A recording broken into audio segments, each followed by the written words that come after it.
colleagues, or could be your manager is sitting here. Is this true? That's the first thing we want to confirm, isn't it? That person. I don't have that No. one person in my life here. All right, good.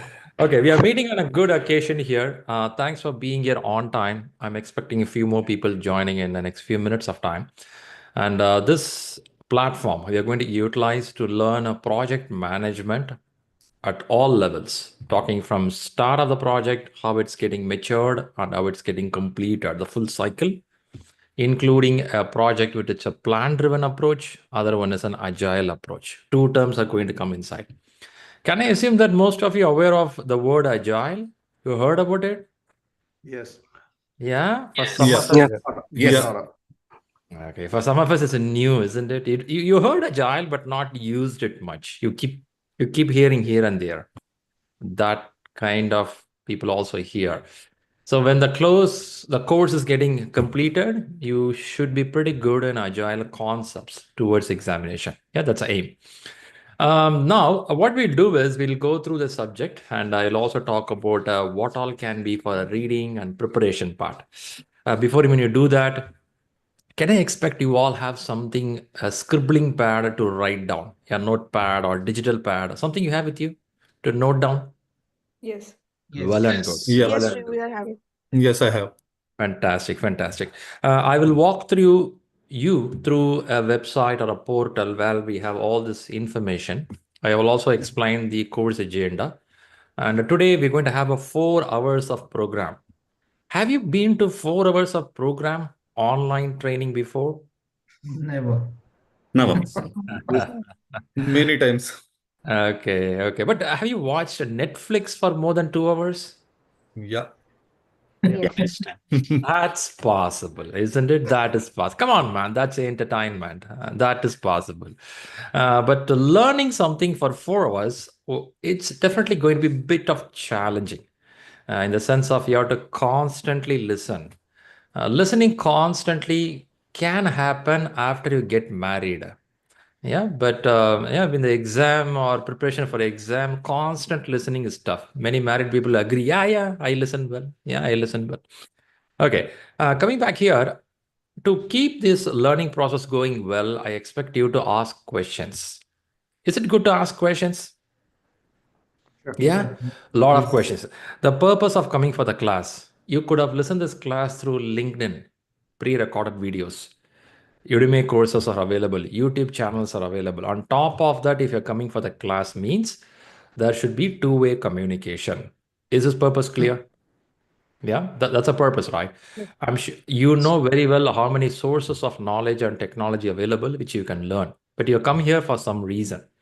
So let's make this programs much good as a two-way communication. That's a first goal. And I believe some of you are doing learning process after 2 years or after 3 years. Is there anyone here who are doing a course like this, learning certification after a few years of gap in your education? How many years of gap here? Let's see who is the record winner here today. Yep, myself.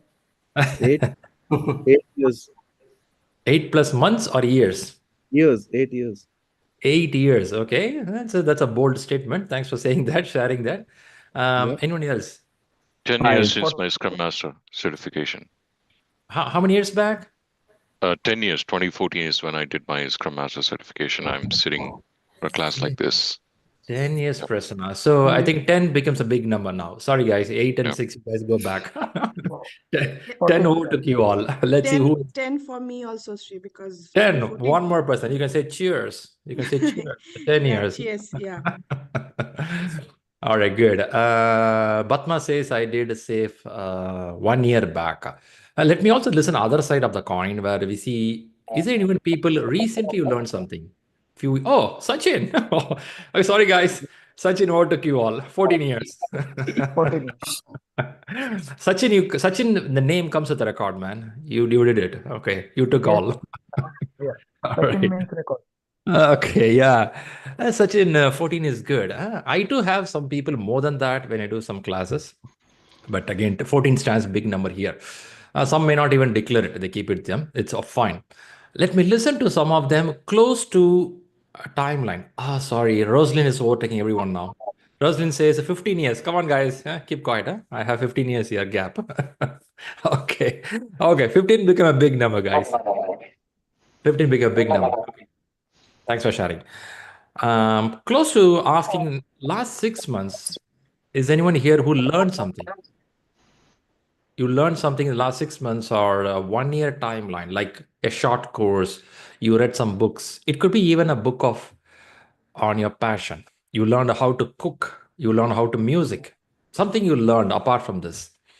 The reason behind asking this question is to see how active on your learning process.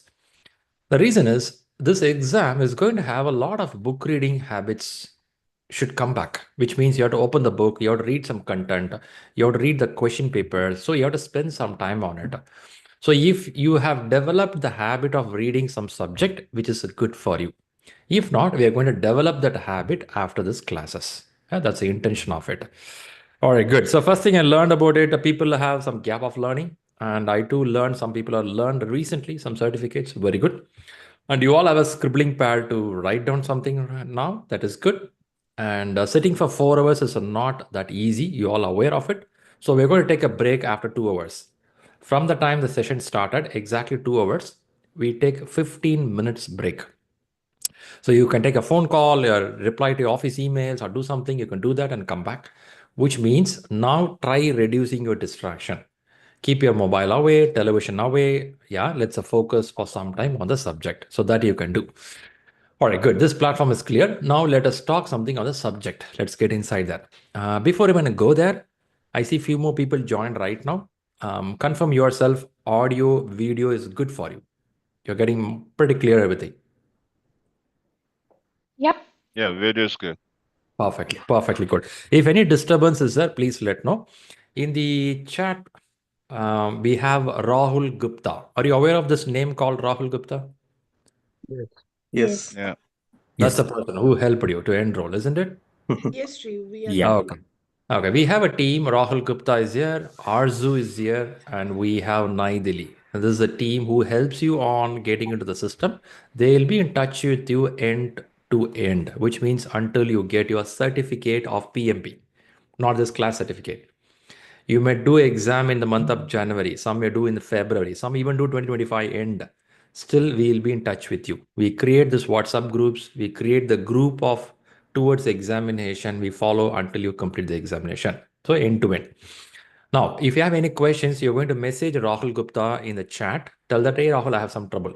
In Zoom, we have option of individual chat. You can directly send a message to a person. That you're going to do if you have any questions. I hope this is clear for you. And also, you have an option in Zoom. You can raise your hands so that I know that you have a question to ask. There is an emoji. I believe in the bottom you see React or is it React? Yeah, it's a React, right? If you go for React things, you have an option of putting a hands up. So I know that you have a question. I can pause the session for a while and listen to your question. But if you feel the session is going in a flow, I don't want to disturb this session right now. You will wait for a timeline when you can ask the question, right? Before the break, after the break, you can ask question. On top of that, I will share you something called a parking lot, a link I'll share with you.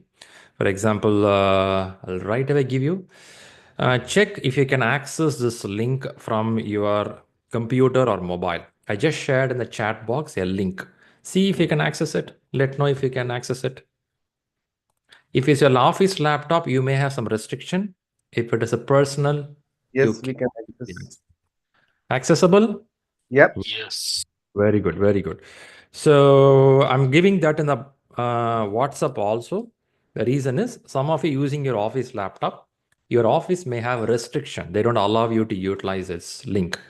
So for you who have a restriction, please use that link from your mobile so that you can share the question. The intention of giving this parking lot is where you can throw some questions there. We'll come back when we come to end of the program so that we listen to your question, we discuss elaborately.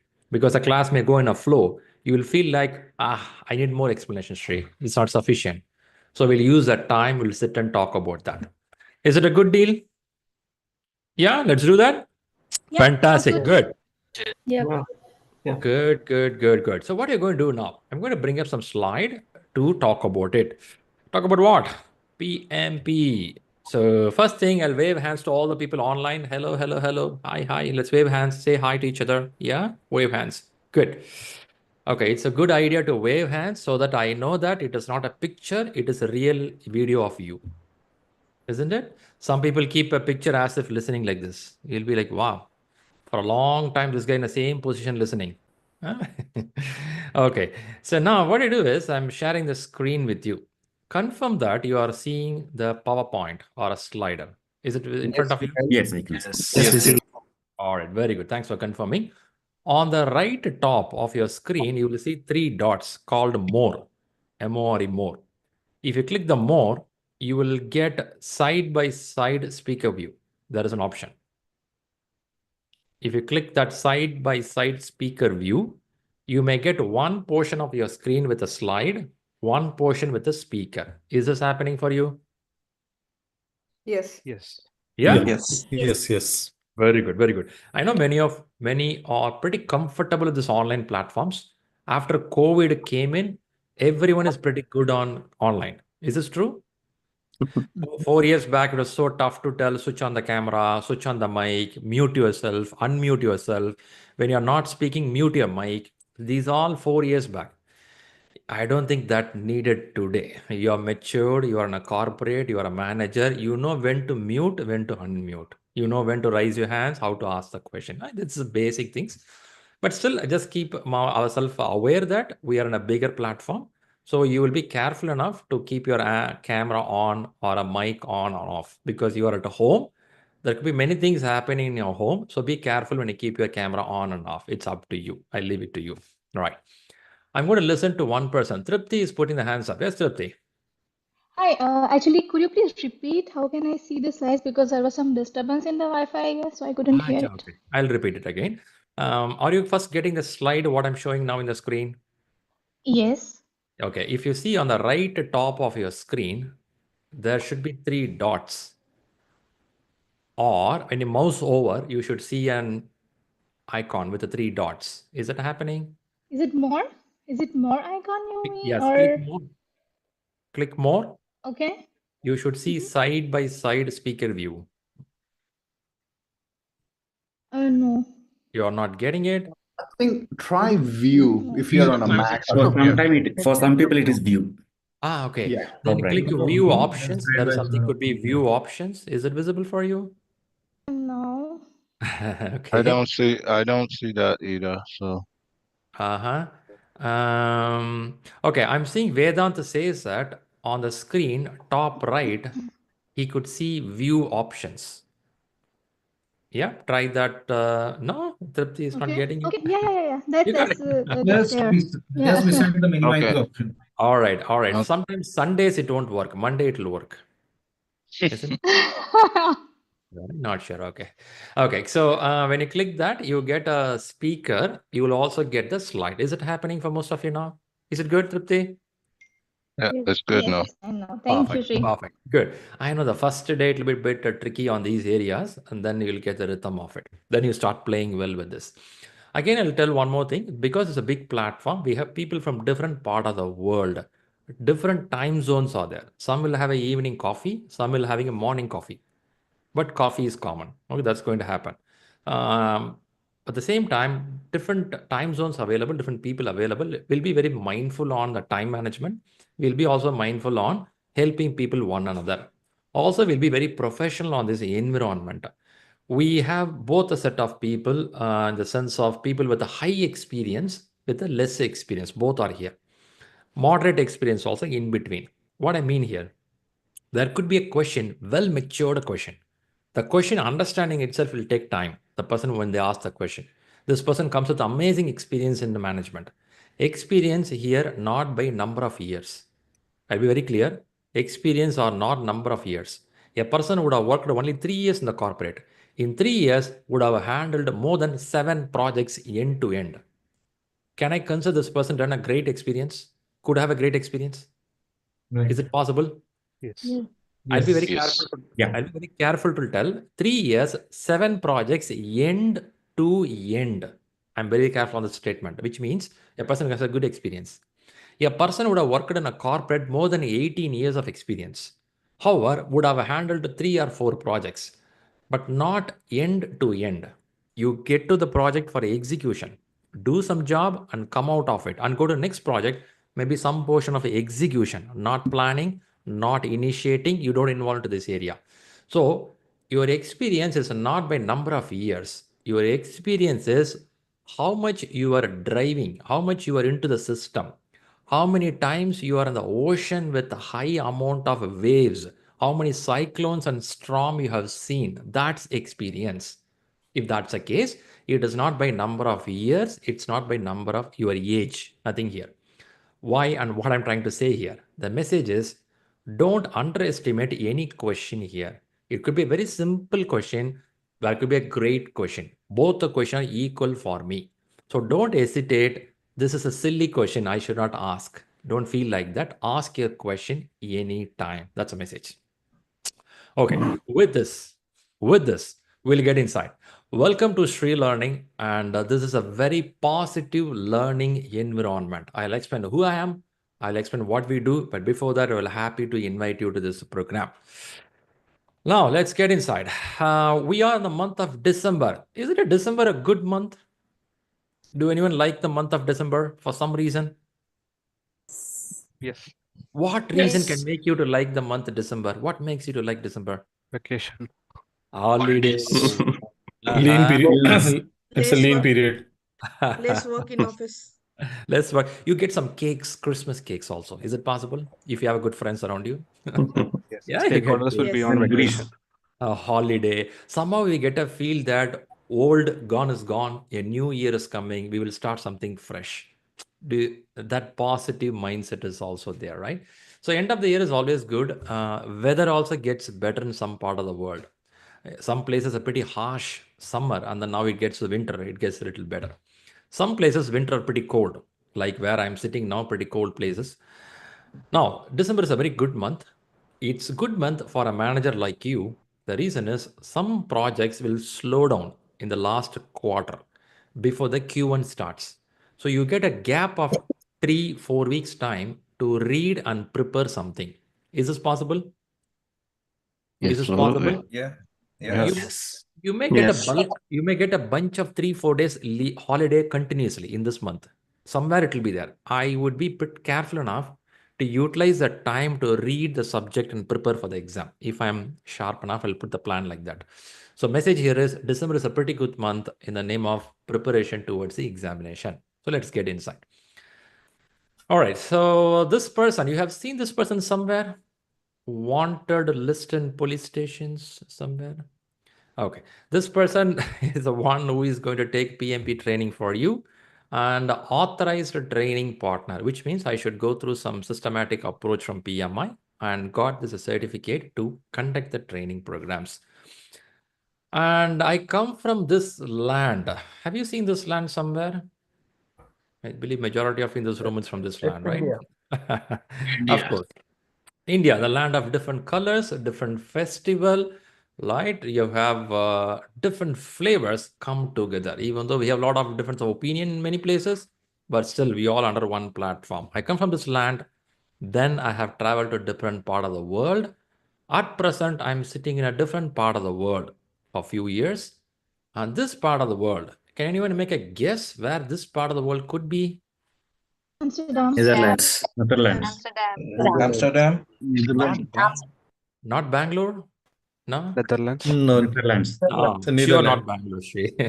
Netherlands. Yeah, okay. I'm sitting in a place called Netherlands. It's a pretty small country, yeah, part of the European Union.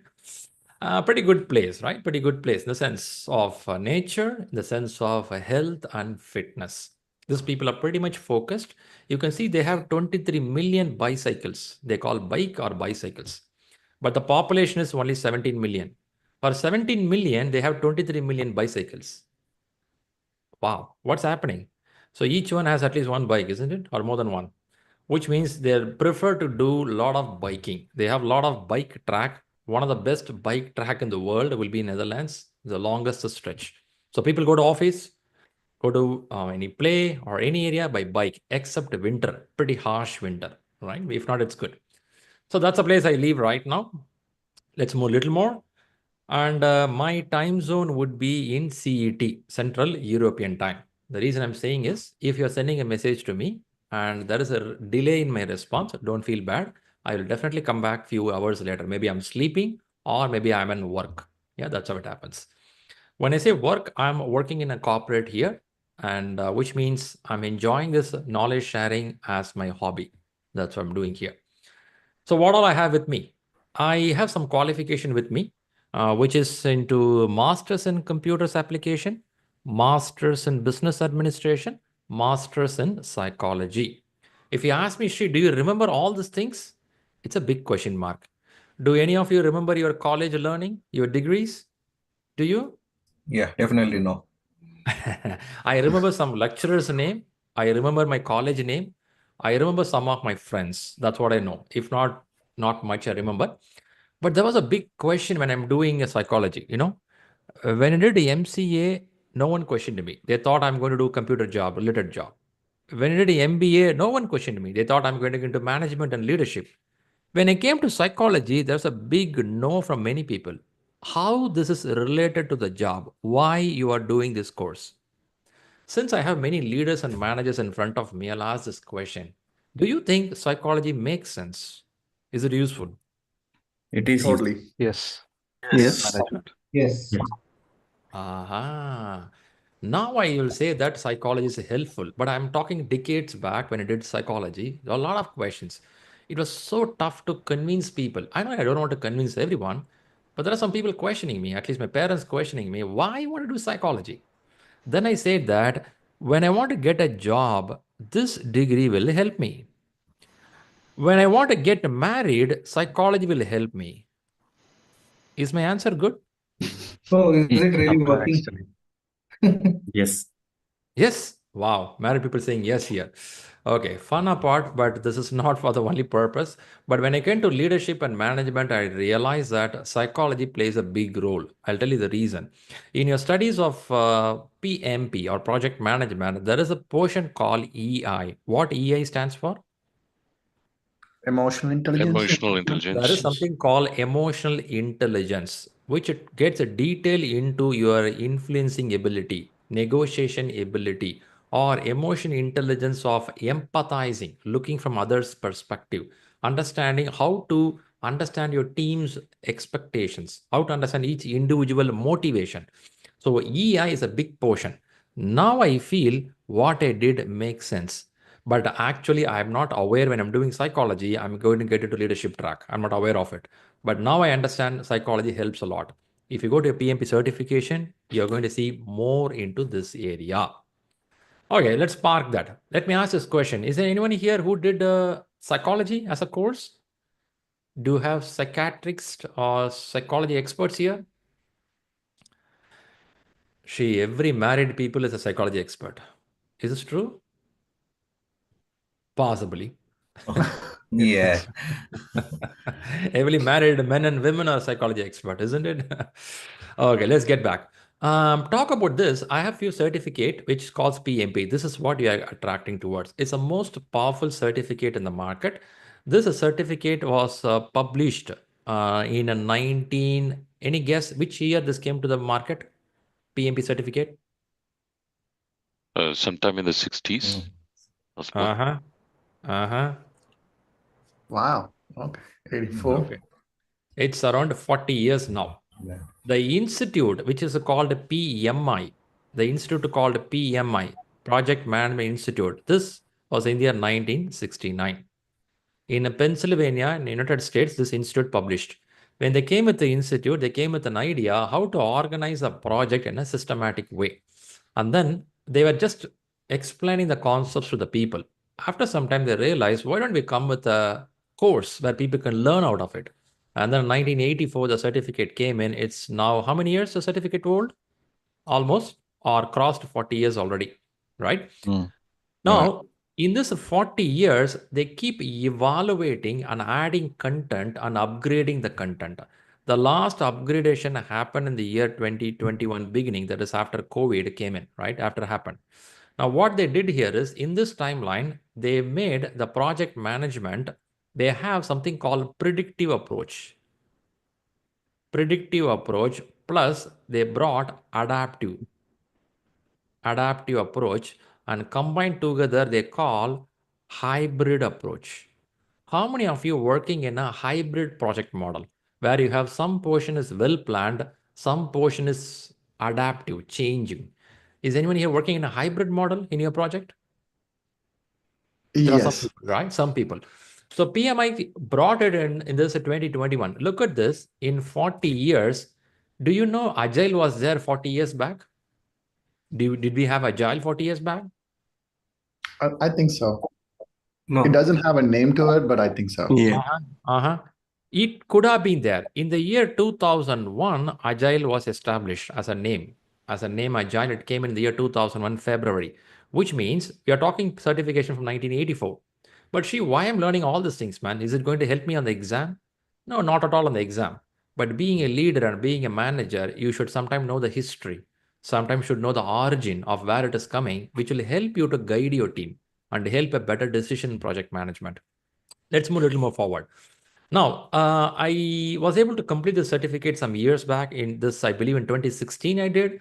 And then some years later did the PMI-ACP, I think 2017. I believe this is in 2015, somewhere in 2021, 2024. I keep doing certificates. Why I want to say this to you? You are in this platform means you are a person like me who want to learn something and upgrade your skills. Why I want to say this to you today? If I ask you one of the best investment you can do today, you can tell you can invest in share market. You can tell you can invest in gold or some properties. I will still tell that's a good investment. Beyond this, if I say one place you can invest, that will be on your education. Can I say that it's a good thing to invest in education? Yeah. Yeah. Yes. Yes. Yes, Investing in absolutely. fantastic. I will say two things I would prefer to invest. One is on health. When I say health, doing some good exercise for this fitness, I will spend some money and time. When I say spending, it's not only money, time also. Every day, at least 45 minutes for my fitness or some money for the gym or somewhere or yoga or meditation. Second one is education. But Shri, why you're starting a class like this? I'm pretty happy you're doing it. That's why you're sitting in front of this class today. So congratulations. You are in the top scale in the world who are really achieving top things by investing on the right place. With this, let's get inside. And this is your class schedule. Can I believe you all have this details with you? Yeah? Yes. Right. Yes, So how Yes. many hours of a session is expected by PMI? When you complete this close, how many hours is expected? 35. 35. 35. 35. So 36. approximately, we are going to have a 36 or 37 hours of classes, including Q&A. If I include it, will go up to 40 hours because a class goes 4 hours plus 4 hours, 1 hour, we'll have a Q&A session every class. If you're interested, you can stay for Q&A. If you feel no, Shri, 4 hours class is enough. Exactly class completed, I'll wind up, I'll switch off my Zoom. Yes, you can. You are free. Q&A is optional. Classes, you should be there. Q&A is optional, which happens after the class immediately. Once the class gets over, I'll open up your parking lot. I'll start discussing the question. You can listen to the recording of this Q&A also later part. Just a message to you, right? This is the plan right now. By the way, in project, whatever you make a plan, will it work exactly as per the plan? No. No. No. Can I expect some changes also could happen, or you can expect some changes at your side also? Is possible? It's Yes. possible. Yes. Yeah. So can I expect some risk in this project? Yes. Possible, Yes. right? Can I expect some dependency in this project? Definitely. Yes. Yeah, a Possible, lot of right? them. All could happen. But for now, the plan looks good. So let's believe this plan will work well. Can be something up and down can come. So let's be prepared for that also. All right. Let's go a little more. Quick check with you about the environment. You all should have access to the live Zoom session because Rahul would have shared with you. Apart from this, can I assume everyone here part of a WhatsApp group? Everyone got a WhatsApp group Yes. access? Yes. Yes. Yes. Yeah. Yes. Yes. By now, you know what is called a parking lot. You also got the link of parking lot where Yes. you can do things. Yes. Let's go to the quick access to something called communication board. You should have received an email from Rahul with a link and with the user ID and password. Have you got access to this board already? Yes. Yes. Okay. Yes. If some of you don't know how it works, probably I'll help you quickly. Are you getting the screen, a browser which I'm sharing right now? Yes. Yes. Yes. Okay, you should see this is a parking lot, and let's go to the communication board. This is your communication board for your batch, November 2024. First thing, recordings. This is the class currently running now. Is the current class running now? Imagine tomorrow morning you want to re-listen it again. You can come back here, your recording will be here. Like this, you will get all the class recording here in this place, right? Then study material. I'm trying to mute some of you as I'm getting a lot of background sound. Okay, here. You have your study material. If you click it, you will get all the study material detail where to download. On top of that, here is a place you download the study material books. Okay, check it out. And there is something called a glossary. Have you heard this word glossary in the books? There is a term called a glossary. If I say glossary, in glossary, we have put through words. For example, what is an acceptance criteria? It is a set of conditions that to be met before deliverable is given. But Shri, I'm aware of this, man. If you're aware, well and good. If you go, you will go to the next one. Hey, just few seconds.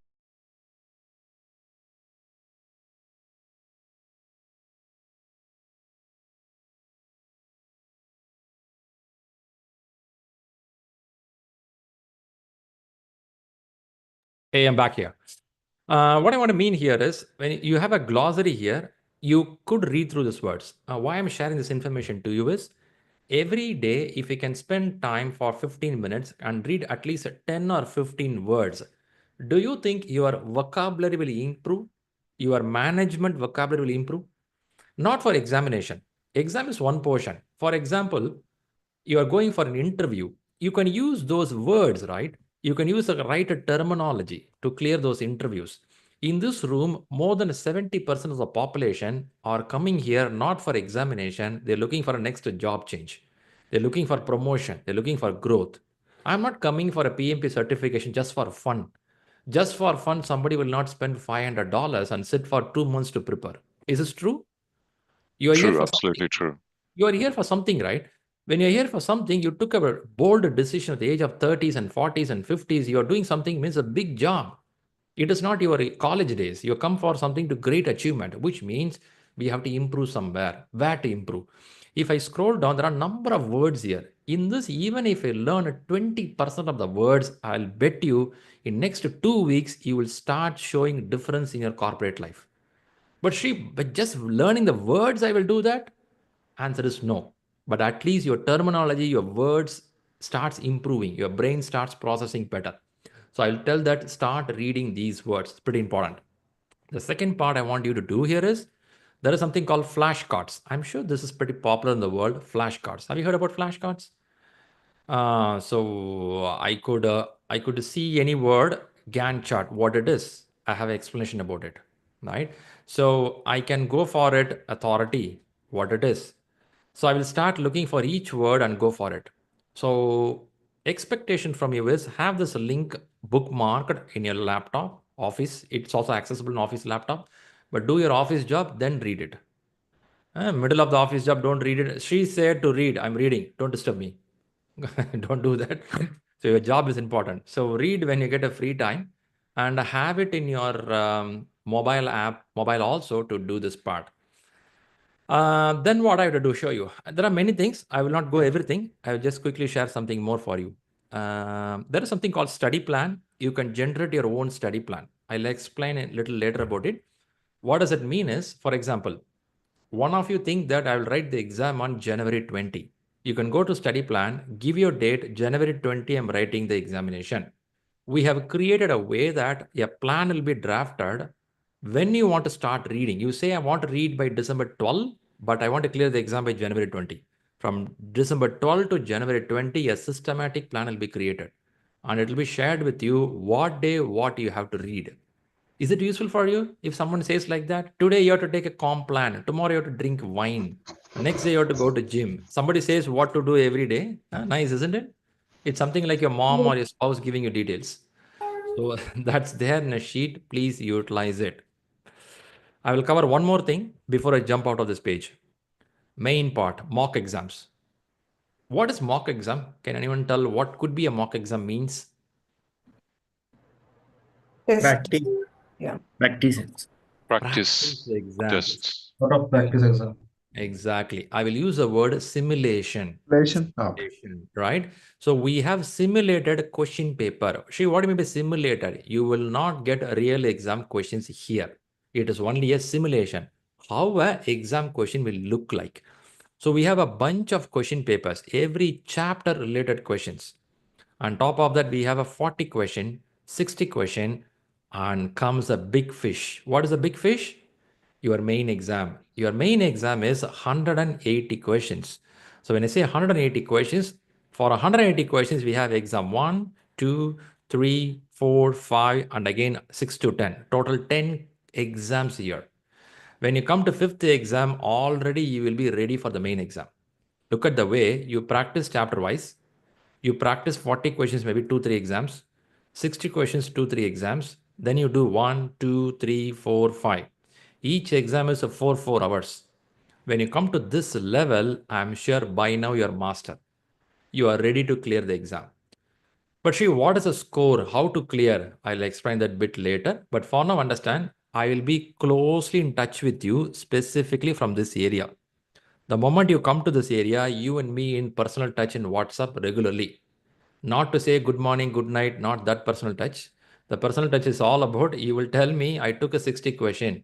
In 60 question, I got 75%. What to do? In 60 question, I got only 43%. What to do? We will do the conversation from here. From here on, it becomes so close connection to see where you are going towards the exam. And that's my responsibility. Is it clear? You got it? Yeah. Got it. Super good. Super good. Any questions I can help you before I jump out of the screen? Just one thing, you just said parking slot. Is this the same? Parking slot is given here. Oh, this you're talking about this one, right? Yeah, could you please share the link for this one? You want to go? Which link you want? This particular screen you're showing right now. This is screen. It should be in your email. If not, just check your WhatsApp. I'll ask Rahul to share it again. Yeah. Okay. Good. Then I'll jump out of this screen. Parking lot is here for information. I have created a parking lot. In some time, you will start putting a questions here. For example, I click a plus sign. I can type when it will rain today or when I'll get the pizza delivered. Don't put those questions. Put PMP questions. So here you can put some exam related, book related questions. Here you can put some general questions. So that's the way we converse here. Yep. Thank you. Yeah. Fantastic. I'll stop sharing here. So far, you are able to follow what I'm saying? Fantastic. Yes. I have people from different continents and different time zones. Is anyone having difficulty in following my pronunciations? Is my language understandable? Yeah, it's good. Understandable. Okay. If in case you have difficulty, in Zoom, there is an option called a subtitle. If you choose a subtitle, it will start running the wordings here, like how we watch Netflix programs sometime. Okay. If you really need it, I'll try to maintain my language and speed, because sometimes when I take classes in US or Europe, at least coming from Asia, we speak a bit faster. And people say, okay, Shri, cool down, slow down, slow. Why so fast? So we come from a land, we want to convey everything right now, right? They say, hold on, go slow, yeah? So I'm also improving on that stage, but in case if you feel myself running faster, stop me. Okay, with this, I'll come back here. I'll move to next screen. Okay, by the way. Okay, now let's move to next stage. That is your exam stage. By the way, before I go to the subject, I'll spend first a few minutes about what is PMP, what is exam, and then I go for subject. Okay, so bear with me to listen. If you're already aware of all this exam information, maybe it's a repetition for you. If you don't know, it's a good to learn for you. Okay, let's go take a look of it. when you go to exam center, for example, there is a guy who recently cleared the exam. Let's listen to this guy, what he says.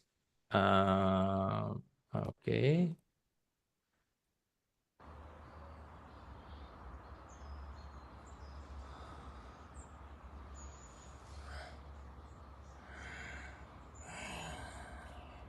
Ja hoor, het zit erop. Okay. Did you understand what he said? No. Really? No. Kind of. No. God, man. Even I don't understood. Because this guy spoke in Dutch. Maybe he's saying that he has passed and he's happy because I am just understanding from the successful word. Okay, good. Huh? You have a good assumption. You're ready for the PMP exams, huh? Yes. Okay, he spoke in Dutch, and okay, this guy cleared the exam. One of the session I conducted in Europe. Why I showed here and what is the context here? When you come out of the exam hall, okay, when you come out of the exam hall, they're going to give the sheet like this, and this sheet is called a provisional sheet. It's called as a preliminary assessment or a provisional. You see the preliminary assessment. And when you come out of the exam hall, your name would be there and your IDs will be there and the date. And what you have to see here is this is the portion you have to see. The moment you see the word successfully, you have obtained the examination. You're done with the exam. But after this, only the main certificate will come, right? Because they do something called data forensic. PMI calls it data forensics. After 4 hours of exam, your exam happens 4 hours, okay? All this 4 hours will be recorded in the video, okay? And they do something called evaluation. They take 2 hours, 3 hours, sometimes even 1 day. They evaluate your exam. Is this you did this exam? Is this exam done in the right order without doing any misbehavior? They watch out all these parameters. Only then they release the final result. Really? Man, this is too much. Yeah, that's how they do because it's pretty important certificate for them. Who is this them? The PMI. They don't want to spoil the credibility of the exam. That's the reason they do all these parameters. So you have to bear with this exam certificate process. However, when you come out of the exam hall within few hours or maybe 1 day, you get a certificate like this in your email. Okay, you have to get it. Coming out.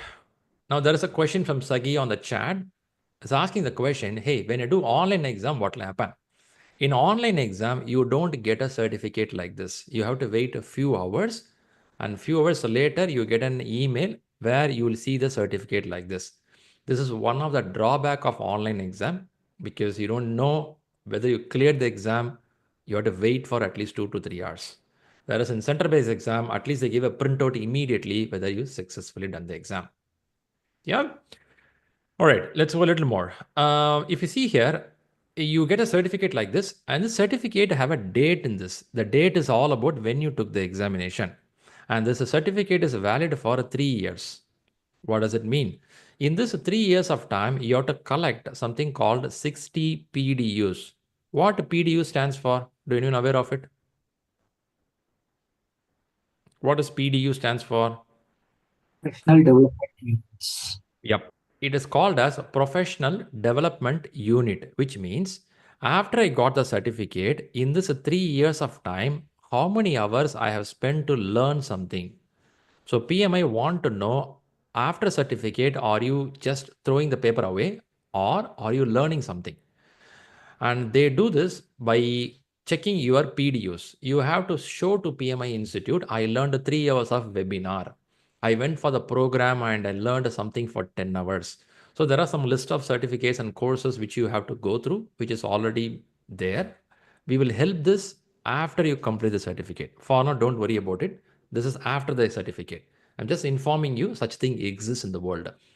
If you got 60 points in 3 years of time, your certificate will be extended another 3 years. Again, you collect 60 PDUs and you say, I am done with this another 3 years. That is why I am still having it. So I should renew my certificate by July 2025, which is next year. So which means every 3 years, you have to renew your certificate. Is this clear for you? Basic info? Yeah. I know this is all after exam, but just I'm giving information. Okay, let's go for it. Exam part. Your exam consists of 180 questions. Can I assume that everyone aware of this already? You have 180 questions and this exam will go 230 minutes. 230 minutes means how many hours of exam? Any guess? Little less than 4 hours, right? Like 3 Less hours than. and 50 minutes. Exactly. Little less than 4 hours of exam. Very good. So you are going to have a 4 hours of exam. Your exam is divided into 3 sections. The first section is a 60 question. It will have a mix of different areas. I'll tell you what are the areas later. And as I say, predictive, adaptive, both will be here. At least for now, understand there is something called predictive and adaptive. Predictive means some people even call it as a waterfall model. Some call us plan-driven model. Adaptive, some people call agile. So those terms are coming in. Both will be mixed together. Even PMI says that we do 50-50%. That's how they say that. We will talk elaborately going forward. So if you go here, we have a next exam. If you see next 60 questions, but in between something is happening. What is this something? What is this? Any guess? What is it? What they're doing here? 10 minutes. Bio breaks. Break. Bio break. Why we need a break? Maybe for coffee. That's like an hour, right? So probably you need a little break for something like a water or Yeah, exactly. read your mind through. Okay. We need it. We need it. Fresh. Fantastic. Rightly said. So 230 minutes, I'll put this way, 230 minutes plus 20 minutes. So this 20 minutes is a break, which is not inside 230. I believe you're observing well. 230 is only for your exam and break is a special set separate. They keep it apart from this exam timeline, which means they give 10 minutes break in 60th question. They give another 10 minutes break in 120th question. So what you do here in an exam hall, when you go question one after another, in a screen like this, you have one question at a time. You have a next button here. Imagine you are a 60th question and you click next button, it has to go to 61st question, isn't it? But what it will do is it will give a small pop-up. In the pop-up will tell, would you like to go for a break? Yes or no. When you click yes, it will stop the main timer. The main timer is 230 minutes, right? Imagine your clock is now having 150 minutes balance. It'll have balance 150 minutes. It'll freeze. It'll freeze. And a small timer of 10 minutes will run in the clock, small clock. You go for the break, the time will keep running, it's over. You come back, exam resumes. And when you come to 120th question, same process will continue. And you people are so gifted and lucky. I use the word lucky because 4 years back, we don't have any break. People have to sit and write 4 hours continuously. Do you think it's possible for a human being to sit in the same place for 4 hours? Best situation. Difficult. It is bit tough, right? It is bit tough. I too have some students age of 68 or 60 plus come for the exams. Is anyone surprised a little bit? 68, yeah, there was one student came at the age of 67. It took for him 1 year to clear the exam. Age of 68, he cleared the exam. He's a CEO of one of the couple of companies. He said, I want to give the PMP to my my employees. So first I want to do that. I think he's a good CEO. This person came for the exam, prepared in the class. In the class, it was a live session. I was conducting in a hotel. It was a big funny story. When this guy came in, I thought he's going to drop his son or daughter here. I didn't realize this person is a student. Age of 68, you won't think is a student, right? Coming there. And this person thought I'm an IT guy who's setting up the computer in the room. I was fixing my laptop before the session starts. And he asked me when the lecturer will come. I said, I'm the one. Oh, really? You're the one? So the session started. And after the class, it took nearly a year for him to clear the exam. When I asked why you do that, he said that I have a sugar complaint for me. Every 1 hour, I have to go for my nature call. So I cannot sit in the exam hall. I prepared my body, which I can survive more than 3 to 4 hours without going for the break. So I changed my food habit for 4-5 months. I controlled my system. Now I'm ready for the exam. Do you think this guy had done something for his PMP? It's very inspirational, I would say. If anyone feels I'm age of 30 and 40, I'm a bit too old for this certificate, I will look at you, really? Are you sure? I have people who cross 40 already saying that, oh, time to retire, man. getting old. I'm so surprised to see those people because I have seen people at 65, 70, 75. They work per day 15 hours, 18 hours. You'll be surprised to see. If you need to work like that, it's up to you. If you have passion. If you don't have passion, you won't do that.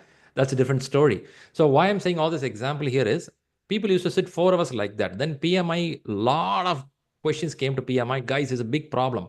Then in 2021, PMI decided, okay, guys, we'll give break. And from there, PMI started giving 10 minutes break. So message here is 10 minutes break is very useful. Because of this, also many people started clearing the exam because the stress level start reducing when you go for 10 minutes break. Yeah, enough with this exam part right now.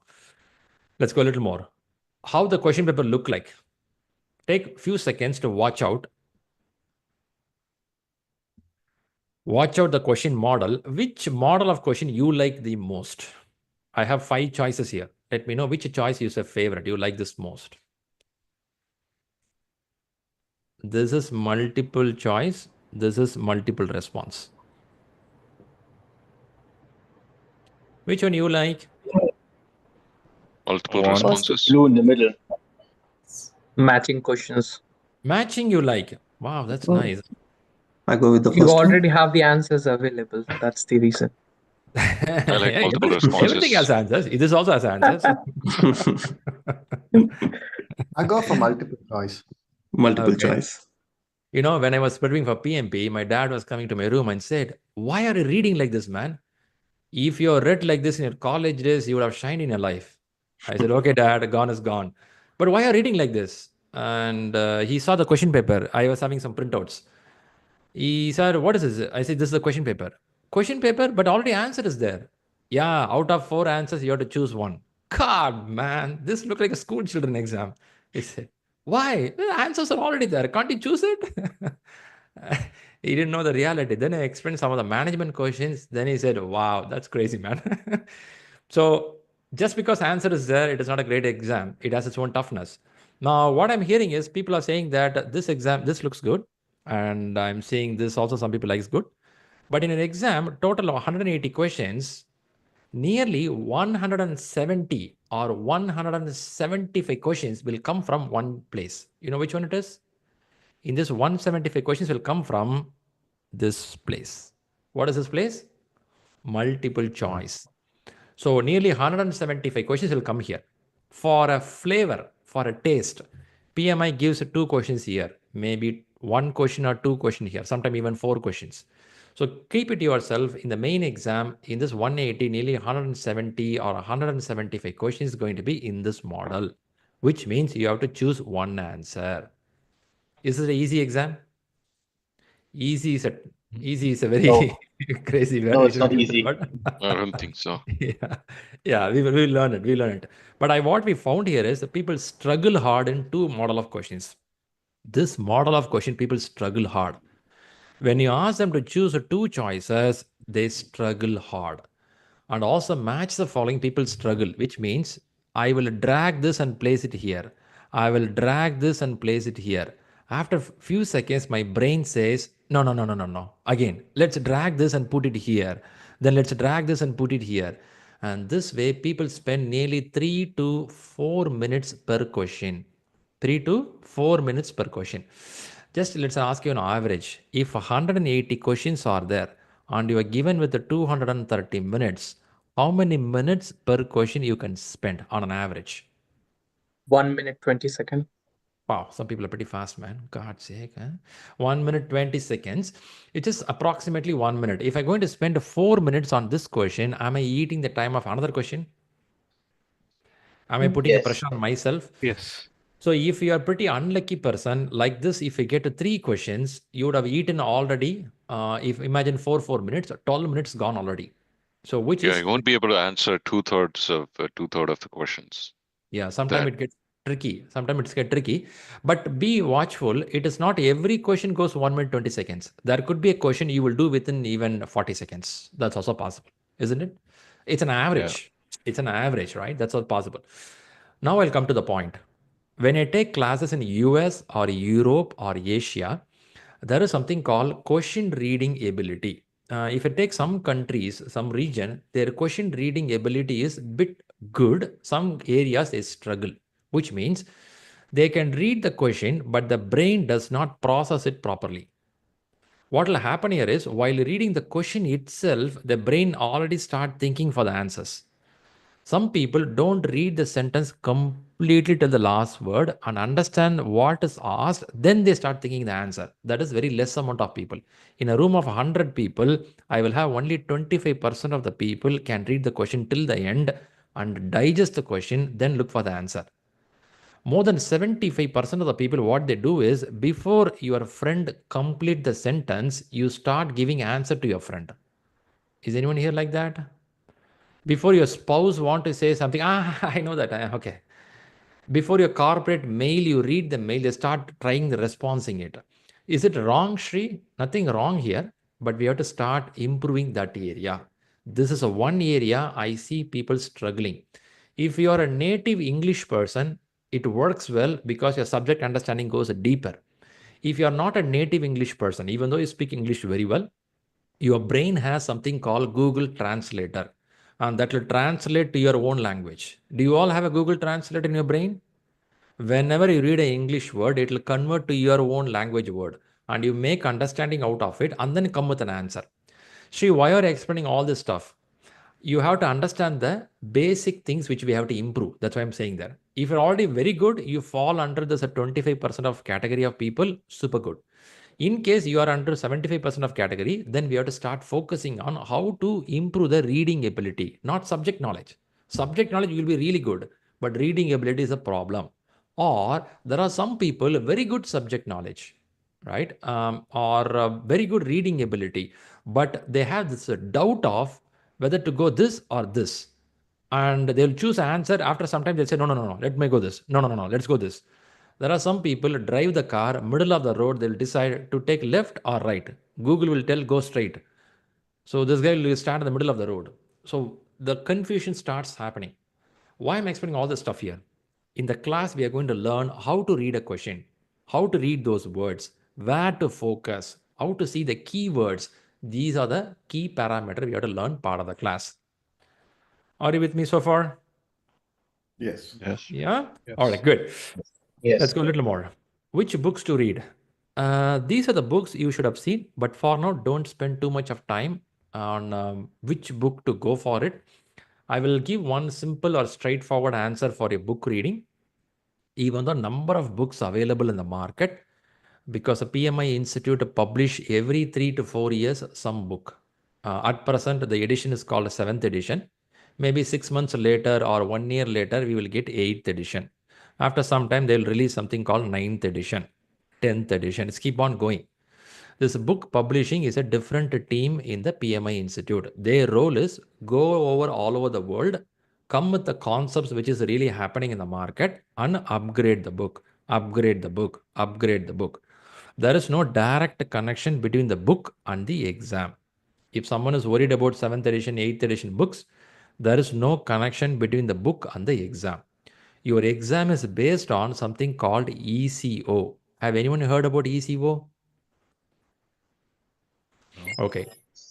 If you're not in ShriLearning portal, when you go for a material download, you will see a folder called you see a file called ECO, which is also called as exam content outline. Your exam is based on exam content outline. This should be 14 pages or 16 pages PDF document. In this PDF document, they will tell in communication management what we expect from you. In stakeholder understanding, what we expect from you in the exam hall. When you do scope management, what we expect from you in the exam hall. In Agile, what we expect from you in the exam hall. It will have all the information of what is expected from you in the exam called PMP. This is explained in the book, in the PDF called Exam Content Outline. Anyone who can elaborate this information, that book is good to clear the examination. One of the book which is doing a good job in the market, which book it is? Of course, in the screen it is visible, called Rita 11th edition. Rita 11th edition. This is a US based community and they are in the industry from 1995 or somewhere. They are releasing book really well. Rita is a woman. She prepared for the examination and she had a notes by the time, and that notes she published to the people, and people liked it. After that, Rita thought, why don't I make it as a job or a profession? Then she started publishing as a book. Unfortunately, she expired by cancer some years back. She's no more right now. Her husband and the family, they are running the business. But the message here is this: Rita is an amazing book. They prepare really well. What they do here is they take exam content outline released by PMI every 4 years. They read the content, and then they go to Agile Practice Guide, which is a book referred by PMI. They go to PMBOK 7th edition. They go to PMBOK 6th edition, the previous book. Apart from this, they even go to another 14 books. PMI recommended nearly 15 or 16 books for your examination. Can you read 15 books for your exam? Will you read 15 books? By the time we'll be retired. Sure not. Sure not, right? So for that reason, we will go with the one book, which is a good book to read. This book also has an audio book. How many of you feeling happy now? There is an audio book. You no need to read the text. Put the headset, keep listening. You feel excited, happy, yay. Yeah. Yeah. Don't expect advertisement inside this audio book. No advertisement. Only is audio book. Huh? After anything audio put, there is an advertisement, right? No advertisement. Coming back here, you have this theoretical book available with you. You have an audio book with you. However, I will not stop you reading 7th edition if you want. Please read, because the vocabulary is different here. The language is really good also. I should comment that as well. Because I should not deny that, right? Because this book is prepared by PMI Institute themselves. So the standard will be really good. I will not deny that part. But if your focus is the exam, January 20, January 30, January 15, I want to write the exam. Just read this book top to down. Practice the question paper given by ShriLearning. Follow the study plan given by us. You are done. I'll repeat again. Follow the study plan. Read this book top to down, maybe once, maybe twice. Prepare and do all the question papers what we give. Stay in touch with me. You're done with the exam. I'll talk second category. There's a different category of people. Shri, exam is not my goal. My goal is subject learning.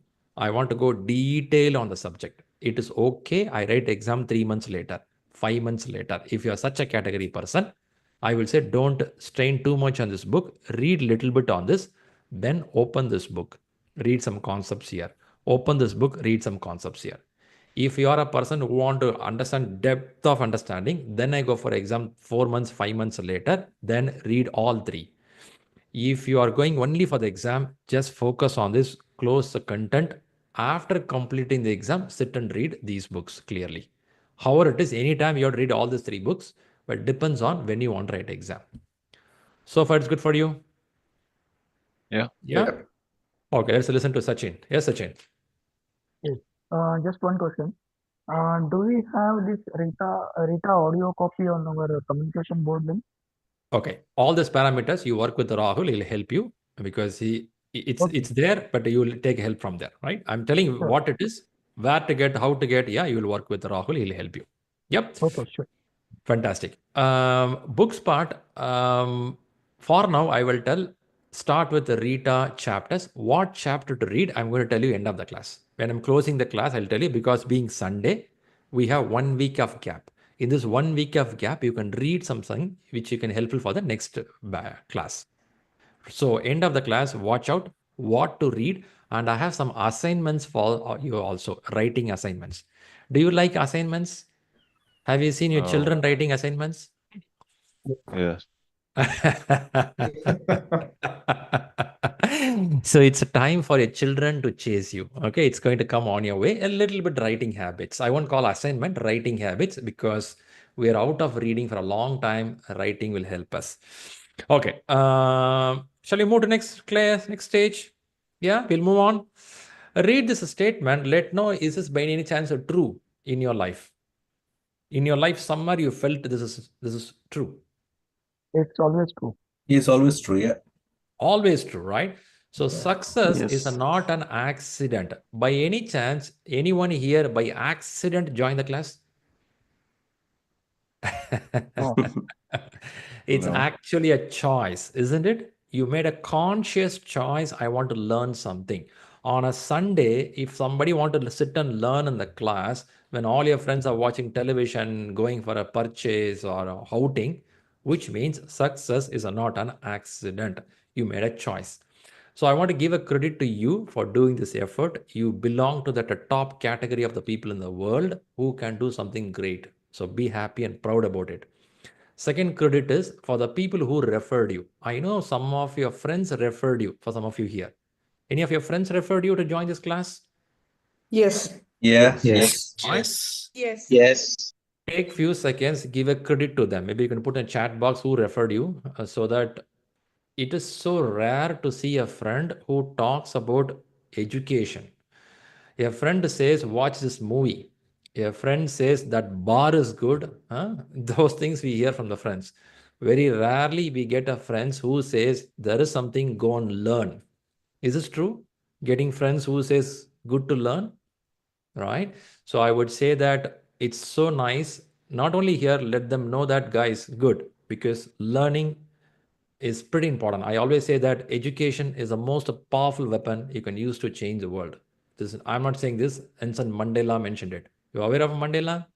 Heard about Nelson Mandela?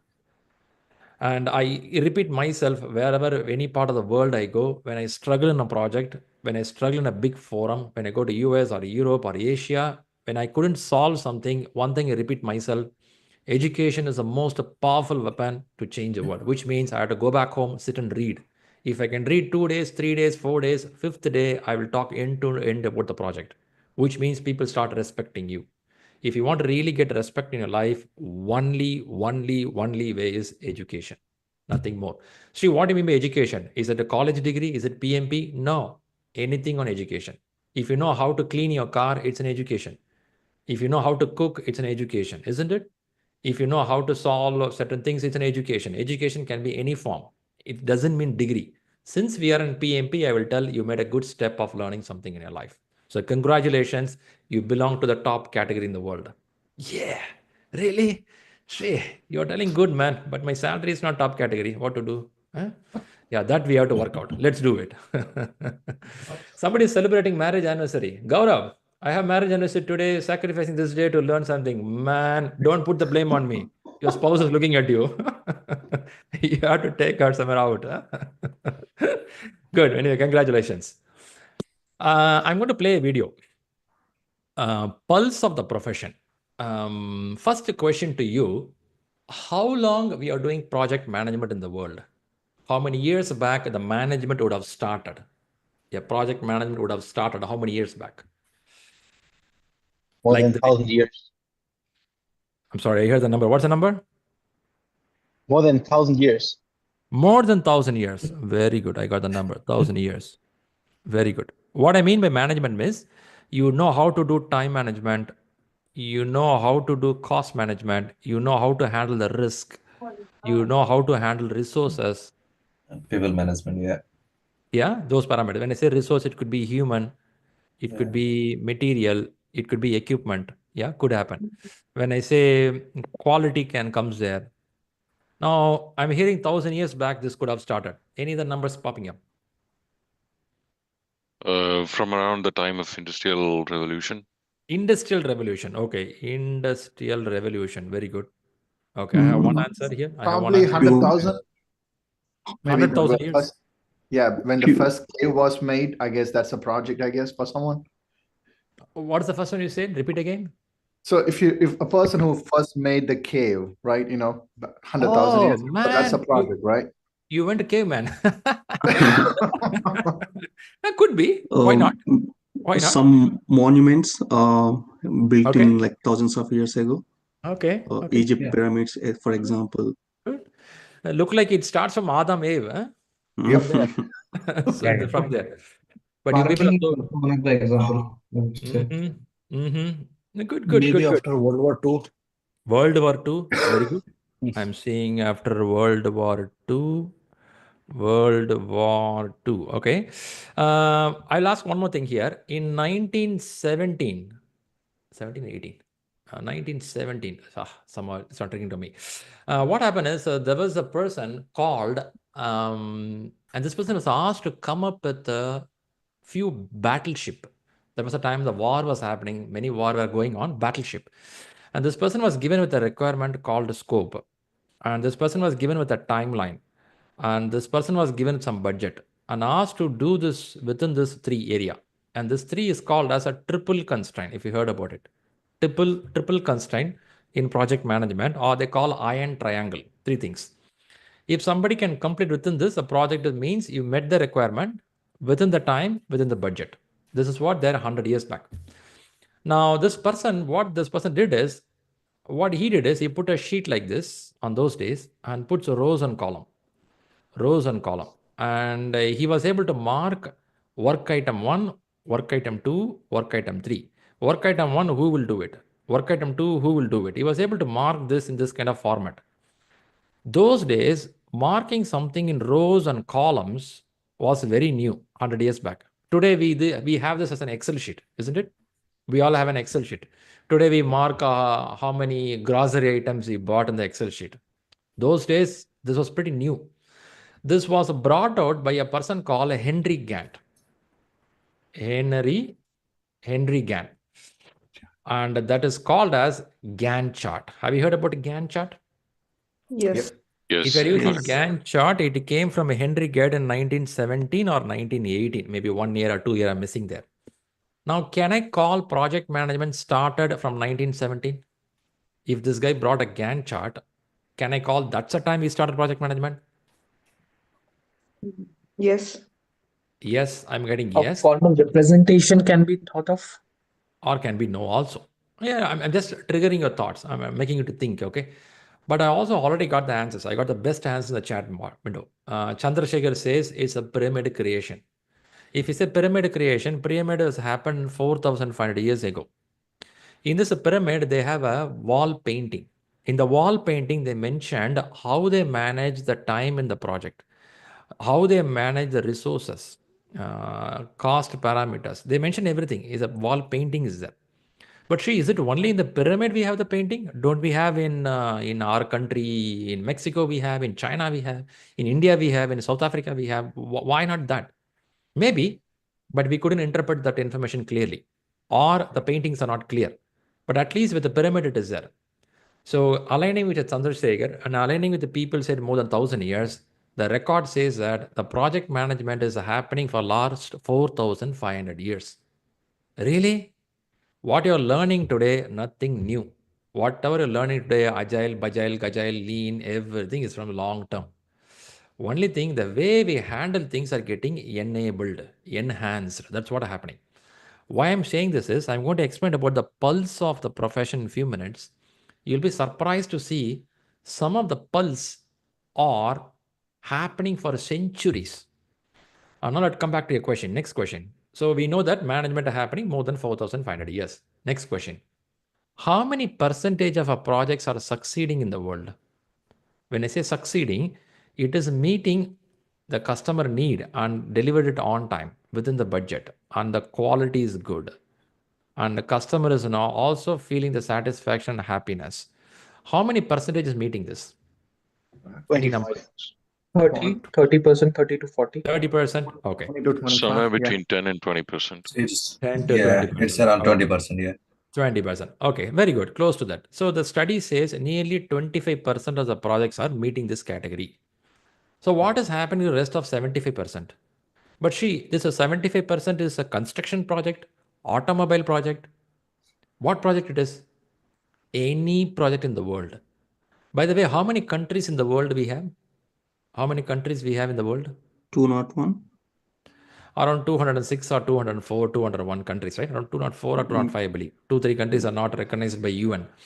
So now, in these many countries, 75% is failing. It could be for any domain, any method.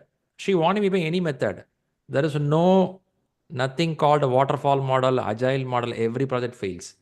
Is there any assured way of project execution in the world? If you do waterfall model, plan driven model, if you follow specific agile model, 100% successful. Can anyone say like that? No. There is no proof. There is no proof so far. However, PMI want to recommend some way of doing project management. Chances are execution gets higher. Let me come to the point now. Now, 75% of projects are failing, 25% are succeeding. Now, when a PMI, PMP book comes out, will they focus on this at 25% or will they focus on 70%? Which area they focus and prepare the book? 75%. 75%. 25%. I think They both. focus on 100%. Both. Yeah. You cannot learn only one area and you can be successful. Is this true? Yeah. You cannot tell that I will learn only this, I'll be successful. No, you should know why it's failing also, isn't it? So you have to learn both the area to be successful. Same applies for examination. When you write a 10 question exam question paper, out of 10 you are getting 7 correct. Will you analyze this 7 questions plus 3 questions, or will you analyze only 3 questions? What you will do? All 10. All 10. You have to analyze all 10 because you don't know on what logic this 7 is correct. So message to you is when you practice question paper in ShriLearning portal, whether it is a right answer or a wrong answer, you have to analyze both. The same way what the PMI is doing of analyzing both, and then they come with the content. Now, by learning this, what you're going to become is you're going to become a PMP. The last P is more important for you. Why this is important? In PMP, what PMP stands for? Project management. Professionals. Project management professional. Who is called as a professional in the world? Who is skilled in one particular profession? Skillful. Okay. Can I call a doctor as a professional? Yes. Yes. Do you believe a doctor something to make happen, working, which is not working, cure someone? Health related or surgical, a doctor could be more of doctorate in something, PhD holders, they go for some level, you become a professional in that. You are knowledgeable, you are skillful, you can apply the knowledge, what you learned. Is it possible? Those called a professional, right? Can I call a lawyer as a professional? There could be some technician as a professional, which means you can open your own consulting firm, isn't it? They can open a new clinic for them. A lawyer can open a new center for them. A technician can open a new center for them. Same way, if you are PMP certified, you can open a project management consultancy firm on your own. So a lot of dollars coming on your way. Really? Shri? Yes. So you're becoming professional. Okay, let's come to money earning later. First, let's understand what is profession. The reason I'm asking this question or putting the point is it's not another certificate in the life. Be very watchful. It's not another certificate. You're doing something like an MBA. You're doing something a professional certification. Why I'm saying and repeating again and again is there are many people here very much academic mind oriented people. See, what is academic? In my school days, I get 98%. My mom gives me chocolate. I will expect same 98% here in PMP. I'll get 100 out of 100 in exam.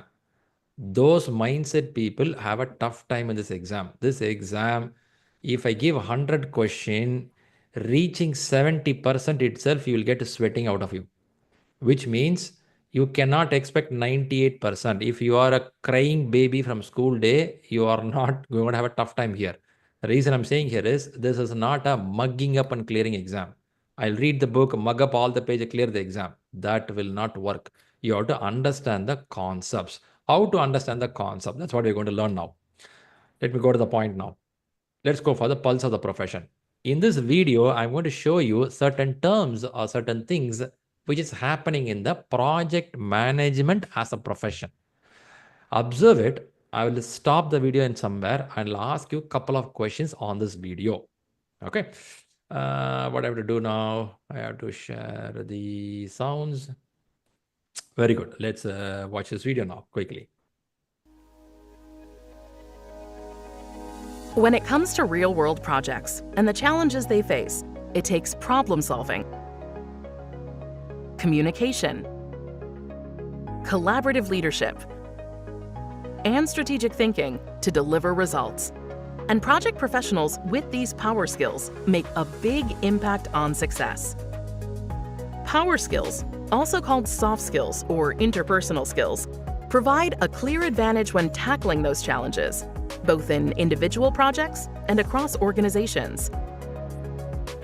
PMI's Pulse of the Profession 2023 report, Power Skills, Redefining Project Success, explores why organizations that prioritize these critical skills see more successful projects and enhanced value delivery.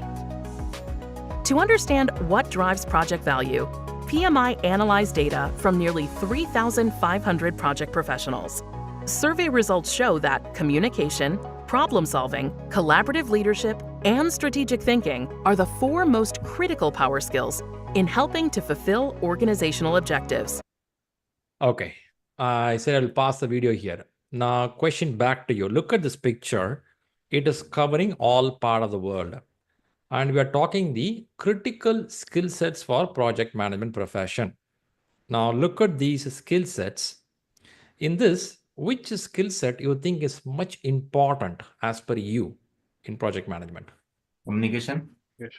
Communication. What does it mean, communication? I think all of this. All of this may be equal or All are important. Yeah, all are required. All are important. Okay, let's start with the communication. At least we'll talk at least about communication. When I say communication, what does it mean? Is it writing email? Is it what communication they mean here?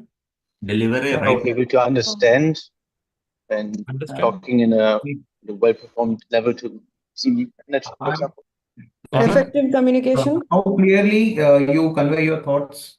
Can we say communication actually starts from a list? Communication starts from a listening, if I say like that. Absolutely, Yes. yes. Yeah. How you understand, how you speak, right? Yeah, communication can start from listening, right? It's not about speaking or presenting something, first listening. Okay, but let me put this tough question to you. Tough question? Yeah, let me see. We are talking about project management happening for 4,500 years. Let's go in a time travel. Let's go to 4,500 years back. Imagine you are in a pyramid construction project. If I ask them, what is the one problem in your project management, what they would have said 4,500 years back? I guess. Maybe communication could have been a problem by that time. Yes. Maybe. Collaborative May not be. leadership. Leadership could be a problem. Maybe slavery was very high by those days. We don't know. Okay, let me put another model of question. Now, at least 4,500 years back, I don't think they had these kind of devices to communicate, isn't it? Yes.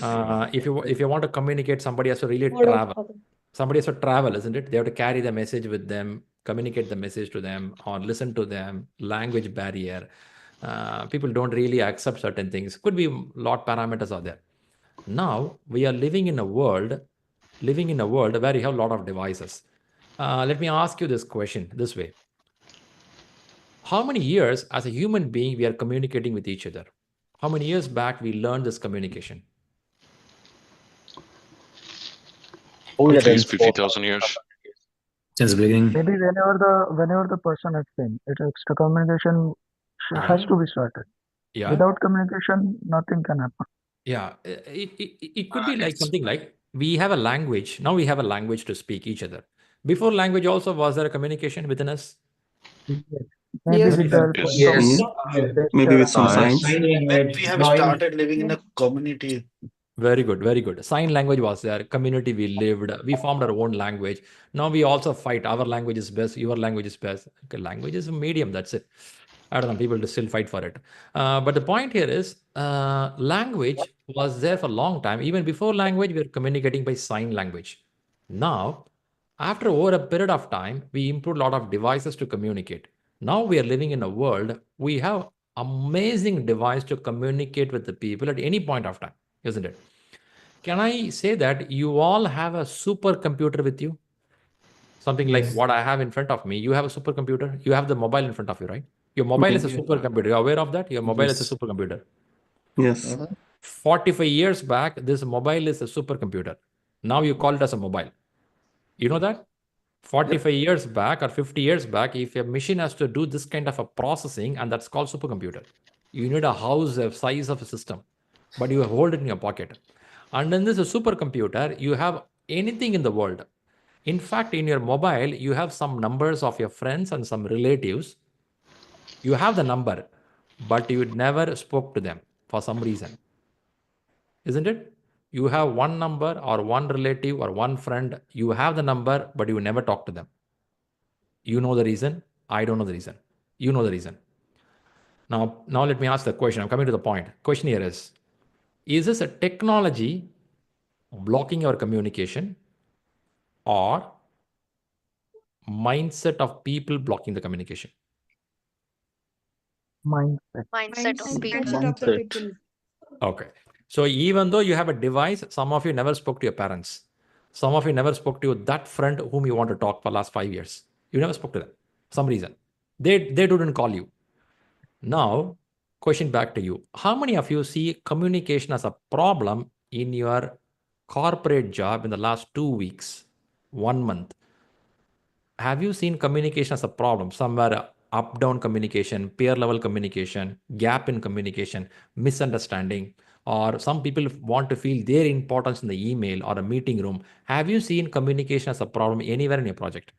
Yes. It's all. Yeah. Yes. Yeah. Okay. Okay, now let's come back to the point now. See, this is a pulse of the profession taken by PMI maybe 6 months or 1 year back. And we are talking project management 4,500 years.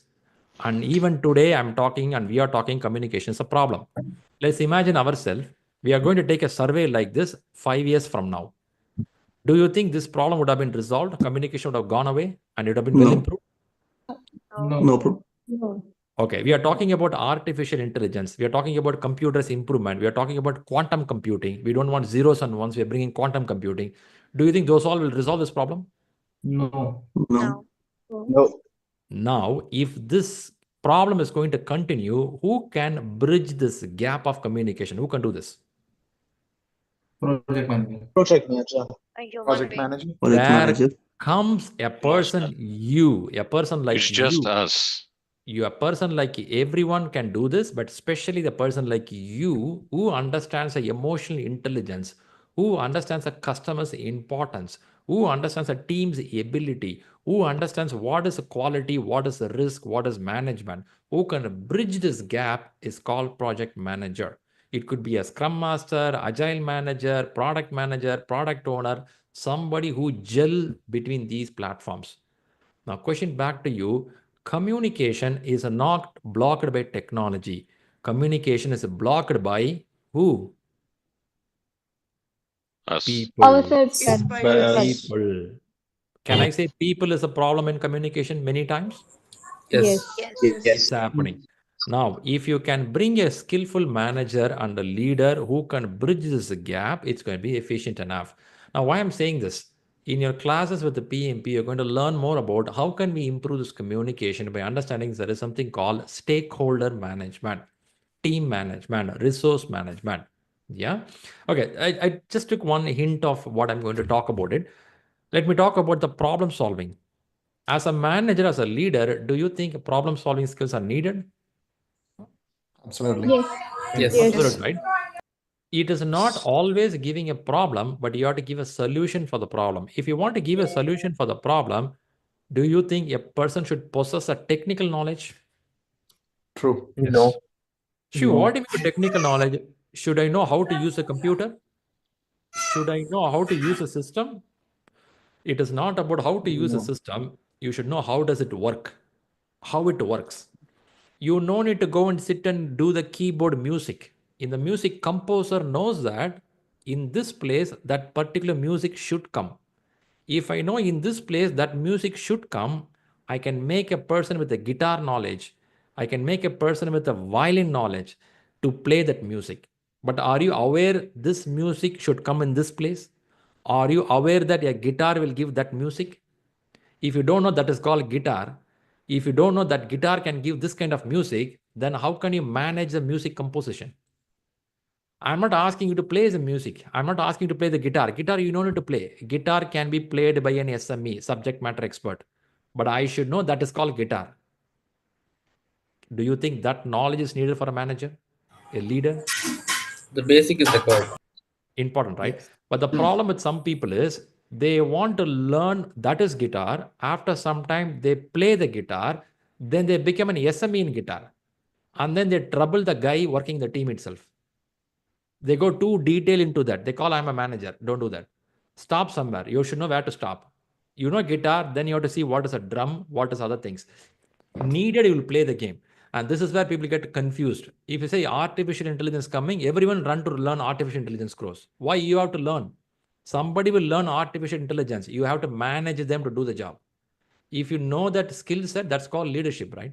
You should know what is artificial intelligence. You should know how a AI works. You should know how to use the AI in my project management, how to use in schedule management, agile management, sprint management, scrum board. I should know how to use it, but I will make somebody do the job.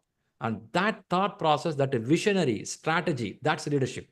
If I can do that, you do something called collaborative leadership, strategic thinking. If you think that I will be the guy who will clean the car, I will drive the car, I will do this job. Yes, you can. You can if you have all the time in the world. Do you have all the time in project management? You come with a time constraint, right? You have a limited time. You should know how to use your time effectively. That's where the time management skills comes in. If you want to use your time effectively, your communication should be sharp and clear, to the point. You should be a good listener. So it's all interconnected. Are you seeing the point what I'm saying? Are you getting it? Yeah, I'm sure you're sharp on it already. But what I'm saying here is the skill set, whatever the PMI says here, it's all very basic skill set. If you see communication, it's a very base, but our basement itself is still not strong in the world. Not strong in the world. Imagine the way we are working now. Yeah, good. Let's move a little more. Fine. Before we further proceed, I think some things on the picture here. In ShriLearning, as an institute, what we want to do, we want to follow 3 C's.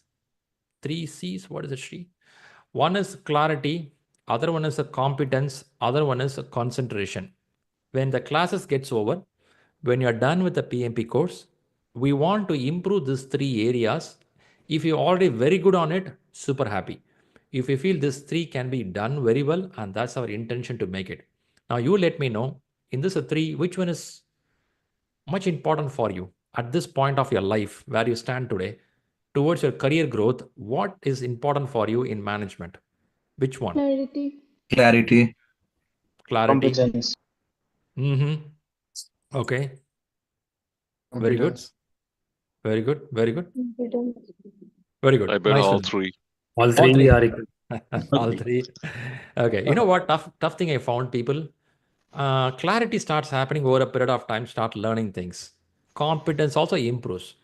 But when it comes to this area, it's getting more and more tougher with the distractions we have in the world. Challenging. Yeah. Is this true? Is it true that concentration is... Yeah. See, we can't blame, right? Too many things happening. You heard about an earthquake news 4 days back. Within one day, you get another news in different part of the world. You get another news, there is a war, there is a problem. You're getting a lot of negative news, sometimes positive news. Positive news are coming lesser and lesser, negative is coming more and more. The more you keep listening that, your brain is not able to focus at all. How many of you, when you go to office in the morning, you want to do something, but within 1 hour, you are carried away with the too many things. Before you close the day, you realize I couldn't do much. By end of day, you will see that only 70% or 30% of the work, what you thought you want to do, you're done. Is it happening for some of you in corporate? Yes. Correct. Yes. Correct, right? But we couldn't move forward, right? It's getting stuck. So this is a highly pulling the people constantly. So what I have done here is, in this class, I have introduced or added some psychological factors, some of the philosophical factors in the subject. Even though it is not exactly in PMP in examination, we added that. I would see that can help some of you who are struggling with the concentration. You are really good, no worries. Just ignore what I'm saying. If you are struggling somewhere, I will add some points for psychological factors. How can we improve our brain thinking ability? So if it's useful, please note down somewhere that can help towards the examination and also for your career growth. So main aim of ShriLearning is coming with 3 C's, giving high clarity on the subject, improving a competency in management, and concentration as an overall parameter. We will check this again end of the class. Did we achieve this? Okay. With this, I'll move on. Let me see how much minutes we have before the break. I believe we should have 25 minutes. We have 25 minutes before you go for the break. Yeah. Time is running faster. Let's go. Look at this picture. Let know what you understand from this. Some numbers are given. Is it a percentage of questions? Very good. Domain weightage, yeah. Same. Can we say your exam is divided by 3 domains? Right. Yeah. Right. Your exam is divided by 3 domains. How does it work? Like, if you see the percentage, it exactly says where your exam question can come from. For example, process related, you get such a bunch of questions. Shri, what is process? I'll explain it. People related, bunch of questions. What is people? Again, I'll explain. And then business related questions. Now, what is happening here is this 3 area can be mapped with something called as a talent triangle. Okay, talent triangle. What is a talent triangle? PMI released something called a talent triangle some time back, saying that a person who call as a professional in project management should possess some knowledge. The first knowledge is business acumen. In business acumen, they say that you should have a broader knowledge about your business. You should have a big picture of your business. You should know some of the environmental factors. You should know your organization structure. You should know the political things happening around in your corporate. You should have a business knowledge. See, what is business knowledge? If sometimes when I interview some managers, I ask this question: what is your corporate or your domain strategy for next 3 years? For example, you are working in a pharmaceutical, let's say some pharmaceutical equipments section or a pharmaceutical research section. I ask this question: what is your domain scope for next 2 to 3 years? Some people, they're able to answer that, hey, I am seeing more of intelligence coming inside. I'm seeing more of a demand towards this medicine. I'm seeing the competitor in our domain. We are in Asia. For Asia, this is a competitor. If in Europe, in Germany, this company is a competitor. Some people can explain. Unfortunately, more than 80% of the people really don't know their domain itself. See, what do you mean by domain? Somebody says, I'm software as a domain. It is okay 10 years back, software as a domain. In software, which area? I'm in software, but I'm working for a banking segment. That's your area. In software, I'm in finance. That's the area. In software, I'm into research of pharmaceutical. That's your area. Are you having knowledge on that? Many people struggle there. I asked the question, what is your current CEO name? They don't know the CEO name itself. But see, what is the big deal of CEO name? It shows how much interest you have in leadership, right? See, you are not here for SME job. You are here for management job. When you're for management and leadership job, you should know who is your CEO. You should know what is your goal of your company. I ask these people, what is the motto of your company? Motto means there will be a line telling what they want to achieve. Many people don't know this. When you don't even know your company where you're working for 5 years and 10 years, how can we trust you to become a leader of the new job? Maybe you can, but many people don't learn their own job. The fun part is many people learn about a company when they go for interview. They read the websites. They go to Glassdoor. They go to LinkedIn, read end to end. In the interview, they'll tell end to end about that company. They got the job. 3 months later, 6 months later, do they really read about the same company again? Whereas when they go for interview, they read well. After interview, after you got the job, many people stop reading. It is something finding a boyfriend, girlfriend, you show every interest by the first 1 week and then starts dropping. And if that's the case, it's getting tough. But see, why are you explaining all these parameters? The reason is business acumen is much important for a leadership and managerial person to know the ground where you're working. You have to know about portfolio, program, project. I explained in the classes going forward. The next part is you should know something called power skills. Have you heard about something called soft skills? Soft skills? Soft skills here is called the power skills, which talks about how do you handle stakeholders, how you handle your team members. In fact, you talk about a conflict management. Have you heard about conflict management? Yes. Is there, first of all, conflict? Do you have a conflict in project? In corporates, you have conflict? Yeah, always. Yes. Yeah. Always. We live with the Invisible to me. conflict, Shri. Come on, man. Shri, you have a conflict. Hey, I'm not talking anything on family conflict, okay? That's a different story that we can't solve here. But conflict management is a big, big area, okay? That's the toughest area. But Shri, is it conflict management related to one continent? Any part of the world, conflict is there. You go to any part of the world, any part of any company, there'll be a conflict. Two areas it's so tough to handle. One is corporate conflict. In corporate, there is something called role clarity. Who will do what? This role related clarity problem is international. Go and sit anywhere. We really cannot specify that role this guy has to do. There'll be a lot of conflict in this area. Now, why I'm saying this is power skills is the most important area when you're in leadership or management, whether you may be a project manager, scrum master, release train engineer, agile manager, wherever you are. This section is the most gray area, tough area. We have to learn this as a subject. On the left side is ways of working. When I say ways of working, we talk about how certain process is being done. For example, how we create work breakdown structure. Have you heard about WBS? Work breakdown structure? Yes. When you create it, how do you do time management for the work item? How do you do budgeting for the project? If it is agile, how the product backlog is created? How a user story is created? Have anyone heard the word user story? User story? Yeah. How you create user story? How you do t-shirt sizing, Fibonacci sequence of estimation technique in Agile. I know some of the words, what I'm seeing look like alien words. It look like a menu in a star hotel. It's okay. I'll explain later going forward. There is something called Fibonacci sequence, user story, estimation techniques, many things are there. So in way of working, I have to spend at least 2 to 3 days with you to explain each section of requirement gathering, time management, cost management, quality management. I'll explain one by one, both in a plan-driven and also in agile way. Both I have to explain you. So your subject is totally based on this triangle. If you can learn this triangle properly, and that's what your whole concepts towards examination and towards your career growth. So far things are good for you? Got it? Yes. All right. In this, which area is going to be toughest area for you towards exam? Business, people, process. Which area you feel yourself is going to be tough personally?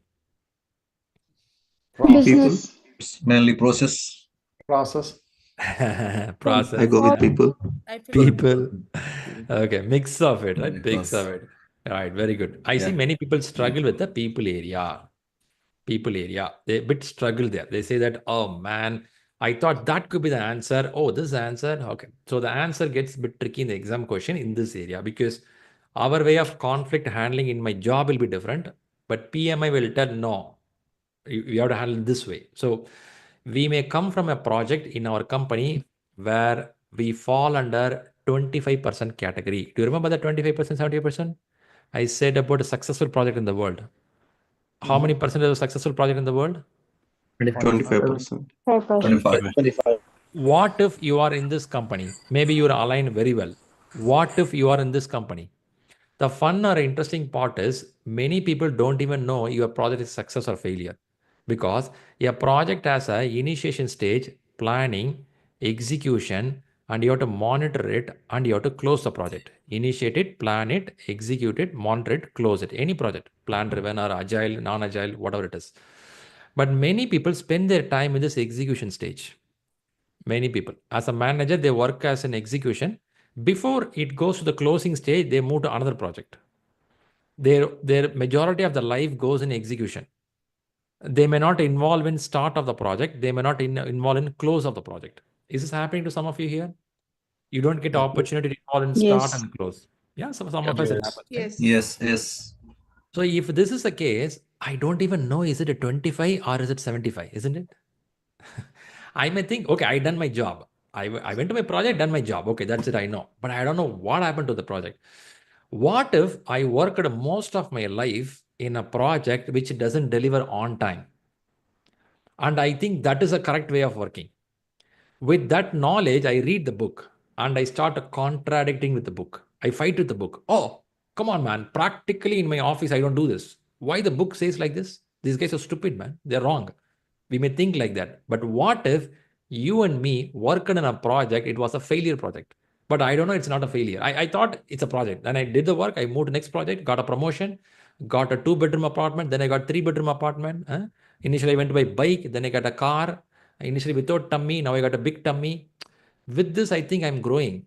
But the projects keep failing. They're paying you money, but the company is still failing. Is this also possible for some of us? Yeah. Possible. Oh, Possible, yeah. right? Possible, right? And I will think that is called management. But when you read the book, they will tell, no, that's not the way. This is the way to do it. That's where the contradiction starts coming. So be a bit watchful what kind of project management we are doing. Okay. Gaurav, you're asking a question, right? I'm seeing your question. Any formal name for this triangle? This is called talent triangle. The formal name is talent triangle. You got it? Fantastic. Kumud Lata Singh, you're asking a question. Yeah, just wanted to ask Shri that is this people part of? So, are you actually telling the distribution between the question? Do you feel that different kind of scenarios will be part Yes. of the overall examination where we have to? Okay. Yeah, distribution will be there. I'm going to show some sample question also for you in this class today, but it'll be mixed. In exam hall, they'll mix all the patterns. Okay. Yeah. Thanks. Good enough. Quick look at the exam, how it's going to be. I'm not going to explain everything right now because we'll explain later in the class. I mean, few days later. But for now, one thing you can understand, you can take exam at your home, at your center-based exam. Any part of the world, every city have a center for exam. You can book exam anytime you like. Monday till Friday, some cities even Sunday they have exam. Just now I got a message. A person from Germany, he took an exam, he cleared the exam. Few minutes back, he sent the message, he cleared the exam. So in Germany, one other center, Sunday they have the exam happening. In some city, Sunday they don't have. Only Friday they have exam. It's a center where you can book in advance. I'll explain as the days goes on. But for now, you can write the exam with the laptop at your home also. Is it a good choice, writing exam from home? You can keep the book open, see the answer, write the answer. Can you do like that? Tempting, huh? Tempting. You can't do like that. Possible, Victor, no. You cannot. So they don't allow you to do that. They want to keep your camera on. They ask you to show the room completely. If they get a mild doubt you're doing something there, they'll stop the exam. So you got to be careful on this parameter. I'll explain as the class moves on. Sachin, go ahead. What is your question? Yes, the heading is mentioned as exam passing score not declared by PMI. Yeah. So the question is, is there any weightage to the questions and how much percentage is required? Okay. And maybe I'm understanding that I will not be understood that how much marks I'm getting and how I pass. That is the exam. Title means. Okay, quickly I'll help you there. The first thing is PMI has not declared what is a passing score, which means when you go and write 180 questions, end of 118th question, you submit the button. It will take a couple of seconds to evaluate until that you pass the exam or you fail the exam. Two things they will tell, nothing more than that. They will not tell how many questions you answered correctly. They won't tell. What is the percentage correct? They won't tell. Then how do I know that? It's a secret maintained for more than 40 years or nearly 40 years. We are expecting someone will crack the server and then find the way how they're evaluating. So far, no one knows how they do it. However, there is a study, there is an assumption in the internet. People think that if somebody can get more than 60-65%, they may clear the exam. It's an assumption in the internet. But PMI is not openly mentioned what is the passing score. So you have to only write the exam. Now let's move to the preparation part. In preparation part, in ShriLearning, we will give you the mark because you have to prepare, right? So in preparation, we'll give you the mark. In ShriLearning, if you get a 70% plus in a practice exam, which is equivalent to clearing the main exam. I believe that answers your question. So main exam, we don't know. But while practicing, if you get 70% in 60 question or 180 question, it is equivalent to clear the exam, which means in the last few years, we have seen who get a 70% above in ShriLearning, they smoothly clear the main exam. If somebody get a 55%, 60% lesser than that constantly, they have a toughness in the main exam. That's a message. But I'll explain more as the class moves on. Today is being the first day. Okay, understood. Very good. Sarada is asking, is there any negative marking? Do anyone know what is negative marking? Negative marking. If you answer one correctly, one wrongly, 1 to 1 gone. Negative marking. Is it correct, Sarada? Yes. Yeah. Okay. Now, should we introduce a negative marking in PMP exam? Not required. Okay. Absolutely not. PMI don't have that idea. Please keep the message with yourself. Don't declare to them. This normal exam itself, nobody's clearing the exam. On top of that, they introduce negative. It will be so tough. So let's keep it within ourselves. Don't tell to anyone. Huh? Okay. Okay. I'll come to this exam part again. And this is a base knowledge of what you see in the screen. It's a request for you right now. Look at the right side of the screen. There is something called as 7 Habits of Highly Effective People. If anyone heard about this book. Have you heard about this book? Okay. Yes. There are 7 habits given on the right side. Let know which one is your favorite habit. You would like one of that number, 1 to 7. Synergize. Synergize. Okay. Very 1. good. Very good. If you want to come with the exam date, what habit you have to pick up out of this? Number 2. Second. Very good. Begin with the end in mind. And the book study says that anyone who can have a clear idea, this is what I want, this is a time, this is a date I want, they succeed. Is this any chance true for you in your life? You set a time for it and it worked for you. Any one of you have that kind of experience? Yes, we must know the goal. Very good, very good. Yeah. As per human brain study and psychology, what they say here is human brain is a goal-seeking mechanism. If someone can set a clear goal, clear timeline, and your brain starts working automatically. So expectation from you is please mark a date. Could be Jan, February, March, even 2026, but have a date. Can you take few seconds to check your office calendar, personal calendar, and just mark a date for exam right now? And on the 8th day of the class, we will revisit again. If this date is still valuable, because by the time you read the book sometime, we will change a date. But for now, today, shall we set a date? Can you take 10-15 seconds to set a date and let me know? Then we'll move to the next section. If you are comfortable, you can even share in the chat box. What is the date you want to write the exam? I know. Please give the year also so that we know that which year. We don't know, right? 2028 also can happen. 28 February, April, 25 February. Okay. You are going to not just put the message here. You are going to write down somewhere. Believe me, it works. Really, it works. Have a date and your brain starts working effectively on this part. Fantastic. Fantastic. Most people filled it. Really appreciate it. Hey, thanks for doing that. Thanks for doing that. It is not for me. It's for you. Please fill it up somewhere.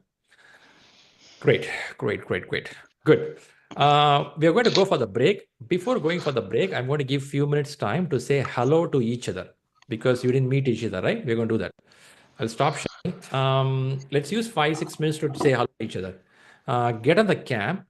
What I'm going to do is I'm going to do a breakout. Have you heard about breakout? There is something breakout, right? I'm thinking most of you are aware of it. I'm going to break as a teams here, and you're going to meet some people, say hello to them, talk to them, and probably you can say hi, your name, or what is the expectation for the class, kind of discussion. Have a conversation, but don't share your credit card PIN number in this kind of chat, or don't share your Instagram ID, matrimonial ID. Yeah, don't do those parameters. Yeah. I know we are in a professional environment, try to maintain the professionalism. Yeah, we have men and women, both have liking to each other, but that should not interfere your career growth. So be very careful on this part. Let's focus on what we want. Right? After this, yeah, whatever you like, you can do in your life. But now let's focus on what we want. So I'm going to split into teams here, say hello to each other. Be available in the camera if possible to say hello to each other. Yep. Let me do the breakout now. I'm going to divide the rooms for a few people so you can meet a bunch of people there. All right, good. I'll give you 6 minutes so that you can say hello to each other. Meantime, prepare some content for yourself, what you want to say. Give chances to everyone. Some people have a habit of speaking for 5 minutes. Be watchful on yourself because most of managers here, managers will speak without break. You know that? We generally speak a lot. Okay. I'm giving 6 minutes. Say hello to each other and come back. Let's again connect. All right. People from YouTube, you will not get this option. So give me a few minutes so that we'll all come back. Until then, the screen will be black for you, for people watching on YouTube and LinkedIn. Let's see if everyone can get the room.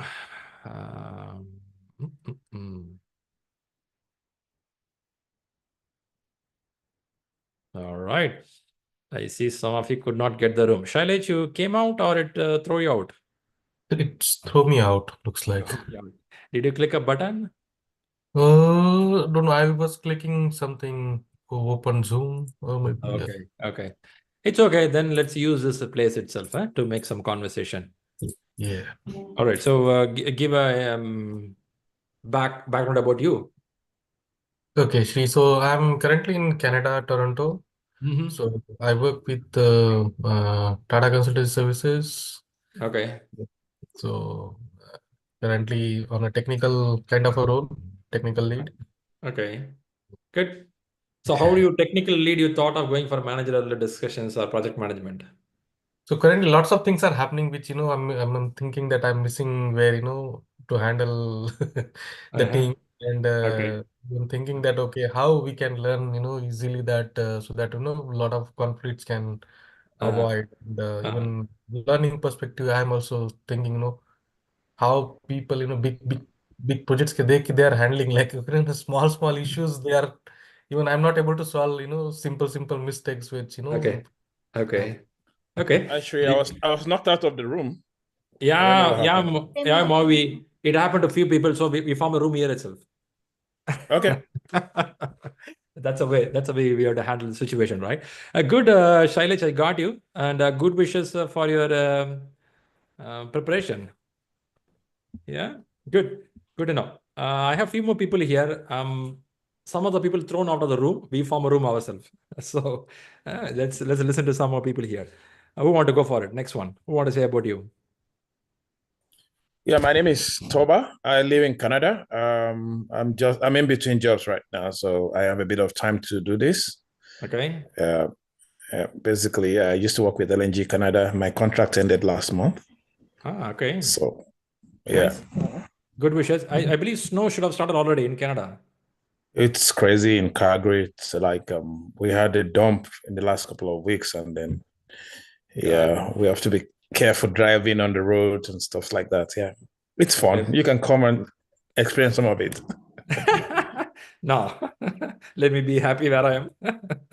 Okay, good, Mavi, and good wishes for you. You have Shailesh from Canada, same time zone. Hi, Okay. Hi, how are you? I'm good. How are you? Which part of Canada are you? I'm in Toronto. Oh, I'm in Calgary. You guys have it good. Your snow is just starting, I guess. Yeah. Okay. We've had it for a couple of weeks. Yeah. Great. Considering 2 more minutes, let's listen to a couple of more people here. Who want to go for it? Sadhana. Hi, I'm Sadhana. I'm from India, Maharashtra, and basically from Pune. And I am currently working as a deputy manager, project management itself, and in biotech company, biosimilars, enzyme. So I am having around 10 years of experience and mainly around 6 to 7 in project management. Very good. Nice to know. Good wishes. Good wishes for the PMP studies. Yeah. Nice. Let's listen to more people here. Anyone else? Hey, hi Shri, Vinit this side. I'm from Pune, India. So I'm working as a project manager in one of the IT firms. From last 5 years, I'm working as a PM. Good. Good wishes. Welcome to the program. Same city. Yeah. Okay. Okay. Good. Good wishes. Keep rocking. Good. Thank you. Hi, my name is Rahul. I'm working in Bangalore right now in Desmet, and previously I was working in Thermax in Pune. So I have been working for last 10 years as a project engineer, then senior engineer, then last 7 years as a manager. Nice to know. Good to know. Good wishes, Rahul. Thank you. Fantastic.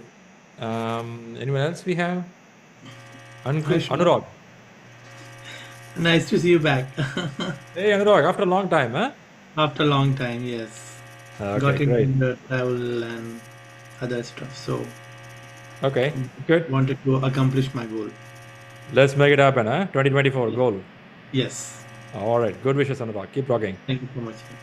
Fantastic. Who we have next one? Padma here. Padma. Yes, Padma. Remember me? Not getting it well. Please go ahead, Padma. Safe 6.0 last year, maybe around this November end. Yeah. Got you. So from safe, now we are moving to PMP. Yeah, PMP was the actual plan, but safe was a shortcut last year. Okay, safe certificate, you did it as a side dish. Now you come to the main course. Exactly. Okay. Maybe it started. Now I'm getting it. Okay. Good to know. Good wishes, Padma. Do well. Thank you. All right. So, Vamsi. Oh, hi. Quickly to introduce myself, I'm working for a blood plasma industry.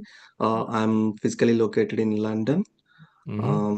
I think this is the second time I'm attending your classes. First time I attended, but before I take exam, I moved to China, so I couldn't able to take the exam. It's in 2021.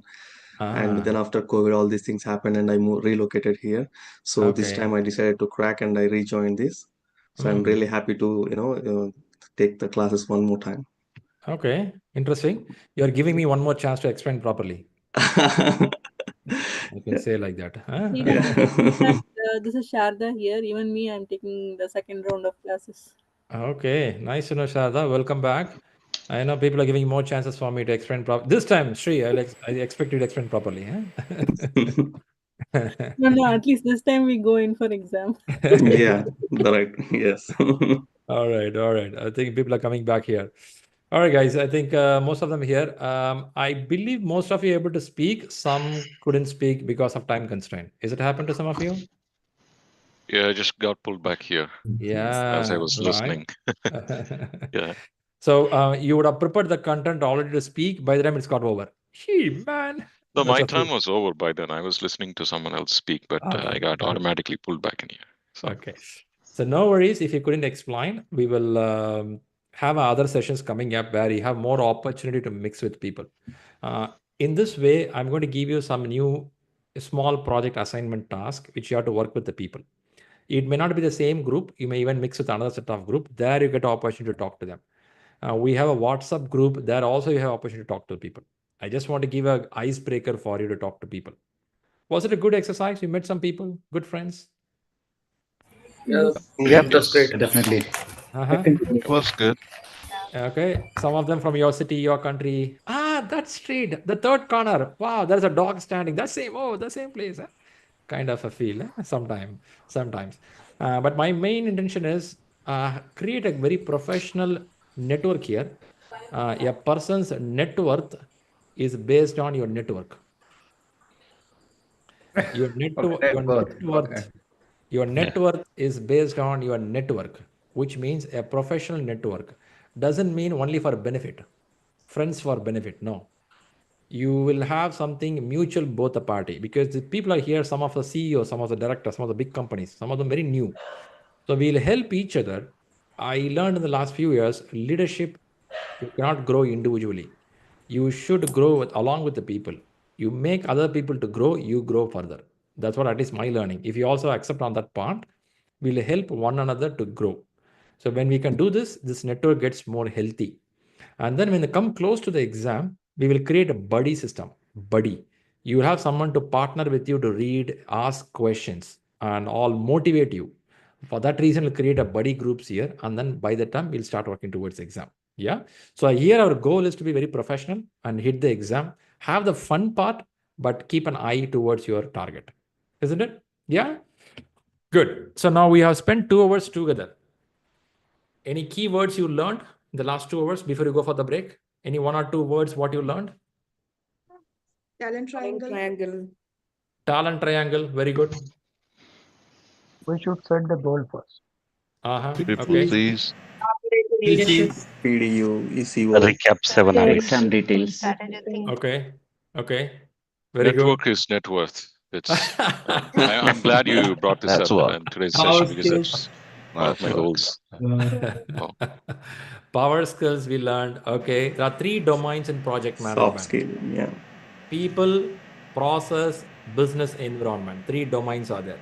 Your exam has 180 questions. 230 minutes is your exam. Right? This we learned. And after the break, what we're going to do? Quickly tell before the break. After the break, when you come back, we're going to see how the project cycle works.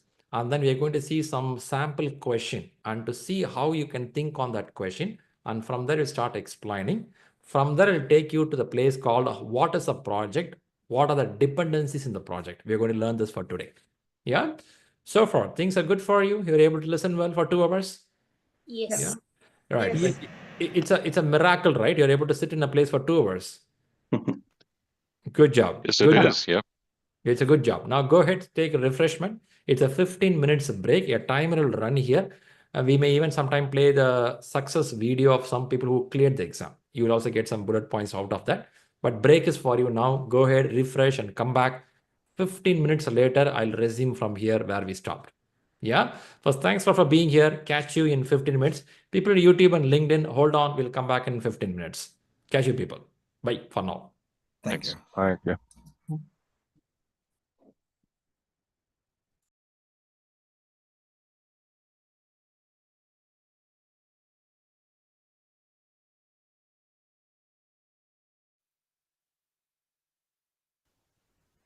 Hey, hello everyone. This is Shri from ShriLearning. We are talking PMP success story. I have a person pretty much hardworking, smart working from Dubai, and she recently cleared PMP 27th of September. I believe you should keep this date more important date in your life now, right? Should be a turning point of completing something and feeling relieved and taking it to the next stage in your career. Yeah.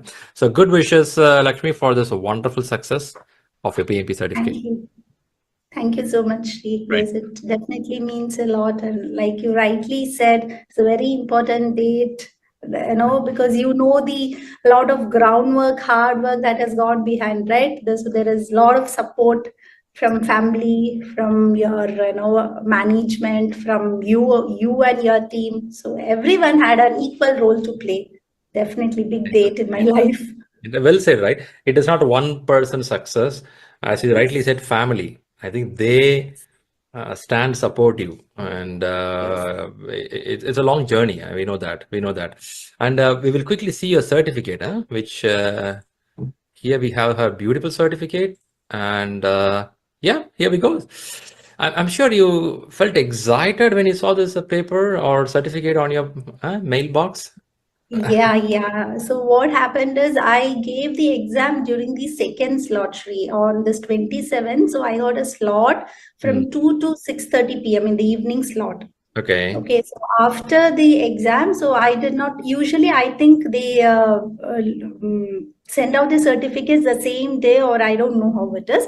But then in my case, since it was already evening time and I did not get the certificate even on Saturday, so I was really worried, oh my God, whether, I got the result the same day, but, and it was mentioned there that you will get the certificate after some thorough scrutiny or something, no? So I was really worried for that. But then, yes, on Sunday it came and we were all overwhelmed. I think everyone at my home, we were all waiting because I had not disclosed it to everyone yet. Most of the people in my family, they all knew that I was doing something. I gave my exam, but they were all scared to ask me, did I clear or not? Until you say they're waiting. Yes. And even on the day of the exam, I don't know, maybe Shri, it is a kind of mixed emotions. It is not that what you study from the exam, study from the book for the exam. Yeah. It is all about how you are trying to relate to your whatever you have been doing at the time of the exam, and you have to be focused. You need to be free of everything else. You need to be focused only on what the PMI is looking for. That's so true. I had a lot of things running in my mind until I reached the exam center, see kids, family, and something else. But then after reaching there, I happened to see there were, I think, four or five people in the exam center, and one person, I think it was a Shri. He had he had his name. There was some problem with his name, and he had to get that corrected at the time of the exam. So the exam was scheduled for 2 o'clock, and he was asked to do it at 1:50. He came late also, and you should see his face. He was so composed, meaning he's already a PMP. He wasn't worried at all. He knew how to handle the situation. He was trying to talk to someone over the phone, getting it sorted out. But unfortunately, I think he missed that slot because we all went in by that time. But then I liked his attitude of dealing with the problem at that moment. But one thing he could have done, which is a very small thing, and I think you have spoken about it in your Sunday prayers also. It's a very small thing. All these small things also matters, checking your first name, last name in the exam, because they're very particular about it. It seems very silly, but then that moment, we would have come with a lot of hope. We wanted to attempt it that day. There could be multiple other things lined up. So it was a very small thing. And also the parking space. Right, that is also a very small thing. Nobody would really bother, to talk about all that. But all these really matters because it will reduce the stress. And what you really need at the moment to attempt the exam is a stress-free mind. You should be able to focus and answer. So I think my time management was also okay. And it all thanks to your ShriLearning materials, Shri. I have done nothing other than ShriLearning mock tests. It is all 180 marks, 60 marks, 40 marks. I would have done some 40 questions. I would have done some 4-5. 60, I would have done 4-5. Then the 180, I would have done 4-5.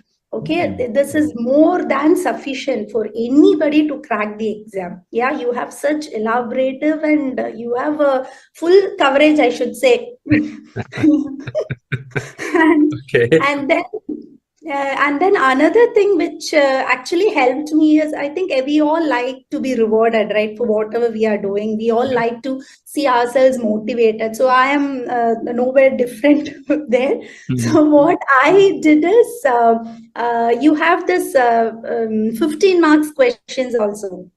Right, so I tried attempting those 2 to 3 days prior to the exam, and I always wanted to see my name on the top list. So if you see the September month, I keep refreshing. So until I go to the top 1 or 2, I never stopped it, and it was all 15 minutes exam. So it used to, I used to like it because I can see that I am getting promoted, and finally I'm there. You're talking about the leadership board in ShriLearning? Yes. And we track the people who is scoring higher. Okay. Yes, the progress, but I know it may sound very kiddish, but yes, you are able to see that yes, you are growing. Yeah, you are reaching there, you are able to crack, and it also tells you that yes, you have understood. So, you are ready for the exam. So I was very low, I think, during the 3-4 days of the exam. I wasn't confident at all. I think that's when I spoke to you. And then I wanted to reschedule the exam. But then you gave me the support. You used to address me as Lakshmi PMP, Lakshmi PMP. That is also, I think, very small word only, but it had a lot of meaning in it. It always gives you the feeling that you're already a PMP. So you just go there with a confidence. Just attempt it with all of you, whoever is watching the video. Please always believe that you're already PMP, and then go and attempt, like Shri always says. That has worked for me, Shri. Super. I really like that positivity from you. Really good, Lakshmi. See that energy with you. As you said, small things like about the center address, availability. Sometimes we think it as a simple, but on the exam day that adds unwanted pressure. So try to clear it off is very important. So now, first, really good to see that positive energy. A little about you. What kind of job you do? Why you need a PMP? Okay, so I'm coming from this IT background only. My domain is banking. So we do this internet and mobile banking channels for most of the banks across the geographies. So I am a delivery manager there. So we have been dealing with multiple geographies for now, and with the latest being one at Abu Dhabi. So in day-to-day life, so whatever we have been learning in PMP, it's all we know that we have been doing that whenever we are doing the project management, right? So I have 15 years of experience, and I have started doing this managerial role for the last 7 years now. So whatever I have been doing, I never knew that I have a term to it. Okay, so dealing with the conflicts, yes, it is actually a skill. So conflict management and negotiating, be it with people, be it with stakeholders or whoever, it is actually a skill. And again, the strategic thinking, your critical thinking, everything, it has a name to it. And it is not a simple thing, it's an art. Yeah, project management is definitely an art. And also dealing with people. And I don't know, I'm being called as a people's manager. Okay, wherever it is, I stay closely bonded to them. I'm a very active listener, Shri. So I can actually, that is what has made me successful is what I believe. Okay, so I can empathize. I think even in the exam, so whenever there was most of the questions, whatever it is all going to be situational based only, right? So we will be able to relate to each of the situations. So whenever you are dealing with a people management related question, so again the full team will come in front of you like a movie, and then you will then know how you used to solve it. Or after learning this PMP, I learned some tricks also. You could deal with a problem like this. There are alternate ways of dealing with issues without hurting the feelings of others. So it's and you made the learning journey a very interesting one, Shri. No doubt about it. All credits to you, actually. But still, you have to sit and listen for 4 hours on weekends, Saturday and Sunday, 8 hours. I'm sure high energy you people had, huh? You had to sit, like, having a family sitting in a room and listening, not an easy thing. That you also made our job very easy. You never gave us any boring session. It was not something related to the book and the other stuff. No, you always had some group discussions also. So all of a sudden we all are into some groups. We don't know each other. So we made a lot of friends there also. Yeah, it was very interesting, Shri. Very thoughtful. Good to know, Lakshmi. So if someone is preparing for an exam now, which book you feel that they can read? Good for them. Okay, so this APG is a very sweet Agile practice guide. Okay. Practice guide is a very sweet book to go through. It is like a story only. So whoever likes reading novels, it's a very it's a cakewalk for them. Very sweet one. And the other one is a Rita 11. It is a very huge book. I can completely understand. It's not that easy. But yes, if we are following your video, the training session, if we are going through that, and then if we are going to the Rita 11, it is very easily relatable.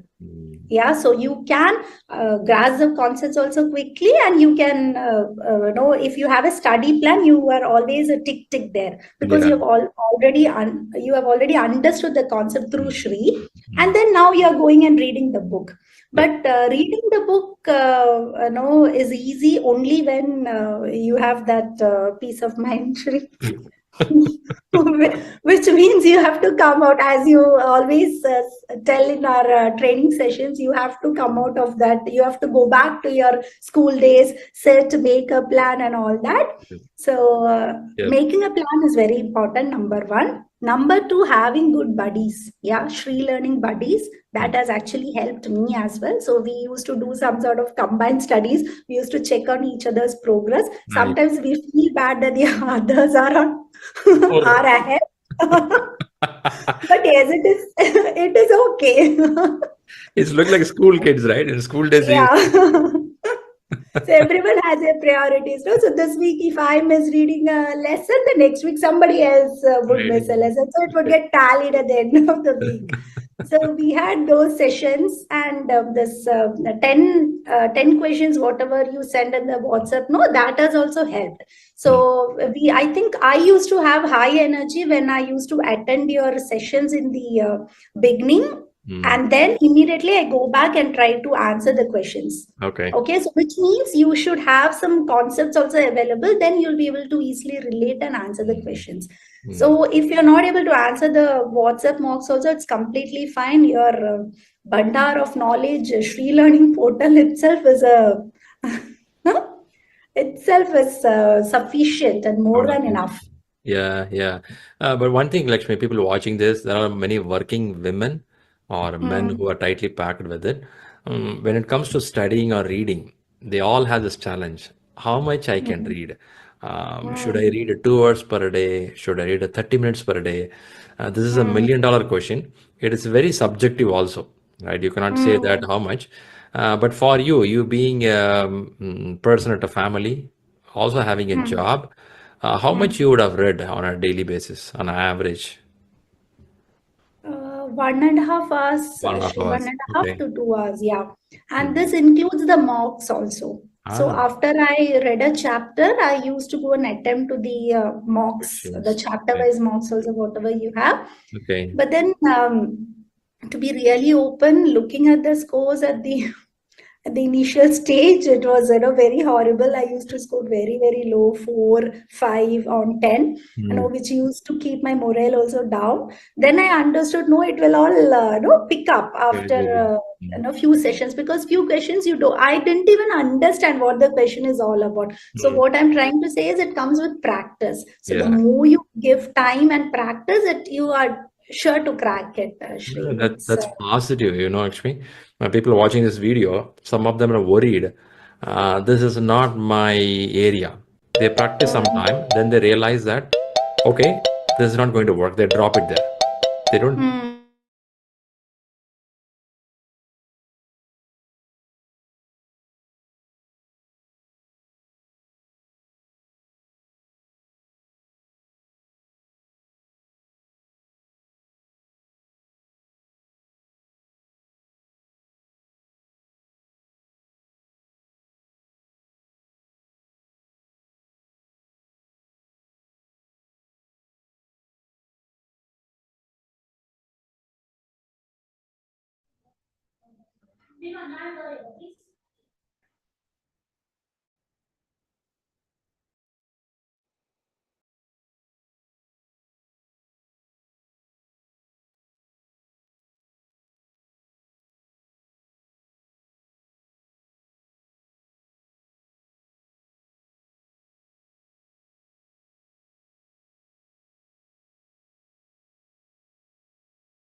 Hello.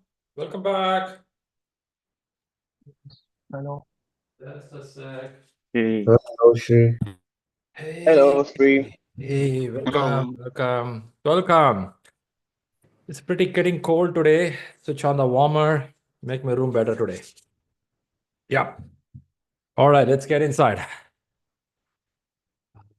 Where are we? We were talking about the exam. Now we have to jump to the subject. Was the break useful? 10, 15 minutes? Did you had your lunch, dinner? Yes. Okay, good enough. All right, good. I think this is the part we're doing, right? So let's listen to a person who talk about the PMP. Before I go there, there was a person who cleared exam, was talking about it. Was there any key points to capture from her video? Practice. Yes. Okay. Never give up. Never give up. Believe. Rita is the good source. Listening. So we should believe Rita. Rita is a good girl, isn't it? Okay. All right, good. So I think good points we learned. Now there is a video published by PMI itself. There is a video this woman is going to talk about what she did. Let's quickly listen to that. And then let's see anything interesting we can capture from here.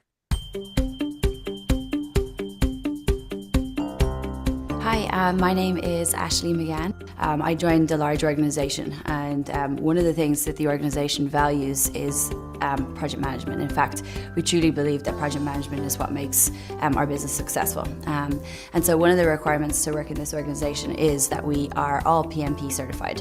And from a business perspective, that makes sense because our clients want to know that they're working with the best in the industry. And so that's why we get our PMPs. So I recently became PMP certified. I feel very well equipped to be successful in project management.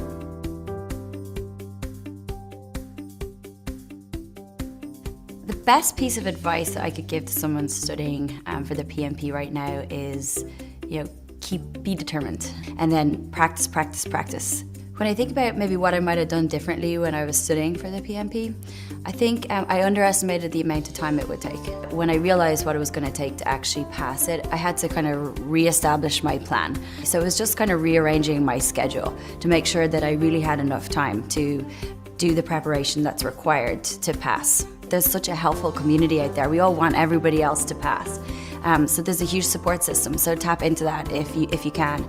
I think having the PMP, its impact on my career, I think from a confidence perspective, when you're every day in your job and you're faced with a challenge, you have, that PMP in your back pocket, you've done the work, you know what you're talking about. That confidence is critical when you're facing a challenge in your business, in your daily life.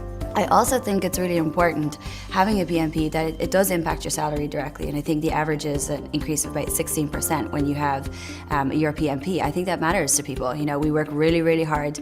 We typically work very long hours. It's really nice to see that increase in your paycheck. I'm a PMP. Tom May, a PMP. Now, with this video, any intake? What is the key here? It takes a lot of time and effort. Okay. Increasing paycheck. I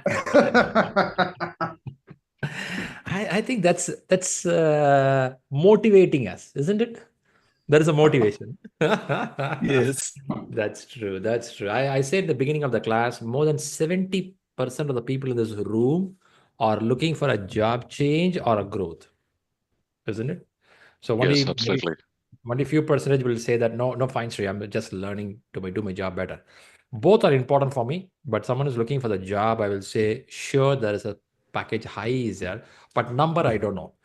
It depends on how do you actually sell yourself.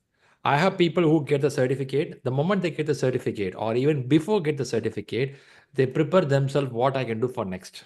How can I apply this job learning? That they do. There are some people get the certificate and put the paper inside the file which they have at their house.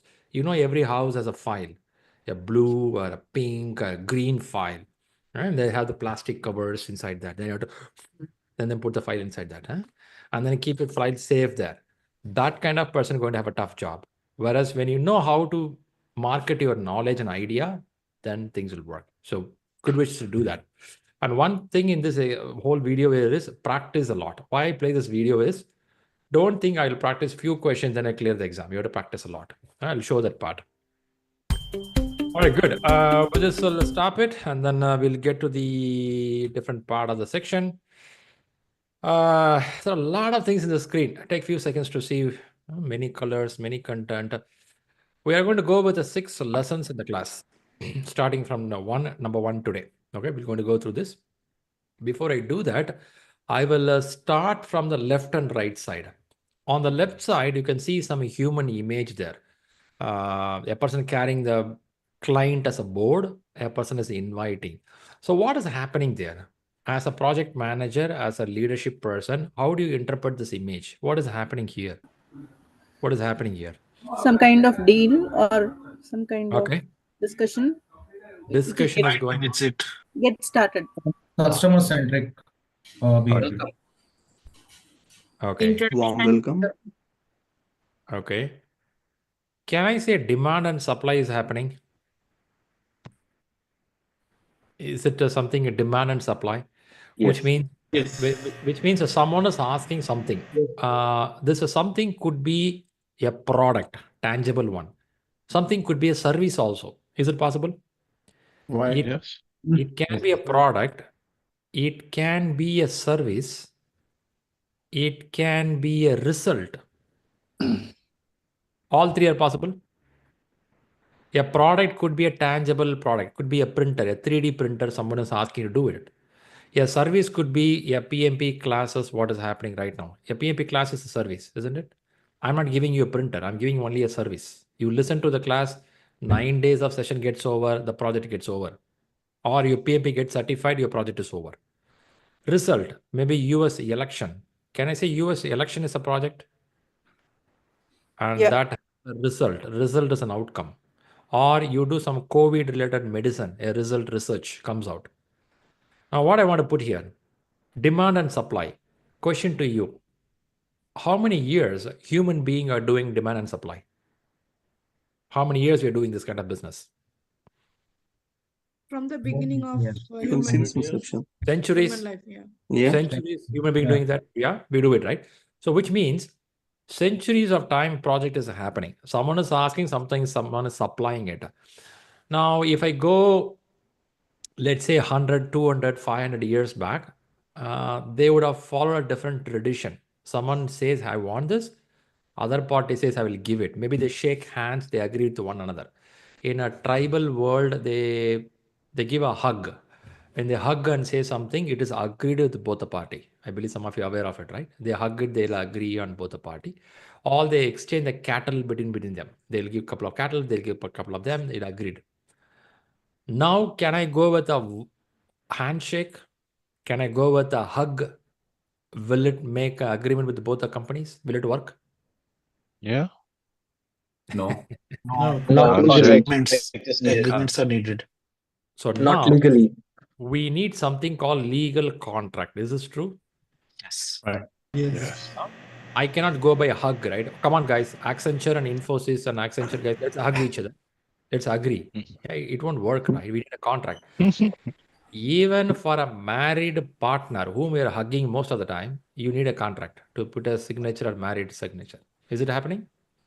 Of course. Yeah. Even the most loved hugging person, you're putting a contract, which is called marriage document. Now, we are living in such a world. Let's come back to the reality of part. Now, what is happening here is when there is a demand and supply, two companies, let's take a company or let's take a government. Government says, hey, I want a particular construction to be completed. And there is an X company. And this company says, we will do the construction for you. What kind of construction? I don't know. Maybe a school, maybe roads, maybe bridge, maybe in a hospital. I don't know what they're going to do. But government is asking demand. X company says, I can supply.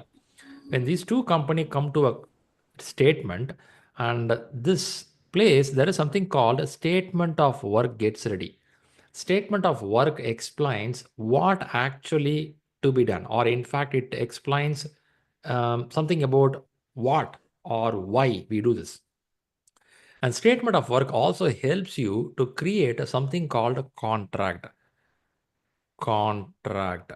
Now, contract is a legal document, Legal, legal document. What does it mean by legal? When two parties should sign the contract, they have to oblige to the contracting parameters. If you skip out of that, you are penalized as per the contract, if anything mentioned there. So both the company agree in a contract. But Shri, as a project manager, will I involve into this? Question mark. Let me ask you, as a manager, will you involve into this legal document signature or creation of the contract? Will you involve? No. Yes. Yes. Yes. Currently, I'm doing it. Yes. You're absolutely on hook for what you Yes, write in that definitely contract. yes. Okay. Majority of the company, they don't want managers to involve into this. Majority of the company, even for the PMI standard, they don't expect a manager to involve into this. This is usually done by the directors, portfolio managers, sales team. They call pre-sales team, sales team, vendor management team, procurement team. Are you getting the terms what I'm saying? These are the terms. They use senior portfolio manager, directors. What will happen is every company will have something called pipeline, project pipeline. Have you heard the term project pipeline? Yep. If I am a company like Accenture who do a software development, in my company there'll be a pipeline. In the pipeline, I will know how many projects are coming towards our company. Some will be in amber color, some will be green color, some will be red color. The color mentions whether the project will be chosen or not. I am not going to get into that discussion at all because that is out of the scope in PMI, PMP itself. Because that is done by different team. There is a place where they do POC. POC stands for proof of concept.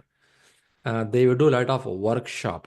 They will do business case analysis. See, what is business case? Is it worth doing this project? Why we have to do this project? All this conversation will happen. In this place, chances are they can call a project manager and get more suggestions. If you are a project manager in one company, they will call you, hey, can you help me? We are planning to sign a project for a hospital construction in the world. Can you give me some inputs? They can ask for it. But however, manager will stay away most of the time in the contract signing. I'm going to explain more detail on this. But for now, what I want to say you here is a statement of work or a contract which you bring in is a legal document signed between two parties to start the project. Now, where the project manager involves, if you ask me, there is a place called project charter. Project charter. Project charter is a one-page document. It's a A4 size paper, one-page document, which explains every information at the high level detail of the project. What is this project all about? And what is the benefit of the project? And who can be the key stakeholder in the project? What are the dependencies? What are the problems? You'll write all this information in a one-page document. But this charter is not a contract. It is not a legal document. It is only a agreement. Agreement between who? Agreement between parties. Project manager and the customer. Exactly, the project manager and the company. I'll explain this with more examples to get an idea. Okay, for now, hold on with this information. I'm going to take you to the next stage to explain the previous points. What you saw here is, on the left side, what you saw here is someone is asking, can you get me? They're asking you. And you took some time to do project management. This is called project management. You're going to do project management. When you do project management, some outcome should come. Okay, what is the outcome? A outcome can be a deliverable. What is a deliverable? Deliverable could be a finished product. A mic in front of me is a deliverable, isn't it? Or when I'm talking to you, sharing the class information, it's a deliverable. Or could be any results. Now, this is a deliverable. We have to see how long it takes to deliver. Short term, long term, continuous delivery, periodic delivery. And this delivery methodology will help you to decide, should I go in a plan-driven approach or should I follow agile approach? So most of the time, your approach towards project management is not based on your company. Your approach is based on your customer expectation, isn't it? Your customer says, I want a delivery every week. Your customer says, I want a delivery all in one shot. That can make you to decide how do you want to run a project. Because you have agile in your company, because you have recruited 4 scrum masters, doesn't mean your company can do agile project. Your customer has to say that I need a project deliverable within 2 weeks of time, or every week give me deliverable. Then they start thinking what way I have to deliver. So who drives a deliverable? Most of the time, customer drives a deliverable. I think that is what you do, right? You go to the pizza corner, you order a pizza, and the person says we will deliver you in 20 minutes. But you're saying that I have to do something for my car. I'll come in 45 minutes. Can you deliver after 45 minutes? Is it possible to ask this in a pizza corner? Is it possible to ask in a pizza corner? Yes, Yes, it is possible. Yes. It's possible, right? No one stops you. But some pizza corner says, I don't care wherever you go. Once you order, we deliver in 20 minutes. Is that also possible? That's also possible, right? Yes. That's also possible, right? Yeah. Some places that's also possible. But majority of the time, they don't want to lose the customer. What they say, it's okay. You come back in 45 minutes, we'll be delivering you. That's called customer satisfaction. Now I took a pizza as a case. Now let's go to the real model of projects. Now look at this picture. Let know what is your interpretation. What kind of project is happening here? I'm going to give some example for you. Construction business. Construction. Building hospital. Okay. Yeah, construction is going to happen. A building is going to come. A hospital is coming. Can you say like that? Hospital. Yes. A product. Yeah. Okay, sorry guys. Someone mic is giving more sound. I muted you. Yeah, project is going to happen. Can I say I need a project team to make this hospital happen? Yes. Yes. Yes. Imagine it's a vacant land. Nothing is there. It's a vacant land. A lot of bush is there at present. And the government is involving. I'm putting government here. Government from Canada, a government from Amsterdam, government from Mumbai. I'm just taking some examples, okay? Could be a government from Canada or US or Europe or from Asia somewhere. Hospital is going to come. How many years as a human being we are doing hospital construction? As a human being, hospital construction, how many years we are doing? 100 Lots years. of years. Centuries? Mostly. Centuries, yeah. Long Centuries, right? time. Centuries, right? Village. Very good. We are doing long time. Other day I was in Belgium. In Belgium, there is a place called Bruges. Okay, they have good canals. It will look like a Venice. Venice, Italy, Venice, right? You can get there. There's a woman who was explaining about this place. She was showing in a hospital, which is centuries back. They've done it in the water. And for this hospital, they bring patients through boat, drop them, and pick up through the boat because the hospital is in the water. You have to get inside. Look at the way they did. It's still active. Now they're not using it. It's a museum now. If you want, you can use it. But what I want to mention here is hospital is not new for a human being because as a human being, we have to survive. We do it for a long time. Let's come back to the point. Now, to do this project, first, do you think there will be a vision statement from the government? Vision statement from the government will tell that next 10 to 15 years, we have to reduce the people with a disease or a problem for which we need some measure to be taken. Okay. I'm not talking hospital, a vision. In the vision of reducing the health problem, one of that will be hospital. Can I say like that? Yes. In a vision, I need a proper oxygen level, good breathing place, and people should have a good environment for kids to play. Playground is needed. Good, less fertilizer food items should be there. Roads should be good. People can bike themselves. Kind of, they do many things. In this hospital also will come. First, the government has a vision for a healthy life of human being.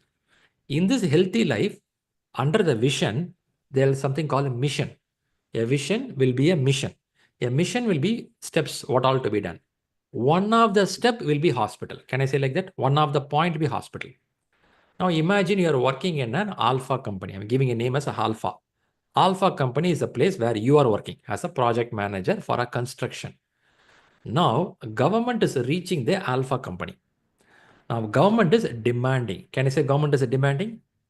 Government is demanding and alpha company is going to supply. Government is going to demand, alpha company is going to supply. Do you think government straight away start the hospital project or will they do a business case analysis? What is your thought? Yeah, they will do business case analysis. They will do business case. There will be business case. There will be a proper business case study why a hospital is needed. You have to prove it, isn't it? Somebody has to discuss on the table. They will do a brainstorming session in the government head office. Why we need a hospital? Why not we take a hospital from Mumbai, 80 kilometers away, there is a hospital. In Amsterdam, within 100 miles, there is a hospital. In Canada, in the next state, we have a hospital. Now people say that, guys, it's too far away. We need something closer. There is a business case. In a hospital project, should I talk about ROI? What does ROI stands for? Return on investment. Return on investment. Should I talk about ROI or should I talk about value addition to people? Which one I should talk? Value addition. It's a government, so value addition. Right. But nothing comes free in the world. In Dutch, they used to say that no free lunch. Okay, there is no free food. You have to do something. You have to do something, right? So which means you have to do something. So government knows that you have to take care. So in project management, they use 3 terms here. They use a word. It also comes in the Agile books. You talk about 3 P's, P, P, and P.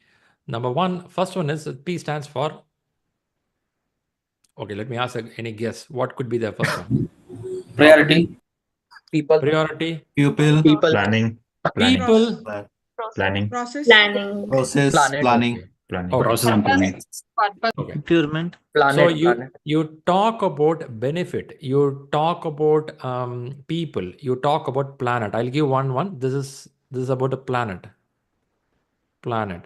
When you do a project, you see what all being covered. You talk about planet in the sense of environmental related. Is it beneficial? Is it useful? And you look for a people and a society. Is it useful for the people and society on coming out of this project? And we talk about something on a profit, what you're going to gain, financial terms. You talk about it. When you talk about a finance, when you talk about people, when you talk about the planet and environment, a hospital fall under which category? Should I talk about profit? Should I talk about people? Should I talk about planet? Where it will fall under? People. People. People plus environment. Can I say like that? Yes. People Yes. plus environment, right? Yes. But mostly I will not talk more on the profit parameter. However, when you come with a new software development for a bank system, an agile project coming up, if I use P, P, and P, now American Express is doing the project with Accenture. Now they want to come with a new credit card system in American Express.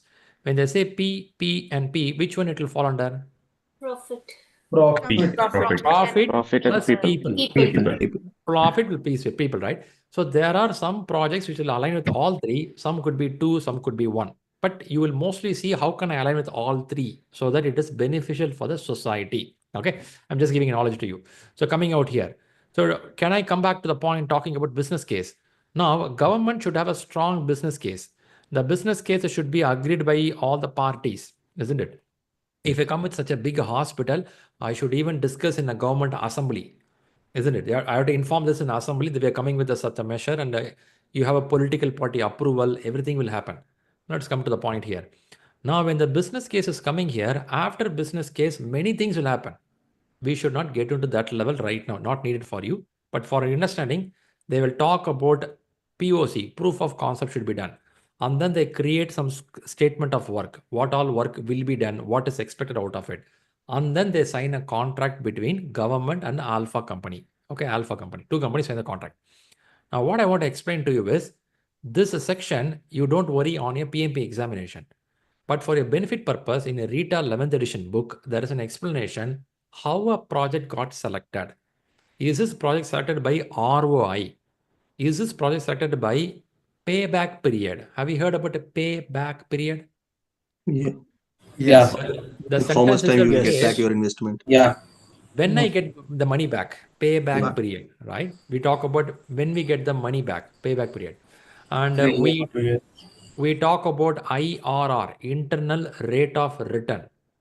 There is something called NPV, net present value. If I'm going to invest 1 million and this business is going to come 5 years from now, 5 years from now, if I'm going to get a 5 million, what is the value of that money as per today? Net present value. If a 5 million is going to come by 2030, what is a 5 millions worth as per today? Net present value. I don't want you to get a detail into this, but in the book you will have something, read through it, not for exam. But message here is project selection is a different category.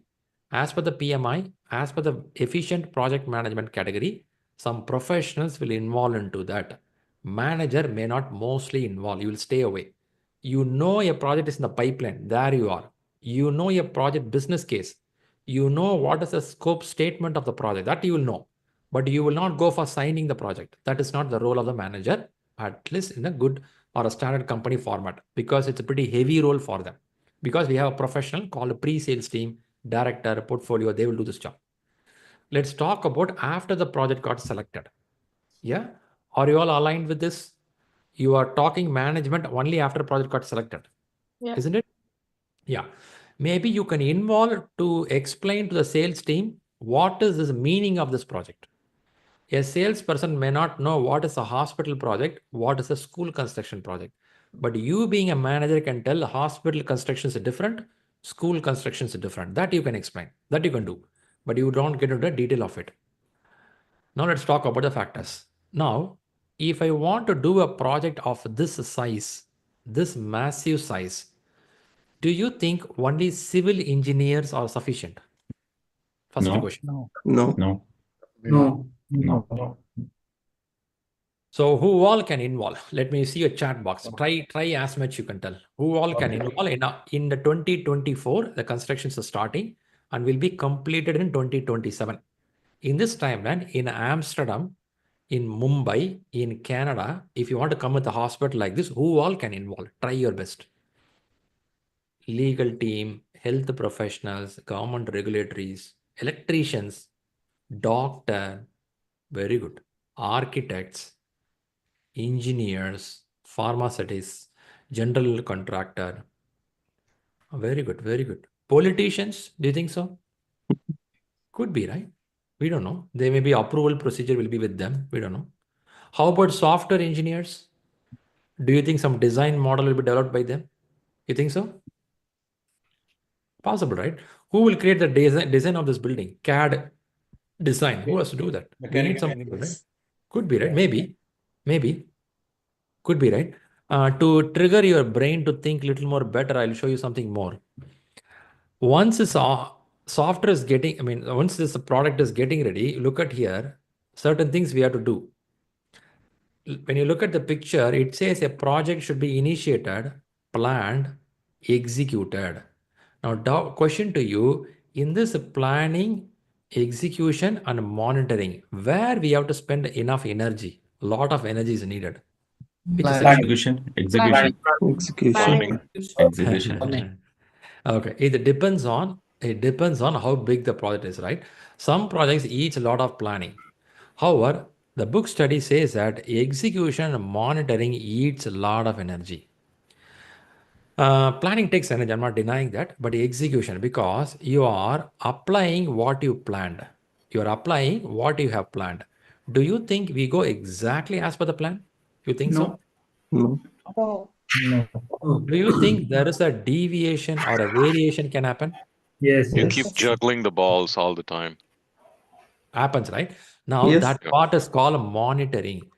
Now, question to you, when I start the project in the month of January 2025, I took 3 months to plan for a hospital. Can I say it will take at least 3 months, just for example? 3 months to plan?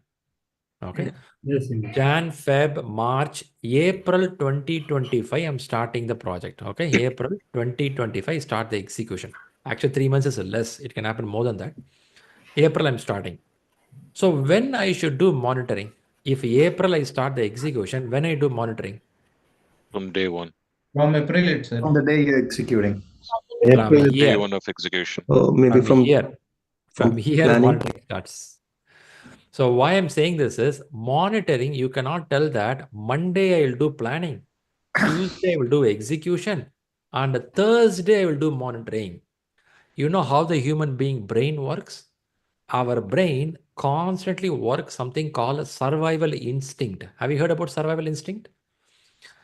Our brain constantly monitor for survival instinct. This is a reason in the news, if you see a negative news, you watch immediately. If there is an accident, if there is a problem, your brain want to watch that news first, because your brain is constantly monitoring, is there any survival problem for me? And the news channels use it properly. That's why they keep on putting only negative news. But the message here is, in a project, from the day one, you start monitoring. Then why you give it here, Shri? In the book, they have to logically divide the content. That's why they divide it like this. If not, monitoring happens all the time in the project management. However, when you have a planning, I will monitor against the plan.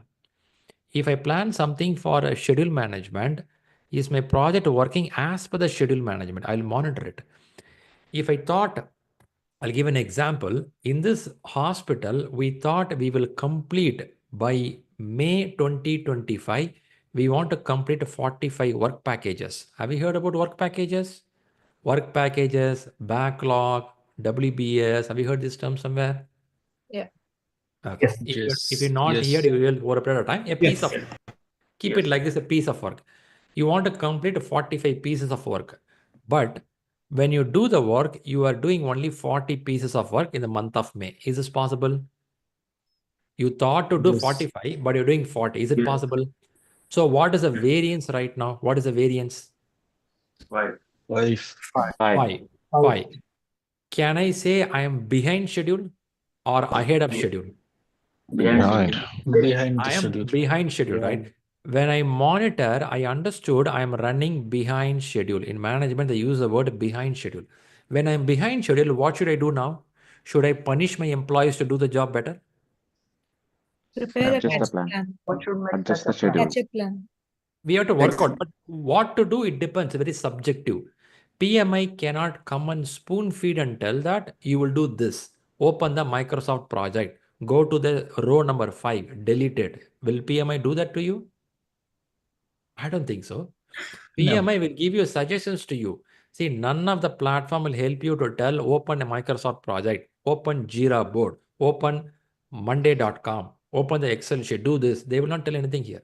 They will only tell when a project is under this kind of situation, you can use something called compression technique, fast tracking, or moving some requirements. Those kind of things will explain.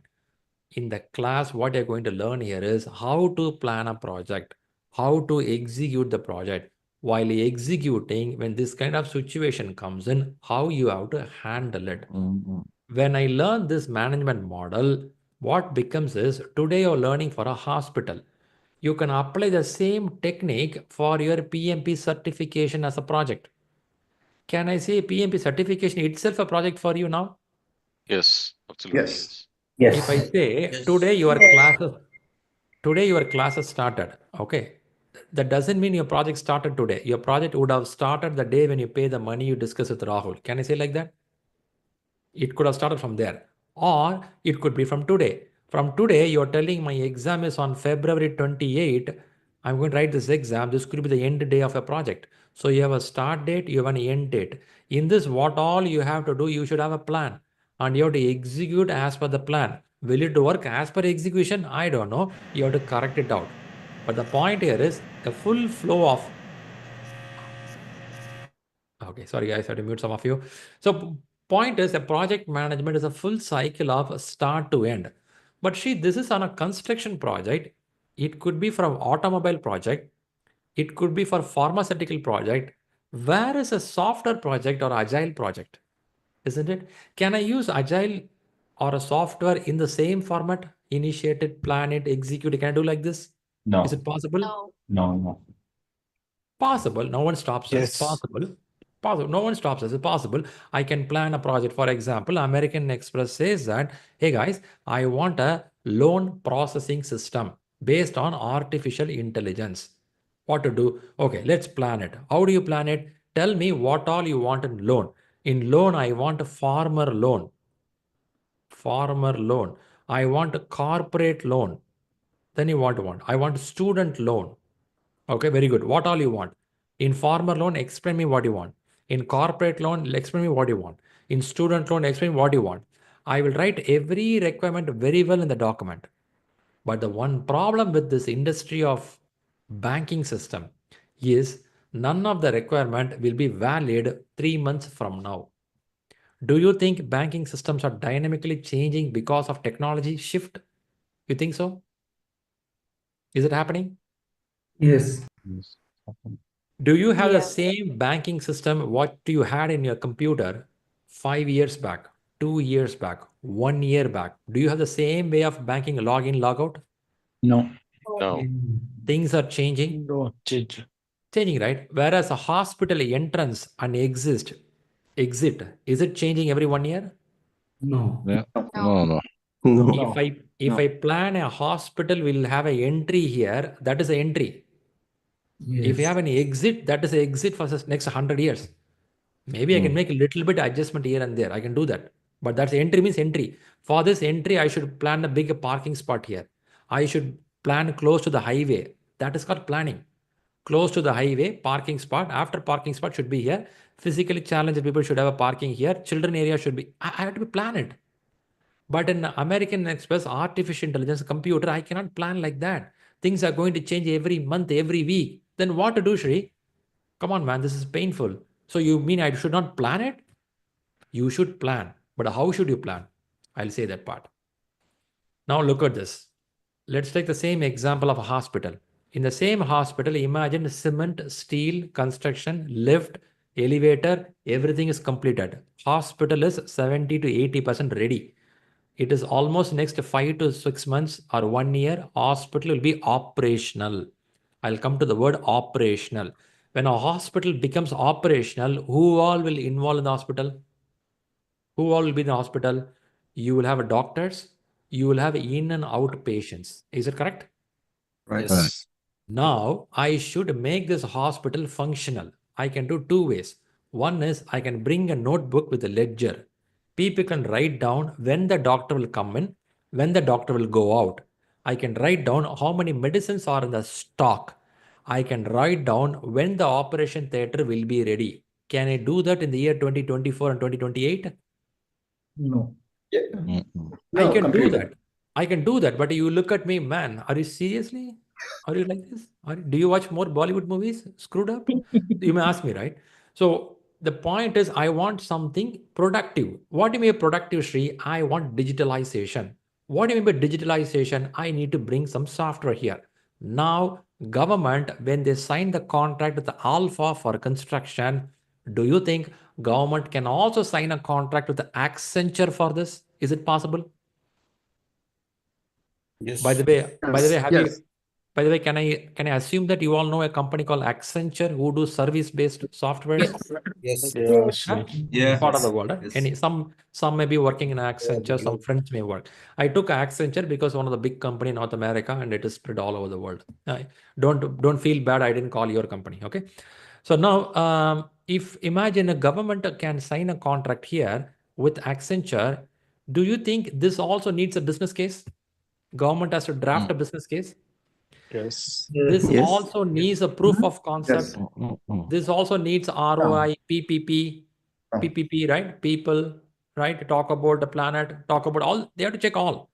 Then comes a contract, a legal contract between Accenture. Then comes something called project charter.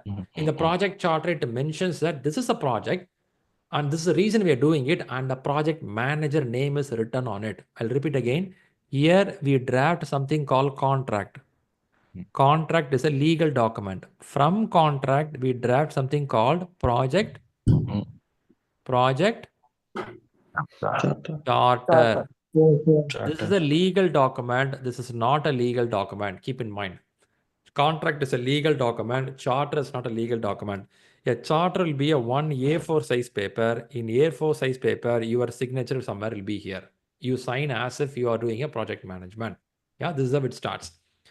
Let me come back to the point of what I want to explain you. In a construction, you did a plan-driven project. Planning, execution, monitoring, right? For which a project should be initiated, the project should be closed. There is no change between hospital construction and software. Initiation, closing, it's the same model, but doing going to change. Now, I'm going to challenge you something. Have you heard there's a term called PDCA? Plan, do, check, act. You heard about it? Yes. Okay. Now help me. Are we doing P, D, C, A cycle here? Yes. Okay. In a construction, how many times you will plan? One time or more than one time? More than one. More than one time. More than one. But the first plan will be a big plan. Is this true? Yeah. Yes. First plan, a big plan. Maybe one more time you will repeat it. Maybe one more time. Maybe 2, 3 times, 5 times, 8 times, 10 times. Some limit is there. Too much also you won't do because the first plan you took half a year. Yeah, that's how we do. Because it's a hospital. Because I know this is a east-facing entrance. For east-facing entrance, I should be close to the highway and there should be a parking spot. For this, I have to plan. I should plan. Now let's go to software product. I'm taking software as an example for Agile. Don't think Agile means a software because I'll explain next Saturday. Software only is not into Agile. Many products are Agile. Okay, quickly touch base here. Now I can do the same here. I can do planning. I can do execution. I can do monitoring. I can follow P, D, C. What is the last letter? A. I can do this. But the trick part is, at least till 1980 or sometime in 2000 beginning, many companies were following the same format for software product also. But what the problem happened here is they planned everything well. When they start doing the job, already technology shift has happened. Now, whatever you do, it's an outdated work. Is it possible in this industry?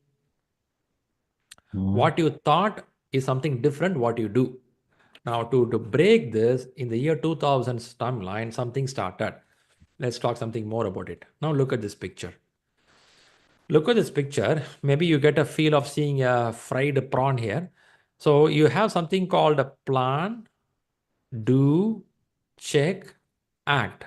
Then again, what do you do? Again, plan, do, check, act. Again, plan, do, check, act. And we keep going. Now you have to help me. Why I should do multiple rounds here? Why can't I do like what we did for construction? Because there may be continuously evolving. Things are changing frequently. I'm doing incremental delivery here. Incremental delivery, iterative, continuous delivery, lot of terms here.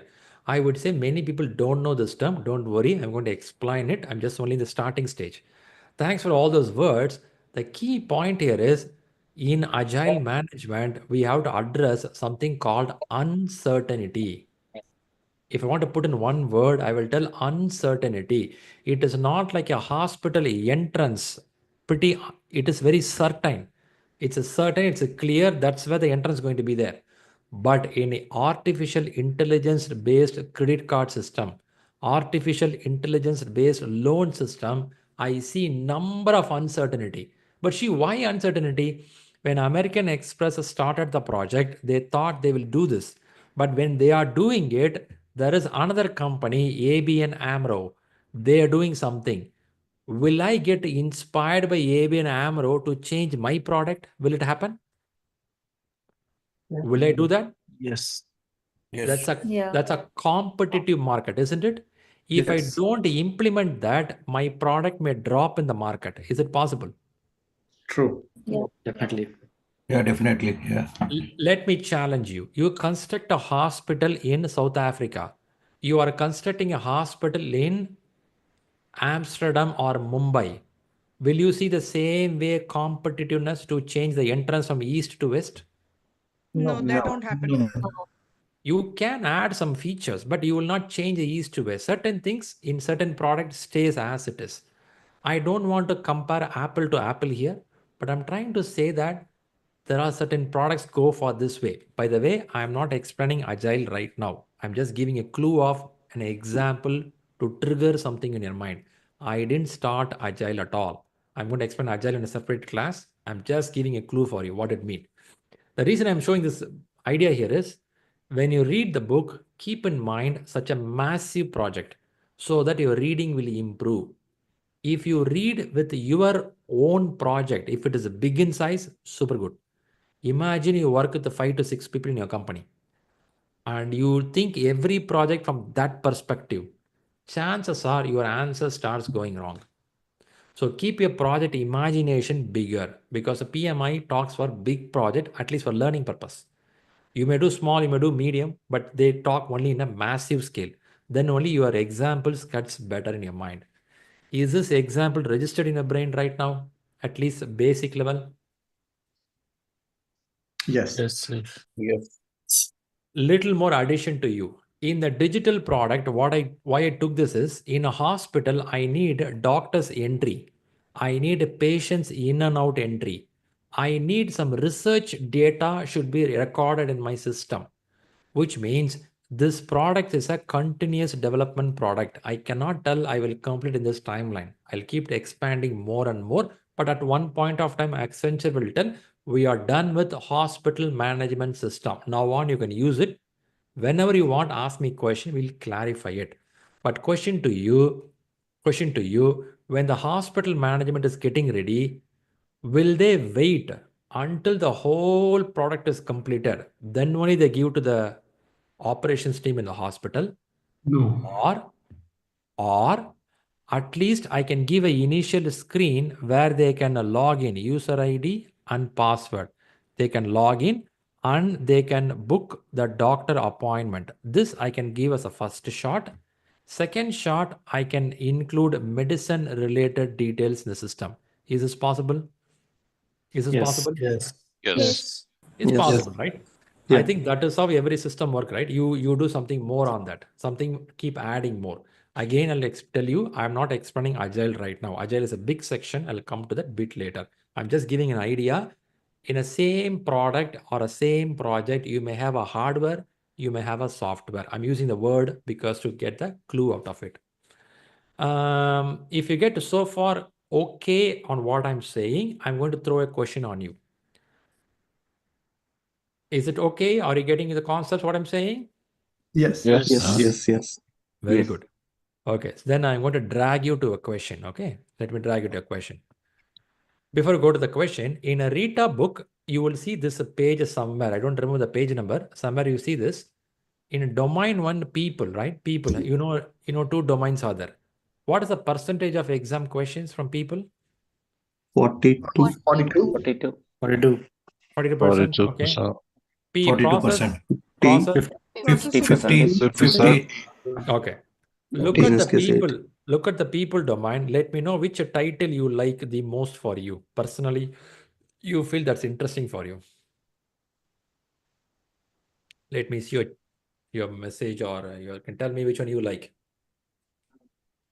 On each domain? Active listing. On the people only? Yeah, people. Tell me about the people. Which one you like? Then we go to process later. Facilitations. Team development. Team development. Conflict resolution. Collaboration. Listening. Many are there. By the way, if you are good in these areas, do you think will help you to improve your professional career a little more better than today? You think so? Yes. Yes. A lot better. Yeah. Yes. Yeah. Right? Yes. Right. So this is called a power skills area. This is called power skills. Do you think really it gives a power for someone? Power skills, right? Yes. There are many areas here. It is only in a heads up on what you're going to learn in the class. For your exam, this is what you're going to read. You go for the exam, clear the exam, that's a different story. But I'll be very much happy if you improve some of the skills. For example, imagine your listening skills are really good. That's going to help a lot. If you can have good emotional intelligence, you can understand your team members very well. If you can negotiate it, I know many people fail here, You have amazing skill set, but when you go for a meeting, you want to ask something, but you don't know how to put things together. Some guy, some women in the room, they win the deal. And when you come out of the meeting room, you realize that, shucks, man, I should have asked better. Have anyone felt like this in your project, personal life? Have you felt like this? A lot of times. Yes, lots of Yes. time. After Yes. everything got over, you realize, shucks, man, should have asked better. Huh? But don't use it and go back to Rahul and ask better fees later. Don't do that. That's over. You guys joined the class already. Now I know negotiation. Rahul, come on, let's talk negotiation. That will not work. Sorry, guys. So now, point here is learning these skills. Don't think it's a one-day game. It's a continuous process. There is no expert in the world says that always they're good on everything. It's a continuous learning. The same person who succeeded in negotiation will fail in another place. Yeah. Ask any married people, they know about the story. So coming back here, talking on the process side, 50% of the process, this is where we have to spend time. Risk management, schedule management, scope management, procurement, communication, budget, all goes in. But now what will happen, the fun part is in all this area, Agile is blended. When I'm explaining this, I have to explain Agile. When I'm explaining this, I have to explain Agile. So every area you will have Agile parameter included. This started from the year 2021. Until then, Agile was not as close like this. But now they're getting too detailed into Agile. So your exam will have 50% of Agile questions and 50% or more will be towards predictive model. Yep. Good then. Then let me challenge you. Yes. Oh, Sorry, somebody's putting a question here. Kumud Lata, please go ahead. Yeah. So just wanted to ask Shri, if I have to differentiate between plan-driven approach and agile approach, are we saying that short-term projects or a project where the technological disruption is expected at a very high rate should be taken up in an agile model, and the long-term projects or the projects where there won't be major technological disruption in a fast-track basis should be should be taken in a plan-driven approach? Is that the right thinking? Or that's an example I showed you, but that's not the only answer. There are more things to learn about Agile. I will use many cases about Agile, but for now, what I said is only an example for you. There could be a major project without technology distribution. Also, things can change. But hold on with me. I have a place to explain what is Agile. So far, I didn't talk about that at all. When I come there, I explain you. For now, keep this example. Yeah? I'll come to the place to explain more on this part. Yeah, thanks. Great. I'll come back to you. By the way, I didn't go Agile as I said, and come back to the point. So now there is a question here. Let me challenge you with the question now. Read this question carefully. You have to choose one answer out of it. It's a very basic question I have used from one of the books.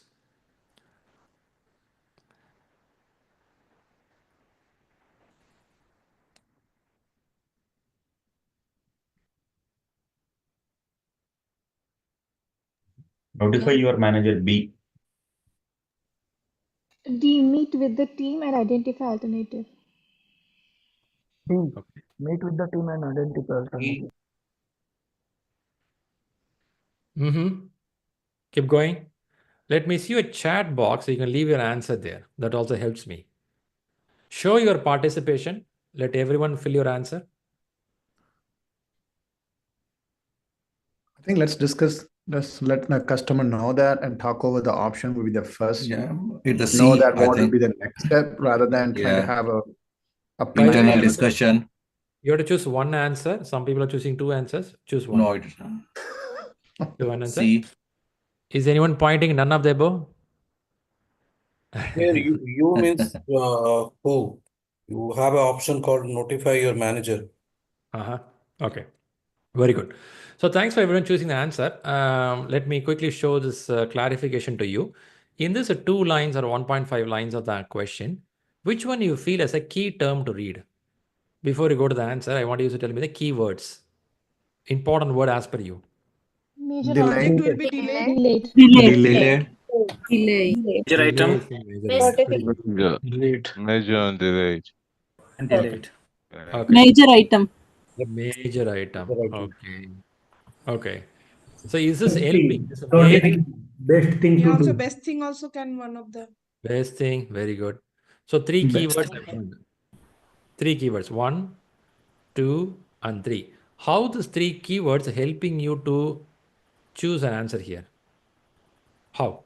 I'm thinking major means it's part of the critical item in the project. So I'm thinking it's going to impact your schedule because it's a critical item. Okay. So that means it will have an impact on the schedule. I'm assuming this. Okay.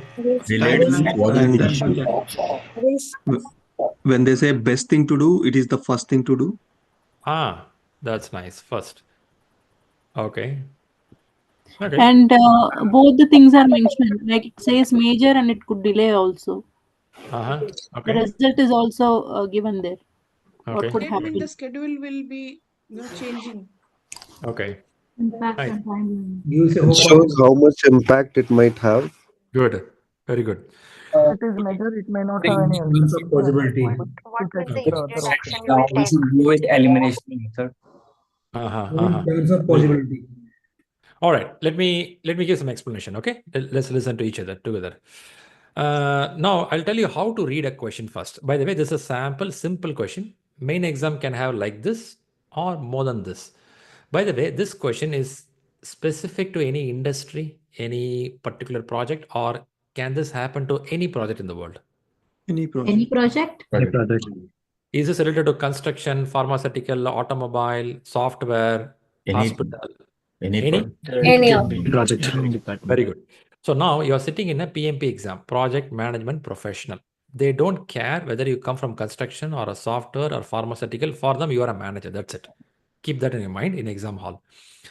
Now, when they say you receive, you means whom they're pointing as per this exam? Project Project manager. They point you as a project manager. Yeah. You are the person they're pointing as a manager who has accountability and responsibility on the project. You receive a notification. What is the tense of the question here? Past tense. Project manager is receiving it. Me as a project manager. You receive a notification. Present tense. Present. It is whenever. Present. Shri, are you taking grammar class here? No, not at all. Just trying to say the tense of the sentence changes the meaning of response. I have seen many people in office and corporate could not read the email properly before that react on the email. When you read the email a second time, you get a clue that, okay, this is not today. They're asking for next week, isn't it? So you don't get it clearly. So reading an email is pretty important. Answering the tense is much important. A major item, a major can become a showstopper. Have you heard the word showstopper? Yeah. Yes. Yes. Yes. What is a showstopper? We cannot move forward. The Whole project. a gating item. That impact the delivery. Okay, there is a delay going to happen. This is there. Now, last line of the question. Best thing to do. So now, first thing is, before you go to the answer, first you have to understand the question properly. Before understanding the question, don't jump to the answer. This is the first thing you have to learn the examination. Our human tendency is quickly our brain will jump to the answer spot. Don't go there. Right? Now, what I do is, number one is, what I'm telling here is, you have to understand who is being targeted in the question. Because they may target the project manager, they may target the project team itself, they may even target the project itself. They will tell the project is delayed, the project is stopped. So first understand who is being targeted. This will help you to answer the question better. Second one is, you have to see the tense of the question. What is the tense here? Past, present, or future? That you have to understand. Third one is, what is the criticality? How critical the project is, or intensity of the problem. The intensity of the problem is a showstopper here. So understand the criticality or intensity of the problem statement. And the fourth one is, always read the last line of the question carefully. In the last line, they're mentioning best. Best means in this all answers are correct answer. But in this correct answer, I want one as the best answer. Are you getting the meaning? When they use the word best, more than one answer can be correct. I don't want more than one answer. Give me one answer correctly. Only after doing this area, okay, now only you have to go to the fifth stage. The fifth stage is called elimination technique. What is elimination technique? First, you have to eliminate some wrong answers. Some wrong answers. But see, how do I know wrong answers? If you read the question carefully with these bullet points, you can start finding the wrong answer. For example, answer A. What is wrong here? Pre-plan. Pre-plan. Pre-plan your project. If you are in a present tense, can you do time travel and do the pre-plan? No. It's gone. So straight away it's gone. Okay, another elimination technique. B, notify your manager. You are Now, the manager. a question is targeting on you as a manager, and there is a major problem. By notifying, are you solving the problem or are you informing the problem? Informing the problem. Informing, only informing. By any chance in your corporate, do any managers like problem or solution? Which one they like? Solution. Solution. You are also a manager, right? I don't think you like a problem. You ask a solution, isn't it? So yes, notification can be done. I'm not denying that. It should be done also. But that won't be a solution, isn't it? That won't be a solution. They're asking you to best That won't be the best. thing. Yeah. When they say best, I don't think you notify the manager. That will not help you. So it's gone. In exam, when you read the question carefully, at least 2 answers you can eliminate. Now comes the main area. The main area is last 2 answer. This one, no one can help in the world except your sixth sense. No one can help you. See, up to this, somebody can help you. You can tell who, tense, criticality, last line, elimination. Answer, it's a purely your sixth sense.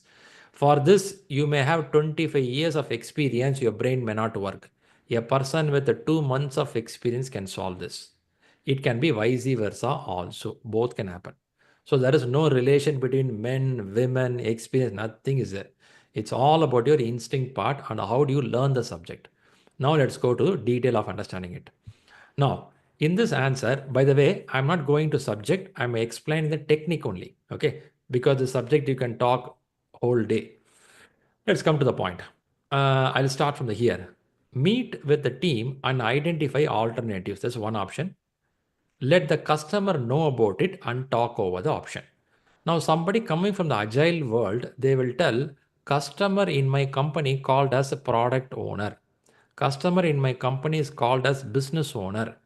They are already part of my team. So I will keep this customer informed what is happening. Anyone here from Agile already? You have product owner in your company? Do you? Yes, I have. Yes, I have. Very good. Yes. So they will debate. Shri, we have PO already with me. Now my thought or the question thought is what the best thing to do? When you say best thing, you should solve the problem. So where the solving the problem starts from? If you keep your customer informed, will it solve? Or talk to your team and identifying will solve? That's a question now. You can tell Even no, talk Shri. over the options, you need to know the options.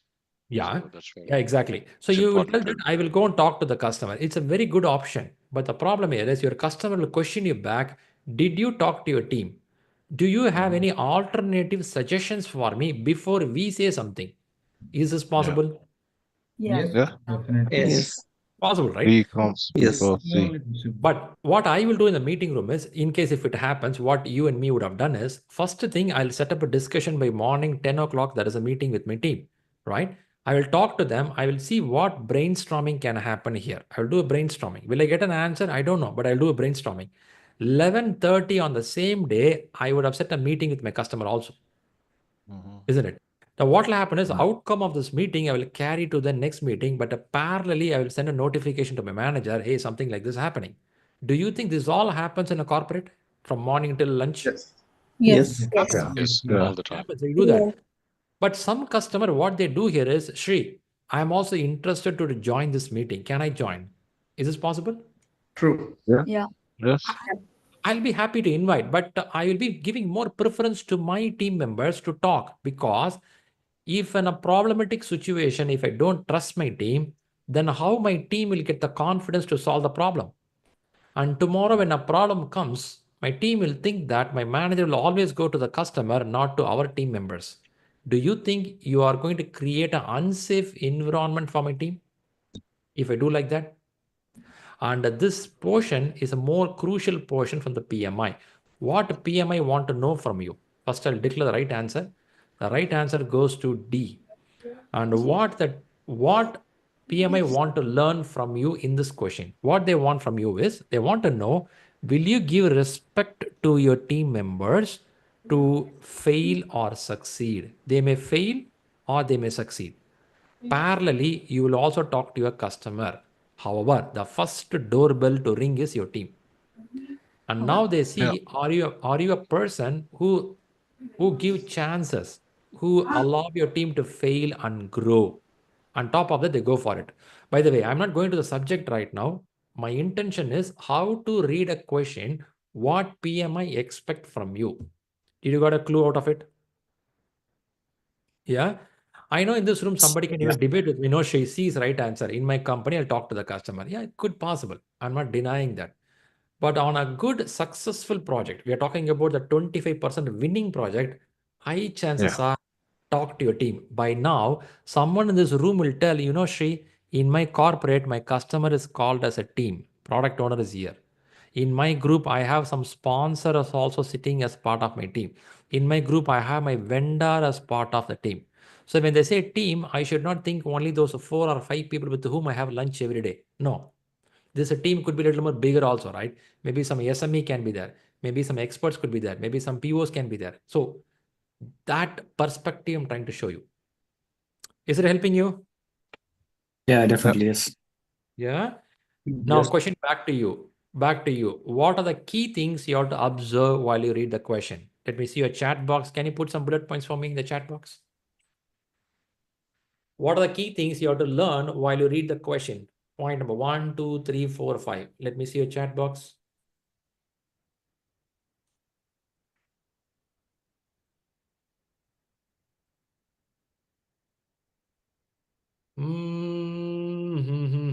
Who is there? Tense is there? Criticality or intensity? I got your point, Apruva. I saw your message. Asked. Very good. Very good. Is there multiple answers are also there, or it will be a single answer? Some questions will have multiple choice also, but here we don't have. It's possible. It's possible. But now, how we identify that? If there is any direction or indication? it will be given in the bracket for information in every question. In the bracket, they will give somewhere here, choose to. They'll mention choose to. They'll mention it. Yeah. Okay. Good job. I asked you this question after doing this, 5 techniques, right? Who? Tense of the question, criticality or intensity of the problem, last line of the question. Be careful. Always read the last question carefully because first 2, 3 lines they'll explain something. In the last line, they'll ask something else. Be very careful on this part. And then elimination technique, 5th technique. If you follow 5 techniques, you get close to the answer. But who will choose the right answer? Who will choose the right answer? Me. Your 6th sense. 6th sense. Not you. Not you. Your 6th sense. Doctor. You as an object different. Your 6th sense is different. Is it right? Your 6th sense. I believe we all have the sense working very well, isn't it? If not, you won't be in the class today. If you're sitting in the class, means it's working very well. 6th sense. How to enable the 6th sense? You have a reading habit. And the next one, the women mentioned in the video, practice, practice, practice. You remember that? So you will have a book reading and you have a practice. When these two happens, your 6th sense gets a sharper and sharper and sharper. The more and the sharper, the razor sharp when you come to this level. And that's a point when you read, you get a clue. Hey, that could be the answer. This could be the answer. When this is learned properly, when you go to a corporate, in your corporate or in an organization, you start applying what you learn. Because the 6th sense, how it works is, there is in our brain a big portion called a subconscious mind. Have you heard about subconscious and conscious? Conscious mind is there, subconscious mind is there. The more you sharpen your 6th sense and make sure it gets to your subconscious mind. When the subconscious mind is filled with all the info, without anyone saying, you start applying those techniques in your job. And that is how the PMP certificates are pretty popular in the world. And this is getting a more tougher and tougher an exam is, the more that tough it is, people sit and read properly. There are many certificates, you get the answer and question in the Google itself. You type the question, you get the answer, you can answer the main exam. So this exam is not like that to make you to read properly. Hope you're with me so far. Very good. Yes. All right, fantastic. Shall we see some subject messages going forward? Some more content? Yeah. To give some refreshment, I'll play a video. We need some refreshment, right? Like movie advertisements in between. Some break. Future of project management. Any guess how the management will be in future? What will be taking more charge? Any guess?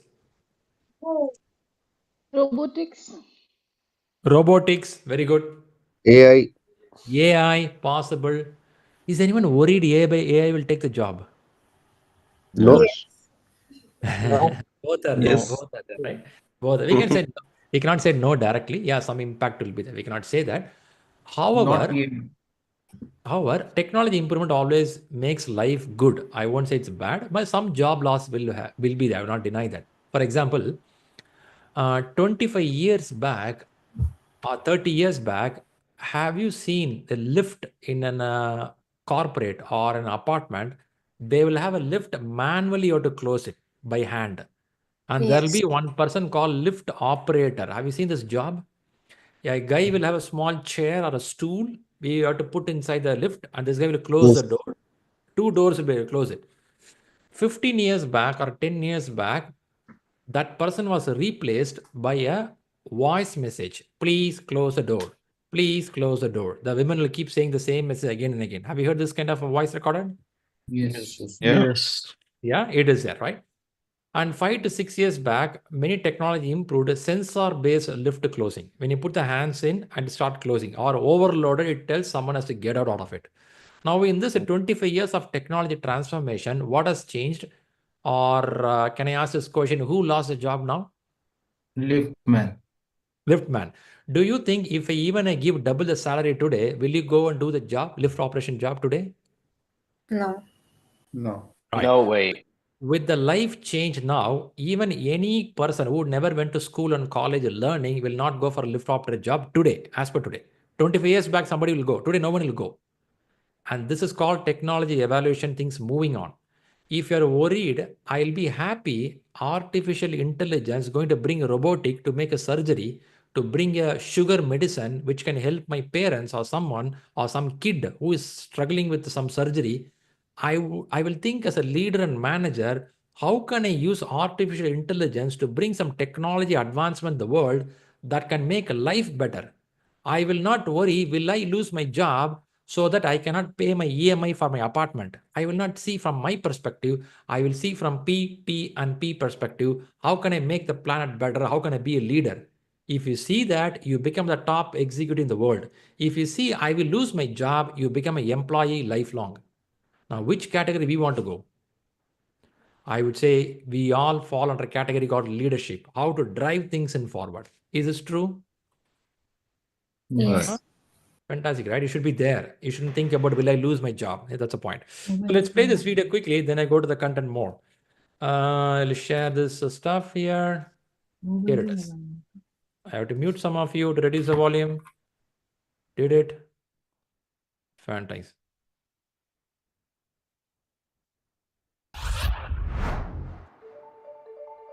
When I look ahead of the future, I think that the biggest challenge will be understand really the work of artificial intelligence and where is the place for project managers and people working in project. The changes of project management processes, the changes of the way project managers work will definitely be more reliant on technology. And that's going to increase the importance of how people work together and collaborate. It's going to grow an increasingly important component of personal skills, collaboration skills, and leadership skills that go above and beyond the traditional technical skills of project management. But we need to prepare the machines to deliver our projects better, so we're not doing the repetitive tasks ourselves. So we're not reactive to the market, we create the next market of project management. The future of project management is, I would say, disrupted. Fast delivery, compressed cycles, as well as fast failure, if that is the case. Leading business with agility. Any future developments should reflect that. I think in future of project management, it will be more agile and more business related. Because these days we talk about value. In order to understand the value of that project, you need to understand the business. You got to have the technical management skills, the leadership skills, but also understand the business. In a global environment, it's going to be more diverse cultures coming into the workplace. Therefore, a different take on skills, different time zones, totally different business practices. So you need to plan for those challenges. We need to take care of our environment, to take care of our planet, to go for sustainable projects that take care of the human being. When we talk about DevOps and we talk about Agile, I'm asked, do those kind of methodologies strip away the need for a project manager? I think absolutely not. I think we are in need of even more project managers in the future. We are getting more and more project oriented in our businesses, in our societies. Artificial intelligence will take some of the jobs, but I think they cannot be a leader. So as a project manager, if you are a good leader, you are going to continue to perform your profession. So as project managers, we have to get better at leading teams and leading people, working with people, and find ways to include automation in what we do while still maintaining our human aspect. our humanity.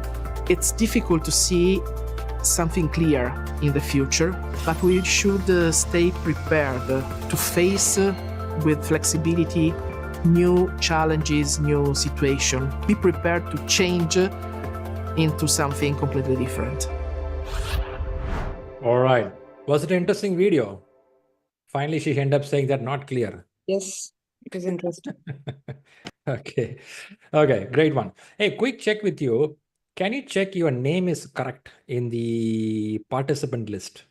Your spelling and not spelling, actually name is right, because sometime your children name will be there because they were watching school program through Zoom login. The reason I'm saying is we have an audit team which check your login, logout. We have to count your availability, right? There is something we have to report that you have been these many hours in the class. So for that reason, our audit team will check. They should not mark your daughter name or a son name. So be watchful. And if you have a wrong name, there is a right click option and edit name. So you can edit your correct name there. That is also fine. Yeah, please check that once. It's only for auditing purpose. We are not doing schooling. We are not doing so much of monitoring, but you have to keep track of your availability. Yeah, that's a message. Good then. Then what you do is we will jump to some subject content. How many minutes we have for the day? We have 20 minutes for the day. All right. So far, do you think something learning is going on for you? Your brain is accepting something? Yeah. Yes. Fantastic. Yes. Fantastic. Fantastic. Now, what we'll do is we'll see some business environment. These are the 6 lessons I'm going through. I'll start with something as a foundation. I'll come back again on next Saturday, go much detail onto this. This is the most interesting area you will like a lot because here we could talk lot parameters about the plan driven and change driven. Meantime, for people who love to know Agile, I have a menu on the top. If I open Agile, a bird is flying. Okay. Look at these 6 items. Why Agile? What are the Agile values? Agile principles? What are the roles in Agile? Go detail into that.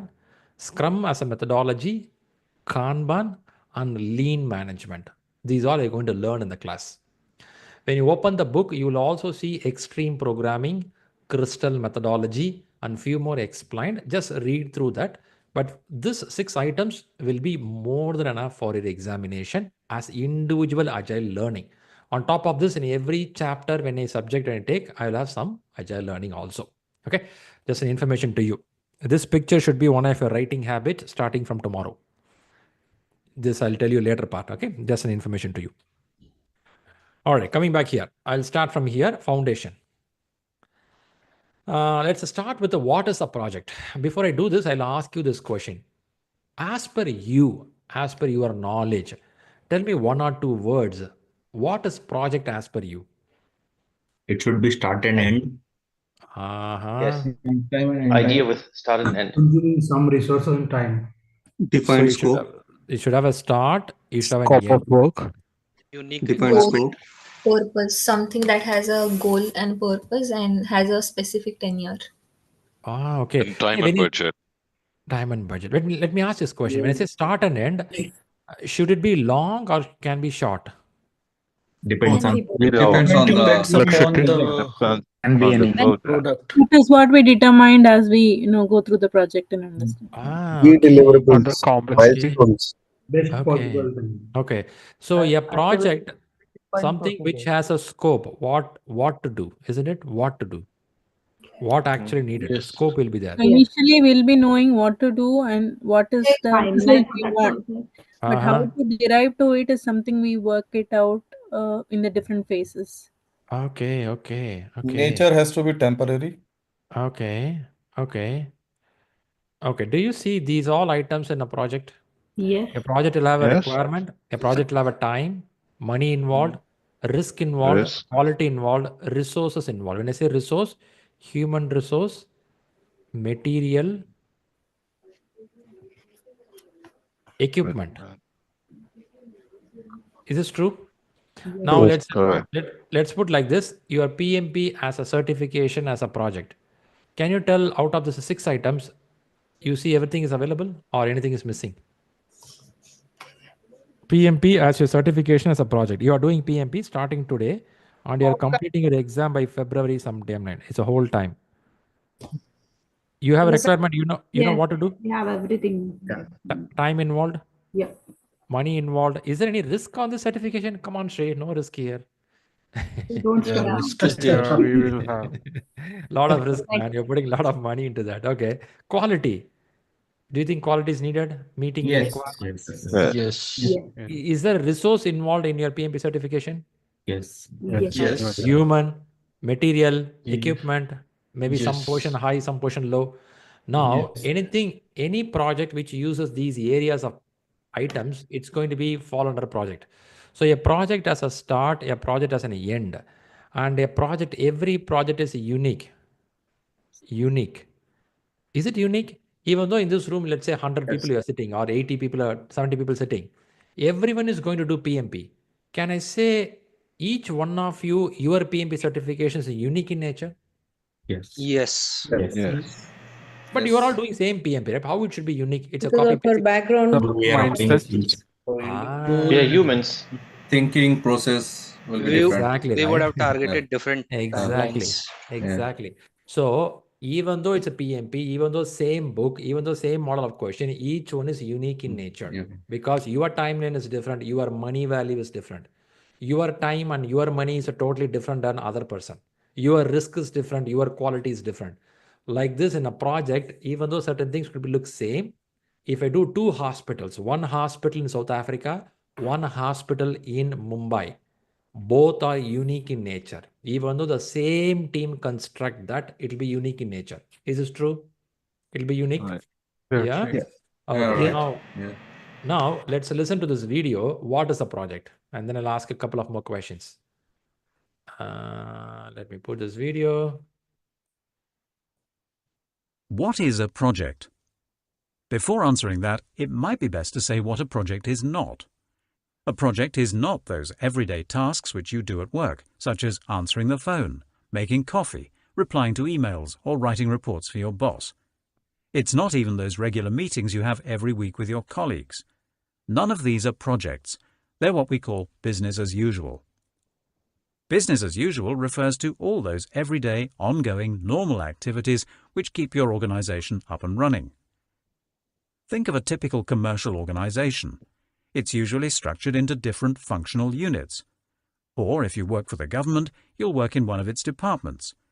Whichever business unit or department you work in, your work usually has a narrow focus. So if you work in a sales department, your job is all about increasing the sales in your organization. If you work in IT, your job will be to maintain the IT systems in your organization. So that's what we mean by business as usual. Now, what about projects? Let's start by looking at some examples of projects. Developing a new smartphone is a project. Designing and running a marketing campaign is a project. Improving the business as usual processes and procedures is a project. A wedding is a project. So is moving into a new house. What characteristics do all these projects share, and what makes them different from business as usual? Well, all your projects have a start date and an end date, which means they're temporary. Even though sometimes projects are late, they will stop at some point. If the work doesn't stop, it means the work isn't a project. It's actually business as usual. Your projects also bring about changes to business as usual. Your projects do this by creating outputs which will be used by business as usual to bring about these changes. One such output might be a new product to bring to market. This might require new support and sales processes within your organization. Or the outputs might be improvements in the way you do business as usual, such as making your business processes more efficient, for example, moving from a paper-based system to an automated system. Another characteristic of your projects is that they're always unique. Even though your projects might be similar to one another, they always produce different results every time. Your projects will also probably be cross-functional. If your organization is large, projects are often global in scale. For example, rolling out a new email system for your organization across the globe is infinitely more complex than rolling it out just within one small department in one country. The final characteristic of your projects relates to risk. Risk is all about uncertainty, the things that might go wrong on your projects. For example, that new phone you're developing. What if nobody ends up buying it? Projects are always inherently more risky than business as usual because on projects you're often doing things for the first time, whereas when you do business as usual, you're usually just repeating all the normal everyday work. So, we've now looked at the characteristics of both business as usual and projects. Okay, that's a good video, isn't it? Give some idea. So question to you now, how many of you fall under the category of doing BAU plus project? You do both? Yes. Both. Both. Yeah, both. Both. Both. Yeah, it's both. Yeah. Both. So how many, if I say a week of 40 hours, how many percentage goes for BAU? 80. Okay. So now, 20%. is it wrong that doing BAU? No. It's also needed, right? You should do BAU. BA is a business as usual, certain things you have to do for the current project or from the previous project. In many places, you do the project, you come out of it, but still there's an ask to fulfill certain needs. You have to be there. You have to be available. Now, what if I'm not organized? What if my team is not organized? They're spending too much of time on BAU, but they couldn't spend time on the project. I think my project goes delayed. Is this true? As a manager, the more I understand what is a project, what is not a project, chances are I can organize my work better. If, imagine, I'm in a hospital construction and I have been on the site to do the job. When I say site, I'm not in my regular work area. I have to travel, go to the place, stay there and work on it. My BAU will reduce. Rather, I focus more on the project there. Morning, I wake up, I start my job directly on the project. Is it possible? Some places it happens, right? So you cannot tell everyone can be only in the project. But the point is, am I first clear? Am I doing BAU or a project? Sometimes we think BAU as a project. So the more the clarity on this, better you can handle things around you. Yeah, that's one part. This is for knowledge purpose. Okay, I'll cover one topic and then we go for the close for the day. I'll put you some questions here. Okay, there is 3 paragraphs here. Paragraph 1, 2, and 3. Answers are given here. Read yourself. Help me. What can be the answer for the first paragraph?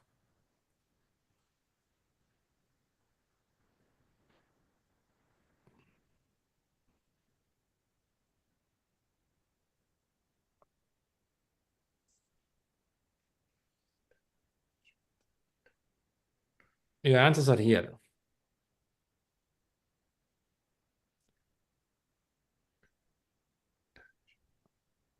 Project professionals use what? Development approach. Development approach. Let me put this way, 3 and 4. Shall I use 2 here? 2? Yes. Yeah. 2. Okay. Iterative, incremental. We heard this. These 2 I have not explained. I'll come back later on this. Okay, keep it with us. Create what? What do you want to create? Deliverable. Which is a unique and verified product, result, or capability or service. Yeah. Cool. Okay, let's go to the next paragraph. Phases. Logical related phases. Life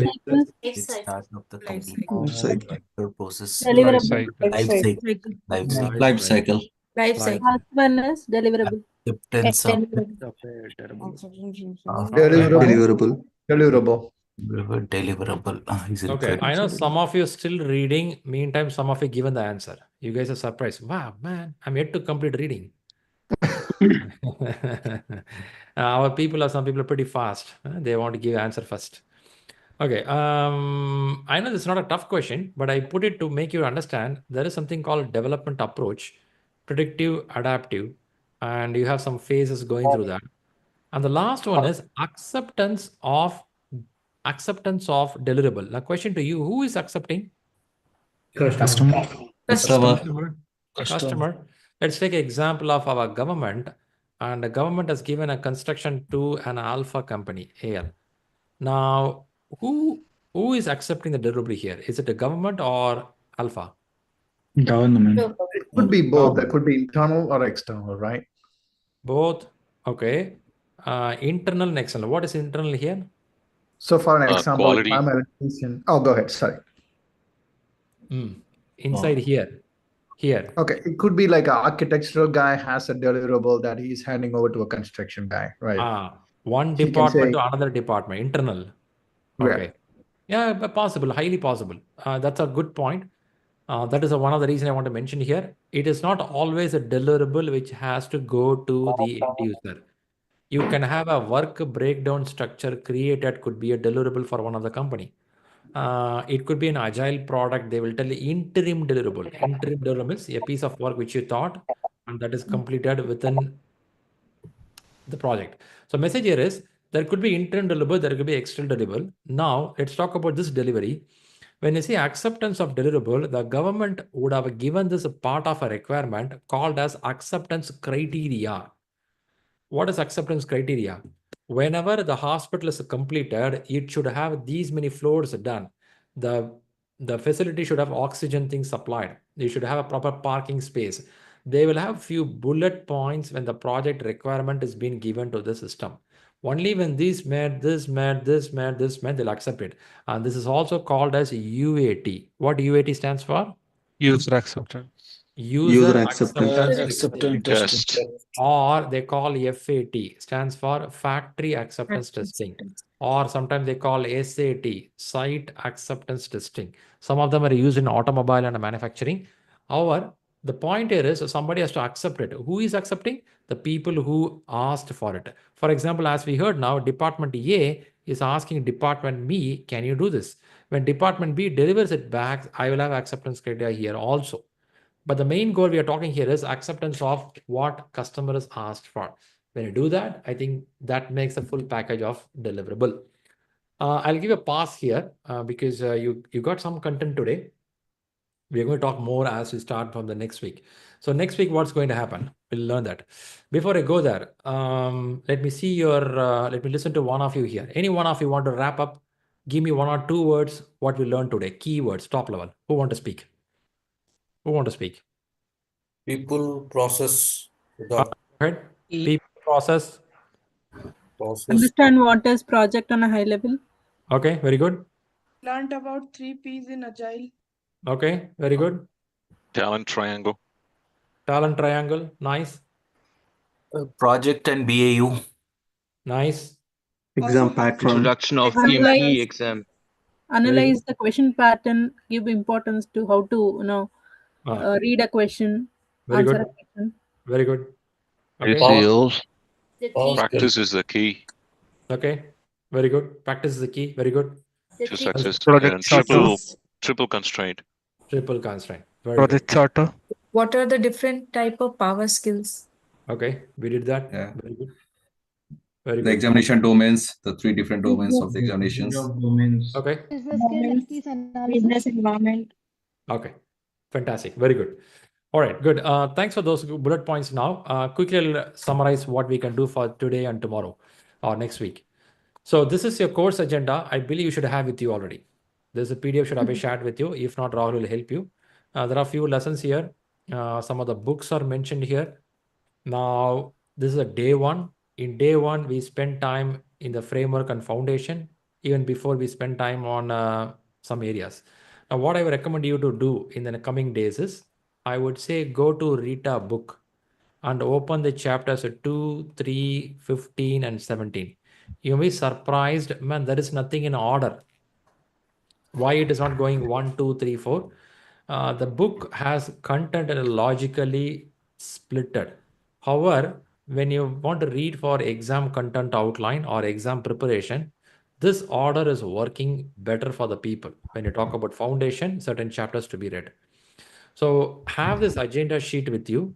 You can read chapter 2, chapter 3, chapter 15, chapter 17. Many people cover at least 40% in this when they come for next class. If somebody is super sharp, your sixth sense is really very sharp, maybe you complete all 4 chapters. If you're done, I'm really happy. But it is so tough because you are a working parent. Isn't it? You're a working parent. You will not have that much of time to read. If you can read a decent amount of 2-3 chapters, I'll be fine with this. Is this possible? Can you read a couple of chapters in the coming days? Yes. Yes. But don't stress too much. Go with this. By the way, if you have a doubt which day what class will happen, it's all recorded here, already given here. Certain changes will happen here and there, but it will be the same way. Then before you close the class, I want to share you something on the assignment, that is writing habits. Will you follow writing habits? Are you going to write something? By the way, how many of you never touch a paper pen for a long time?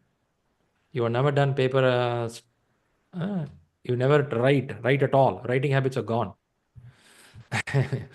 Okay, so if you look at here, if you go to this communication board, this is communication board from ShriLearning. You all should have access. There is something called training assignments on the left panel. Click it, open it. Look at these images. Week 1, week 2, week 3, week 4, week 5. I would ask you to start with the week 1. We have 4 images here. For example, if you open this image, if someone says Agile, Shri, Agile means from software industry. If you feel like that, I will say Agile could be even before software industry. There is something called lean management. I believe in this room, everyone should know somewhere you heard about lean management. Have you? Have you heard about lean management? So most of the Agile concepts are derived from lean management. From Lean Agile and only Six we Sigma, I got guess. something called a Scrum methodology. Now, I will ask you to take a white paper, draw this, mark it as a lean management, mark it as Agile, mark it as a Scrum. At least draw once or twice in a week. But see, by drawing this, what I'm going to gain? If our sixth sense is very sharp, when you draw, your brain starts thinking, I should Google and read what is lean management. I will open a Rita book and read what is Agile. At least I'll understand what is Agile. At least I'll understand what is lean. And this trigger will happen the more you write and draw. This is well proven in books by psychology. The people who write a lot, they learn faster. Only reading can help some level, but writing helps a lot. For example, if I talk about stakeholder management, how do I organize my stakeholders? This is part of your next week class. But if I write this couple of times, when I'm explaining in the class, you will connect faster than the person who did not write it at all. So I will read the choice to you. I will not force you, but I recommend if you can write, it's so nice.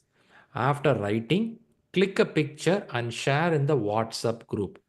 Not your picture, the picture what you draw. Shri, you asked me the picture. That's a selfie man with a brush this morning. Don't do that. That is in the Facebook, not here. Here you will draw and put it in the paper. But don't get the sketch pen, pencil from your children. Please buy something for yourself. Yeah? Tomorrow your kids will complain to me, this mom is taking all my pencils. Don't do that. So don't do that. Same way, buy some book for you. Get some paper for you and start writing. From today on, I have a book for you. Get some paper for you. When I say get some paper, some people think in my office there is a printer. In the printer, I'll take the paper. Don't do that. Office printer is only for office purpose, not for personal use. Don't do that part. I see many people take office printer paper. Don't do that. Buy some paper. You are a manager, professional, grown up. Okay, coming back here. So request to you is, today what we saw here is we learned some basics of project management. We saw about what 3 domains. We saw about what is a project. We saw about some of the key parameters, how to read the question. Now going forward class, next week what is going to happen is, I'm going to go detail onto what is a plan-driven approach, what is a change-driven approach, what is agile, what is incremental, what is iterative. I have to go further deep inside what is a portfolio, program, and project. I have to explain more detail on other parameters of stakeholder management. So next week is going to be a big bang of lot of information. With this, I'll give a pass. How was it last 4 hours? Very good. Great. Pretty interesting. Very nice. Good. That's good. I think it's a Yeah, I have a great start. question. Did you found you were able to sit 4 hours and focus? Yes. Yes. Yeah. Man. Surprisingly. Loved it. Yeah, I have a And question. I've been to ask. starving also. I haven't got my breakfast yet. I'm going to jump to Q&A. But it's exciting. Yeah. For the people who have a question, I'm going to jump to Q&A in a few minutes. Before that, I'll wrap it up. See, this is a 4 hours sitting. It's not an easy job. We did it for a purpose. What is your main exam's number of hours? Approximately 4. Approximately 4 hours. to 30 minutes. The purpose of class is to make you to sit in a place for 4 hours. The more you practice like this for 4 hours a few days, you get used with the habit of listening something. And once you come for the 4 hours exam, you get used with it. So that's the reason we do this. On top of that, every Sunday we have a Q&A session, not by the class. It's for every batch. We are conducting these classes for so many years. We have people from the past batches who come here. So join those classes to listen how to solve the question. Because here we were able to talk the subject, but we couldn't go by each question so detailed, right? We don't have that much of time here. So we allocate 2 hours or 1.5 hours on every Sunday. Every batch people will come there online, live, available, where we will solve some questions, how to read a question, how to solve the question. This is being discussed. We also have a recording of these sessions in our system. For example, if I go here, quickly wrap it up. There is something called Sunday prayers. Do you see Sunday prayers here? Yeah. Don't go to church or a mosque for this. This is here, Sunday prayers. So when you open Sunday prayers here we have a link. This link, if you click it, it will go to Google, in YouTube. In YouTube, you can see the number of questions we solved so far. These are all recorded videos. Every Sunday we have it. If you have time, you can sit and listen through all these videos. That will help you to solve the questions. If I click it, it's going to talk about some video. This is my hack for working smart. Okay, that's Monday. Human Game to give some advertisement for me. I'll stop here.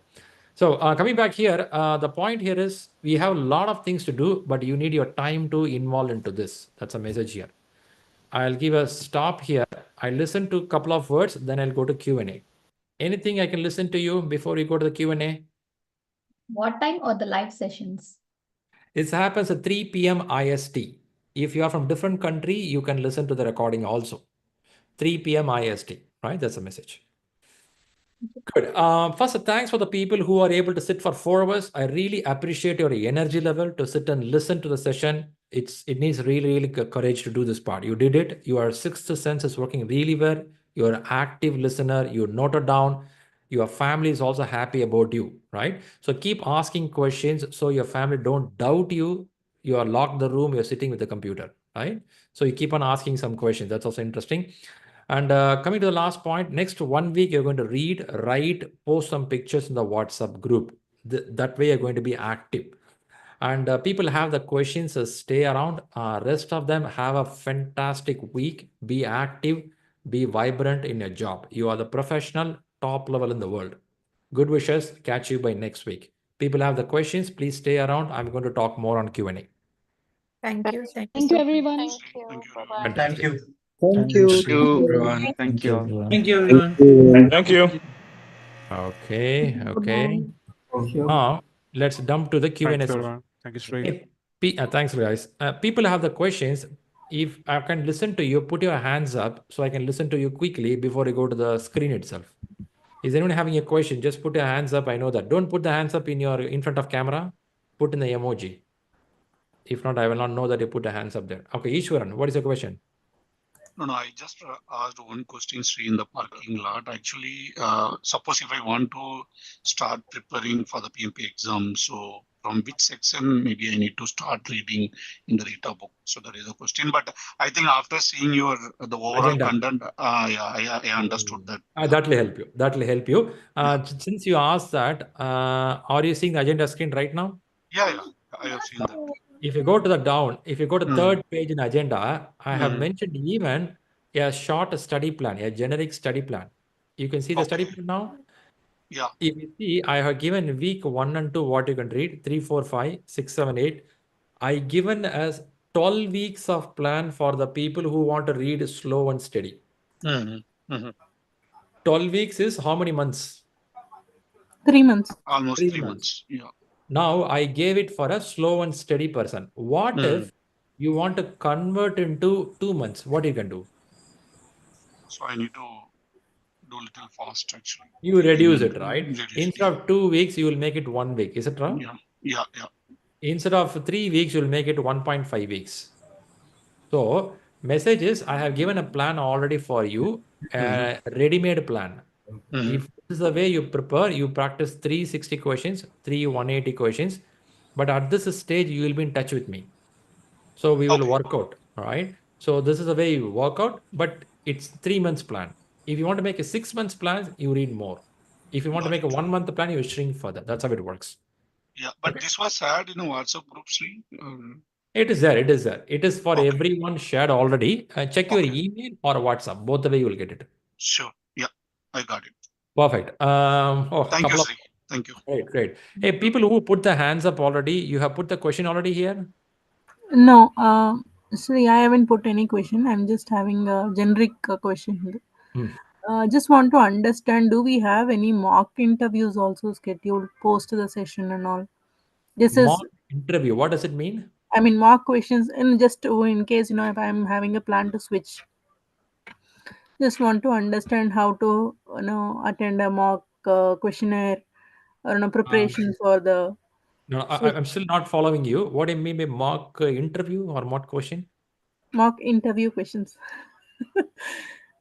You're asking exam questions, am I right? No, I'm not talking about the exam. I'm asking post exam. For interview question to switch company. Yeah. Oh, you mean job interviews? You want to say job interviews? Exactly. Okay, job. Okay, which is out of scope in this place. That's why I couldn't understand. Job interviews, there are discussion happen. I'll tell you how it works quickly. Once somebody clear the exam, we have something called PMI Elite group. I have thousands of people who cleared exam. We formed a groups for them. In this group, there is a community created how to collect PDUs, how to prepare a resume for US or Europe, how to prepare interview questions or how to ready for interviews. This is discussed there. There we conduct sessions, what you are saying. So answer your question. Once you get certified, you will automatically get promoted to a different group. In that group, whatever you're asking is happening. Okay. Yeah. Thanks. That's why that way it works. So what I mean is it's a big ecosystem. Once a person enroll into ShriLearning, it's not only the exam. Beyond the exam, you connect with us for your career growth also. Okay. That's good, right? Good. Thanks. All right, good. That's for Sharda. Thanks, Sharda. So I posted my questions. In fact, it's just one question essentially that are spanning into two different boxes. I was asking about. Shall I come by the order so that everyone gets covered? Shall I do that? Yeah, sure. Yeah. Sorry. I'll do in order. Yeah, good. Thanks for that. I'll start from the leftmost. I'll come on the order. If you have your questions, people, just tell me, hey, that's my question. We will listen to that. If you're not written here, I'll listen to you again. Yeah. I'll start from here. For exam preparation, from which page do we need to start? I think this is what you asked, right? I think it's Ishwaran you asked. I believe you discussed this point. More than which page, I think just now I showed you, agenda book, go by that particular chapter, you read it from the book. Okay. Then I'll start from here. What are some tools and techniques you suggest to improve reading in general with the following benefits? Anyone here for this question? That was from me. I think the second box describes what were those. I said following benefits. So I listed two. To be able to read questions effectively and comprehend, increase the word power and vocabulary in general. Okay. So you want to know how to improve this, right? For a vocabulary part, I would say glossary is the best choice. In ShriLearning portal, I believe you observed it at the beginning of the class, somewhere I shared it. You can spend some time on reading this each vocabulary, what they mean by this, and that's one of the best way to improve the vocabulary. However, reading and comprehending it's one of the skill set we have to improve. How to improve is taking time to read the question. Initially, you will practice a 10 questions question paper. When I say 10 questions, you have 10 questions question paper, and there's a 10 questions can take 10 minutes to solve, or you can even take 20 minutes to solve. Imagine you take 20 minutes to solve. How many minutes you're taking per question? On an average, you take 2 minutes, isn't it? Now, what is happening here is you are giving more time to solve the question. So why more time? Which means read questions effectively. Initial days, your reading ability will not be so good. It will be a bit lesser. Now, initial days, I'll be pretty much fine to tell that take more time to read the question. to answer the question. Out of 10 questions, you will get 4 as correct, 6 as wrong. It will happen. Now, what you will do is, after the exam, you will take another 20 minutes or 25 minutes to do what? To analyze these 4 questions, why these questions are correct. Really? But Shri, this is correct, man. I will leave it. I'll go to wrong answer. I will say, don't do that. Read the right answer also, because each question and answer we give answer plus justification of the answer. If there is a question like this and it will have a choice of A, B, C and D. If C is right, below this there will be a big paragraph. In this paragraph, we will explain why that is the right answer. Like this, if I read for 4 plus 6 in next 25 minutes, within 1 hour, my knowledge has improved. Next time, when I take another 10 questions, what will happen is you will be cautious to read the words which you did not read in this question. So coming back to your point, to be effective on reading, take initial small exams with more time. And over a period of time, you can increase the speed. Initially, don't look for speed, look for quality of reading. This is something like a car driving or a bike driving. When I first start learning the car driving, I'll be not focusing on speed of driving. I'll be more focused on, do I understood how to hold the gearbox, how to switch on the ignition, how to park the car, isn't it? So I take a lot of time the beginning stage. Once I learned it, now my speed goes high. So that is a one technique. Second one is reading the glossary of in the books or from this web page. Here also you can read. You can also see the glossary in a PMBOK 7th edition book. You can also see glossary in Agile Practice Guide book. If you go to the end of the book, there'll be 20-30 pages where they explain all these parameters. These tools and techniques will help you a lot. Got it, Prasanna? Yeah, that definitely answered my question. Besides these questions, I also have a question, but I can wait until the end if you have to answer those questions. Okay, good. Then I'll come to you. Rita 11 itself is a very clear brief about PMP, or required to refer PMBOK Agile is part of a separate program event. Okay, anyone for this question?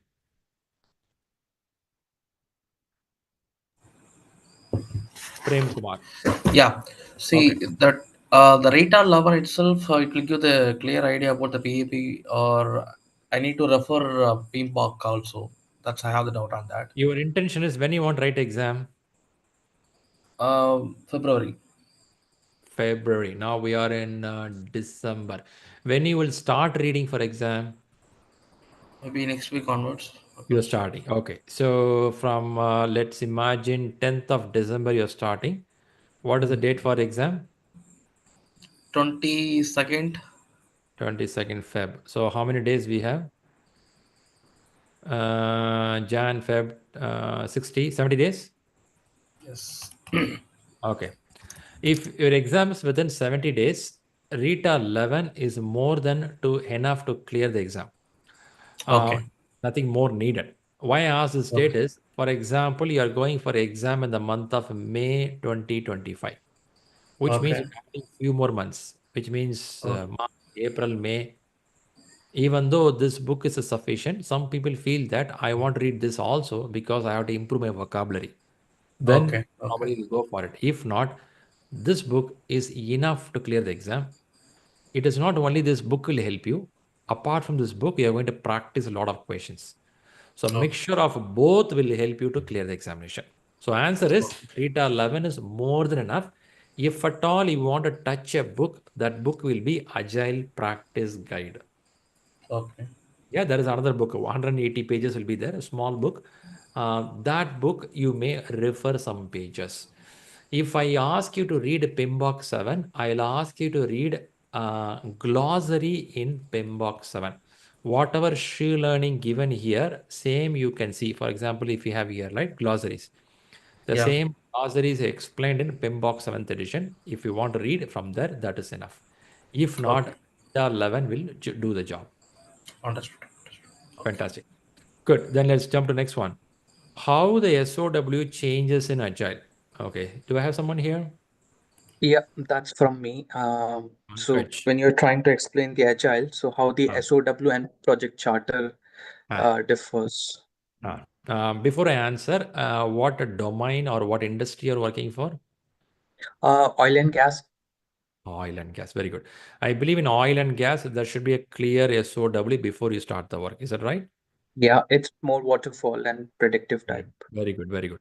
So in Agile, also we have a contract getting signed. Let us example of a government doing a project with Accenture. There is a contract. It's a legal document. After contract being signed, or when the contract is getting ready, along with the contract, I can talk about SOW. Here, SOW is a statement of work. It's not scope of work. If you're talking about scope of work, that's different. So here we are talking statement of work. Statement. Statement means it's a clear detail of what actually we want out of this project. So contract plus SOW will go together in a contract, even when you do for Accenture. And then they create there something called project charter. So project charter is a one-page document which has a detail of the project. After this, they start creating something called product backlog. I don't want to go detailed right now. I'll go a little later on this. To answer your question, So answer your question, SOW and contract and charter, this area have not changed between a plan driven or a agile. Both are same. Okay. Only area That's where interesting. only area where we have tricky part here is when a government is signing a contract with Accenture, they will not assign the contract very rigid terms. They don't do that. For example, I know the artificial intelligence based loan, this project can go for 5 years. Right. 5 years. Okay, I know this project will go 5 years. But I will not put a very tight contract. What I will do is in Agile, in this 5 years, a portion of the project I'm pretty concrete.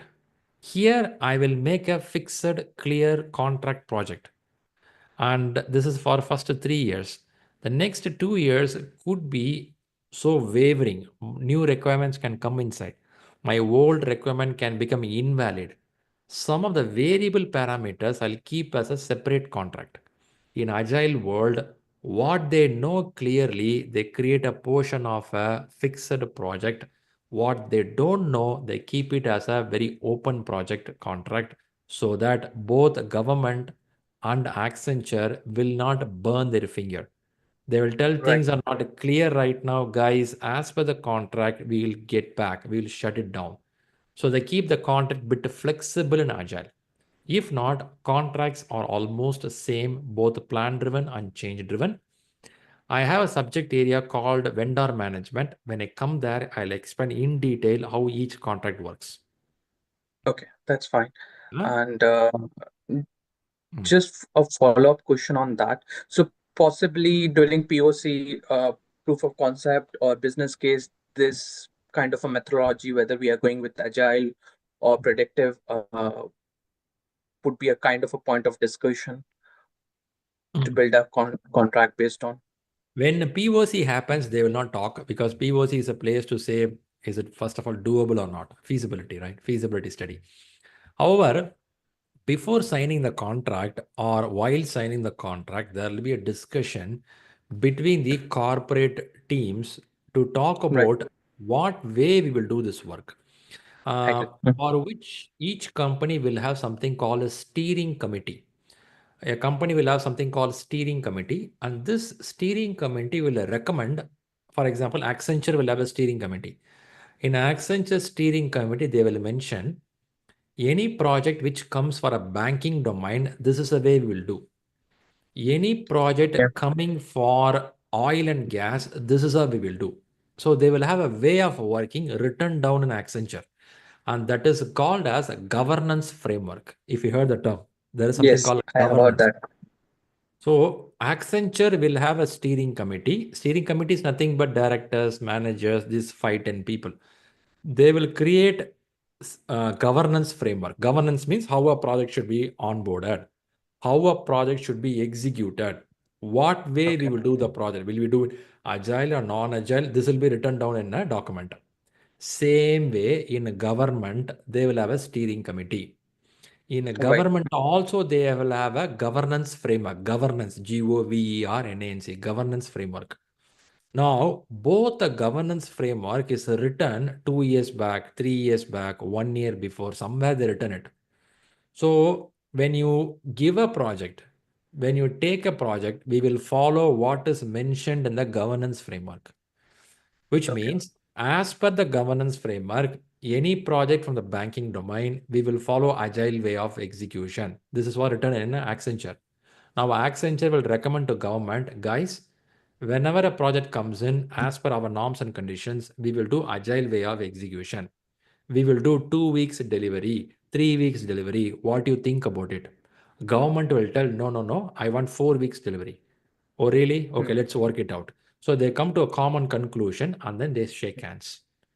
So answer to your question is, while contracting, they'll definitely talk about the subject, but that is based on governance framework and then they sign a contract.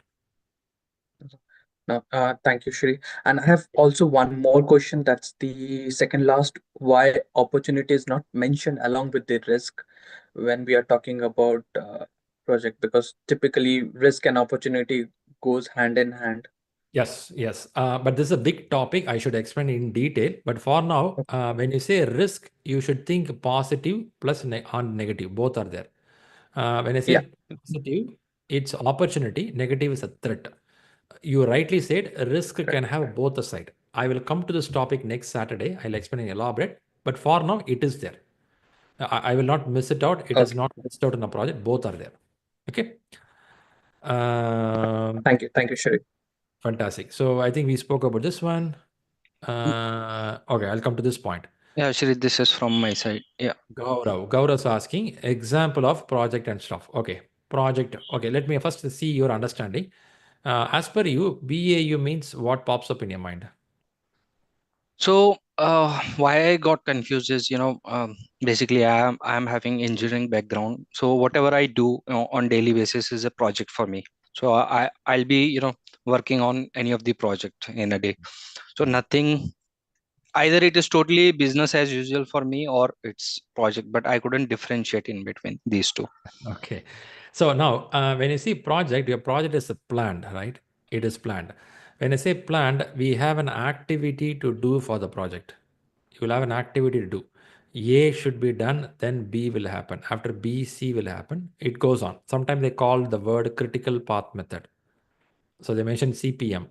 I'm not talking for one model of project. I'm just generally talking a project goes like this. Now, when you involve in these work items, for example, you involved into this work item in the month of December and January, and this work starts in the month of February. Now, in the whole project, if you are involving these work items, that's a project involvement. Apart from this, you may do something called business as usual, which is not in this project. Maybe for the upcoming project, you will have some conversation. There could be some firefighting mode for the previous projects, and you will do some activity not aligned with these initiatives, which is towards this project completion. And that is going to be a business as usual or some routine work which you do. Sharing a report to a senior manager for this project. They tell you every 2 weeks you have to give a status report for me. Yeah, I will share it. It's a business as usual. You keep telling what is happening in the system. Sometimes this reporting is also part of your project execution. I'm not denying that. But BAU, I will not underestimate, but that is not going to drive your project towards forward moving. It is only a business as usual, keep running certain things. So those areas is less for a project manager, whereas I spend more time on moving the project forward as per the plan. If you're involving into that, then you're doing project management. I got the answer. Yeah. Okay, Shri, fantastic. a quick question on other thing. Though Rahul, answered on it, but I'm still confused regarding the. So I have been added to two groups. One is PMP Online, another is PMI-ACP, right? So I see both the groups are having similar information. But then what is the motive of creating both these Very separate good. groups? Very good. Good question. PMP, I'll give some history behind this. In 2021, only Agile came into PMP, whereas PMI-ACP is from 2011. Okay. So Agile questions will be strong, will be heavy, tight in PMI-ACP groups. They get the real tough questions in Agile. In PMP, Agile questions will be there, but not as heavy. So moderate questions will be there. There are some people who want to practice PMP related Agile questions. There are some people who want real crazy Agile tough questions also. If you are really interested to improve your Agile knowledge, you can be in both the group. So you will see real tough questions also. You will see the moderate questions also, because both are different in a stream of towards examination. PMI-ACP stands for Agile Certified Practitioner. It is a pure 100% Agile, goes detailed into Agile. Whereas a PMP has only 50% of Agile, and that too not high heavy toughness. So that's the reason we kept it that way. When you see question papers in PMP WhatsApp group, it will have a mix of general question, Agile question, general question, Agile question. When you go to PMI-ACP, pure Agile questions will be there. So if you're interested on this, you can stay in both. If you don't like, you are free enough to walk out. So there is no mandatory rule on it. If you don't like it, yeah, you can walk out of it. No, it's not, about liking. I just want don't to be distracted as of now. Yeah. So yeah. It's okay for the next 3 months or 2 months. After that, you can come out of the group. Until you do the exam, have it, then you walk out. That's fine. Sure. Thank you. Thank you, Shri. Cool. I have one more question to answer. Maybe it's Prasanna. Is it you? Where are the chapter quizzes, Prasanna? If I'm not wrong. No, that's not me. Not you? Okay, then I'll answer this one. Is anyone here for this question? Chapter quizzes.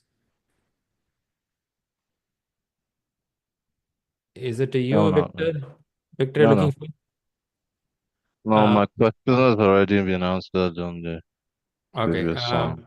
Okay, just I'll help the people. If somebody missed it, you can listen to the recording also later. Chapter quiz, mock exams are here. Click it. Practice marks are here. If you see there are chapter quizzes area, you click this link, it will take you chapter quizzes. Yeah, that's the way it works. All right, then I'll come back here. I'll listen to people. Prasanna has a question. Victor, you two have a question? No, you already answered it. Well, the only thing I just wanted to confirm from the last answer you gave out was, so Agile is like 50% incorporated into this PMP cost, right? Yep. Not like 100%. No. Okay, No, do we actually need it for the PMP certification?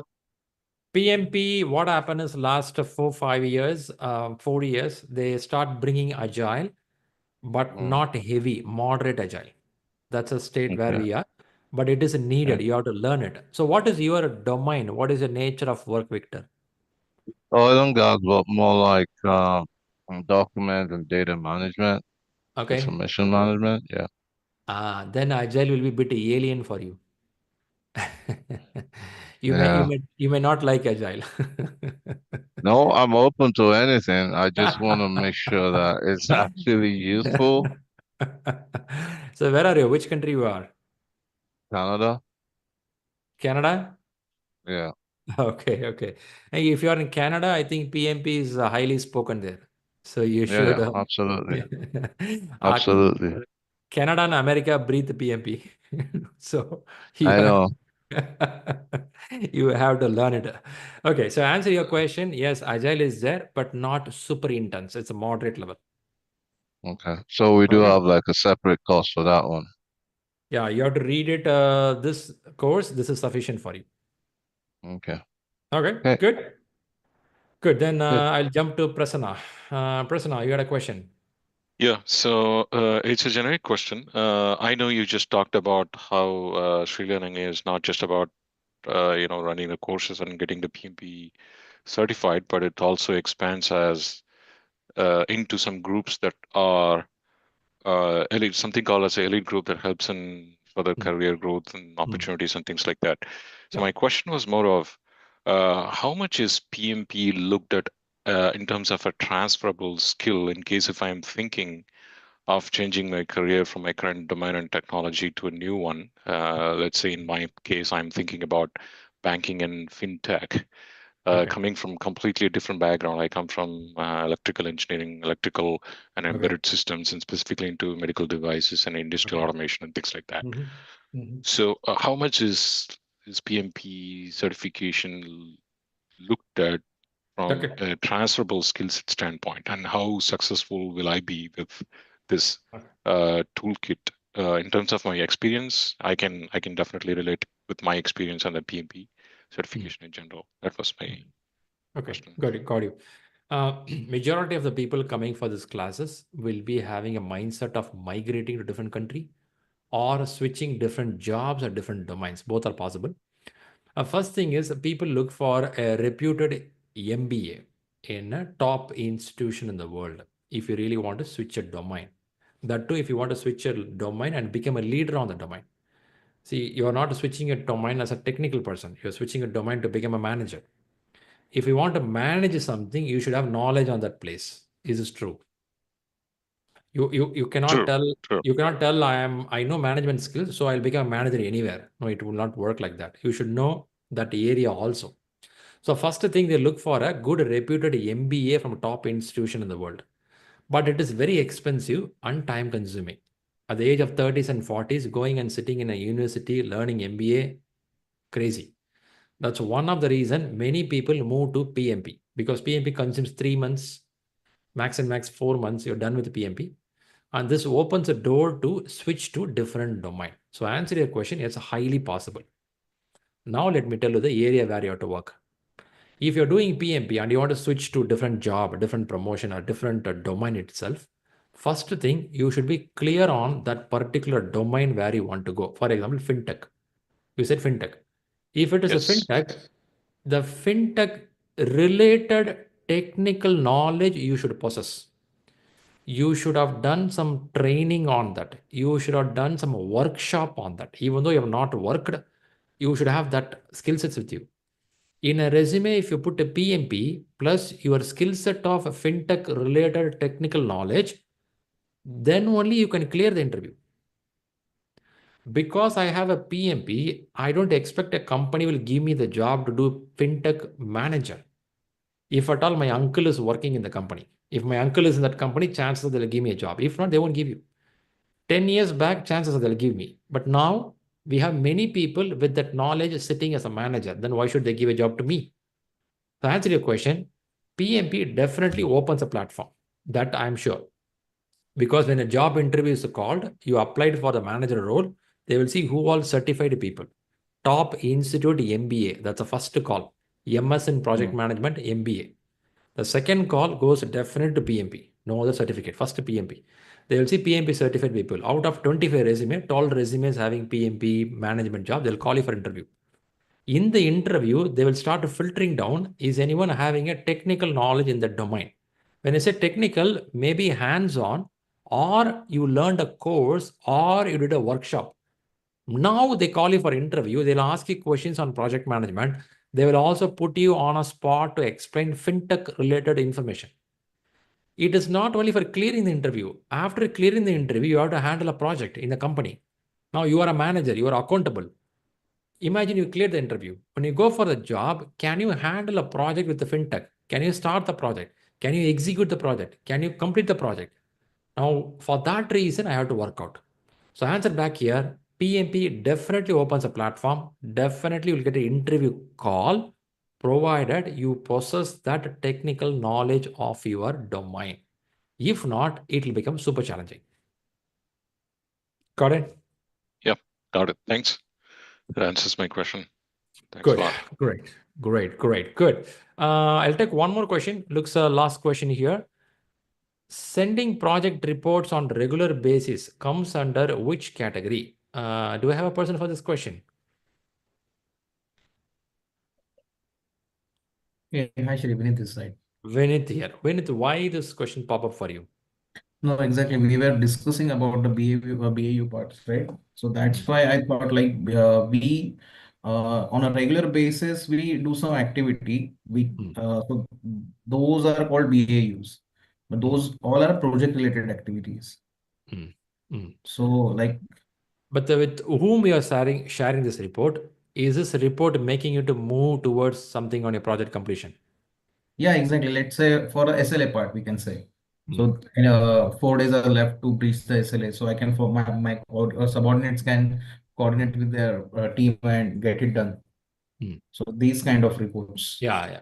I think for this report, you won't send directly, right? You will prepare some information, you will clarify certain things, then we will send it. Yeah. Which means it's a part of your project work, right? You're doing some action towards moving a project. There Right. could be certain information sharing, certain emails, certain meetings, which could be on your regular basis. For example, your company says every year I have to do some appraisal or end of year meetings for your team members. This all you have to do every month, every year, every quarter. We will have one-on-one meeting with your team members. Are you doing that? Yes. It happens. I think it's after first year it will be new for you. After few years you'll see that as a business as usual. You have to keep doing it regularly. Certain Exactly. things are project oriented, you'll work. Certain things are non-project oriented, you'll keep doing jobs. Are you getting what I'm saying? Yeah. Exactly. Are you saying, let's say if let's say I'm a mobile repairman, okay, a laptop repairing person, okay. On a regular basis, I done like repair 10 laptops, and suddenly she came to me and he asked me I need to install new software in my laptop. So the laptop repairing is a BAU work for me, right? And installing a new software and doing some other work like extra work to get it done. So it comes under project. So I'm For like, you, which one is a project? Installing the software for a person is a project. exactly. I'm just trying to understand the concept. Yeah. I'm still not trying to get you. I'm trying to get you what you're trying to say. Why this confusion of BAU and project operation coming in you? Because first of all, BAU is one. You should not call project operation. It's a project. Okay. Operation is different, right? Operation is different. Operation is nothing but BAU, routine, repeated work. Do you see certain repeated work you do apart from your project work in a 40 hours? You spend all 40 hours only for the project execution, or are you spending some time on other activities which Let's out say of in a week, I spend around 6 hours, 5 to 6 hours on a BAU part. Remaining I involve in execution. Which domain you are, Vinith? Which market domain you are working? Networking. Networking. Networking means what? Like this router switches, internet. Okay. Okay. For a company, you set up a network. Is it correct? Right. Right. So that's a project assigned between your company and X company. In Right. next 1 month, you have to set up a network. Network hub should be created. Network with a cloud platform should be created. Network to the on-premises should be created. Is this the projects you do? Right. Very good. This projects are regular work. If this project is assigned, there is a time is given, there is a money is given. Within this time, within this money, these all work to be done.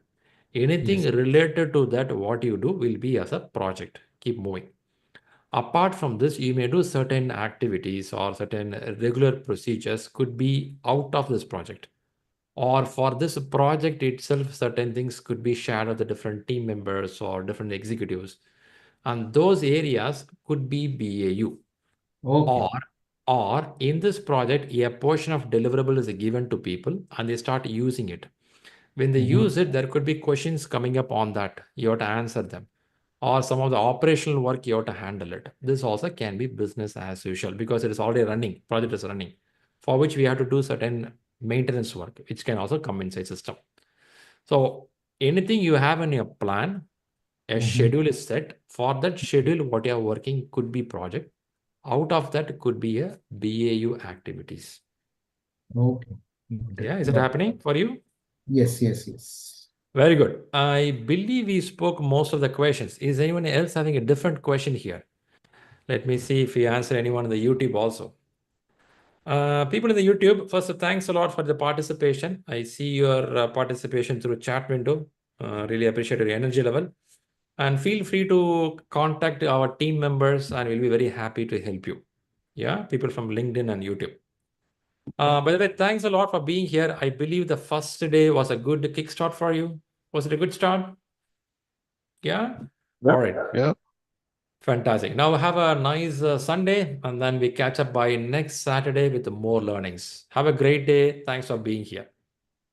Thank you. Thank you, Shri. Thank you, everyone. Thank Bye-bye. you, everyone.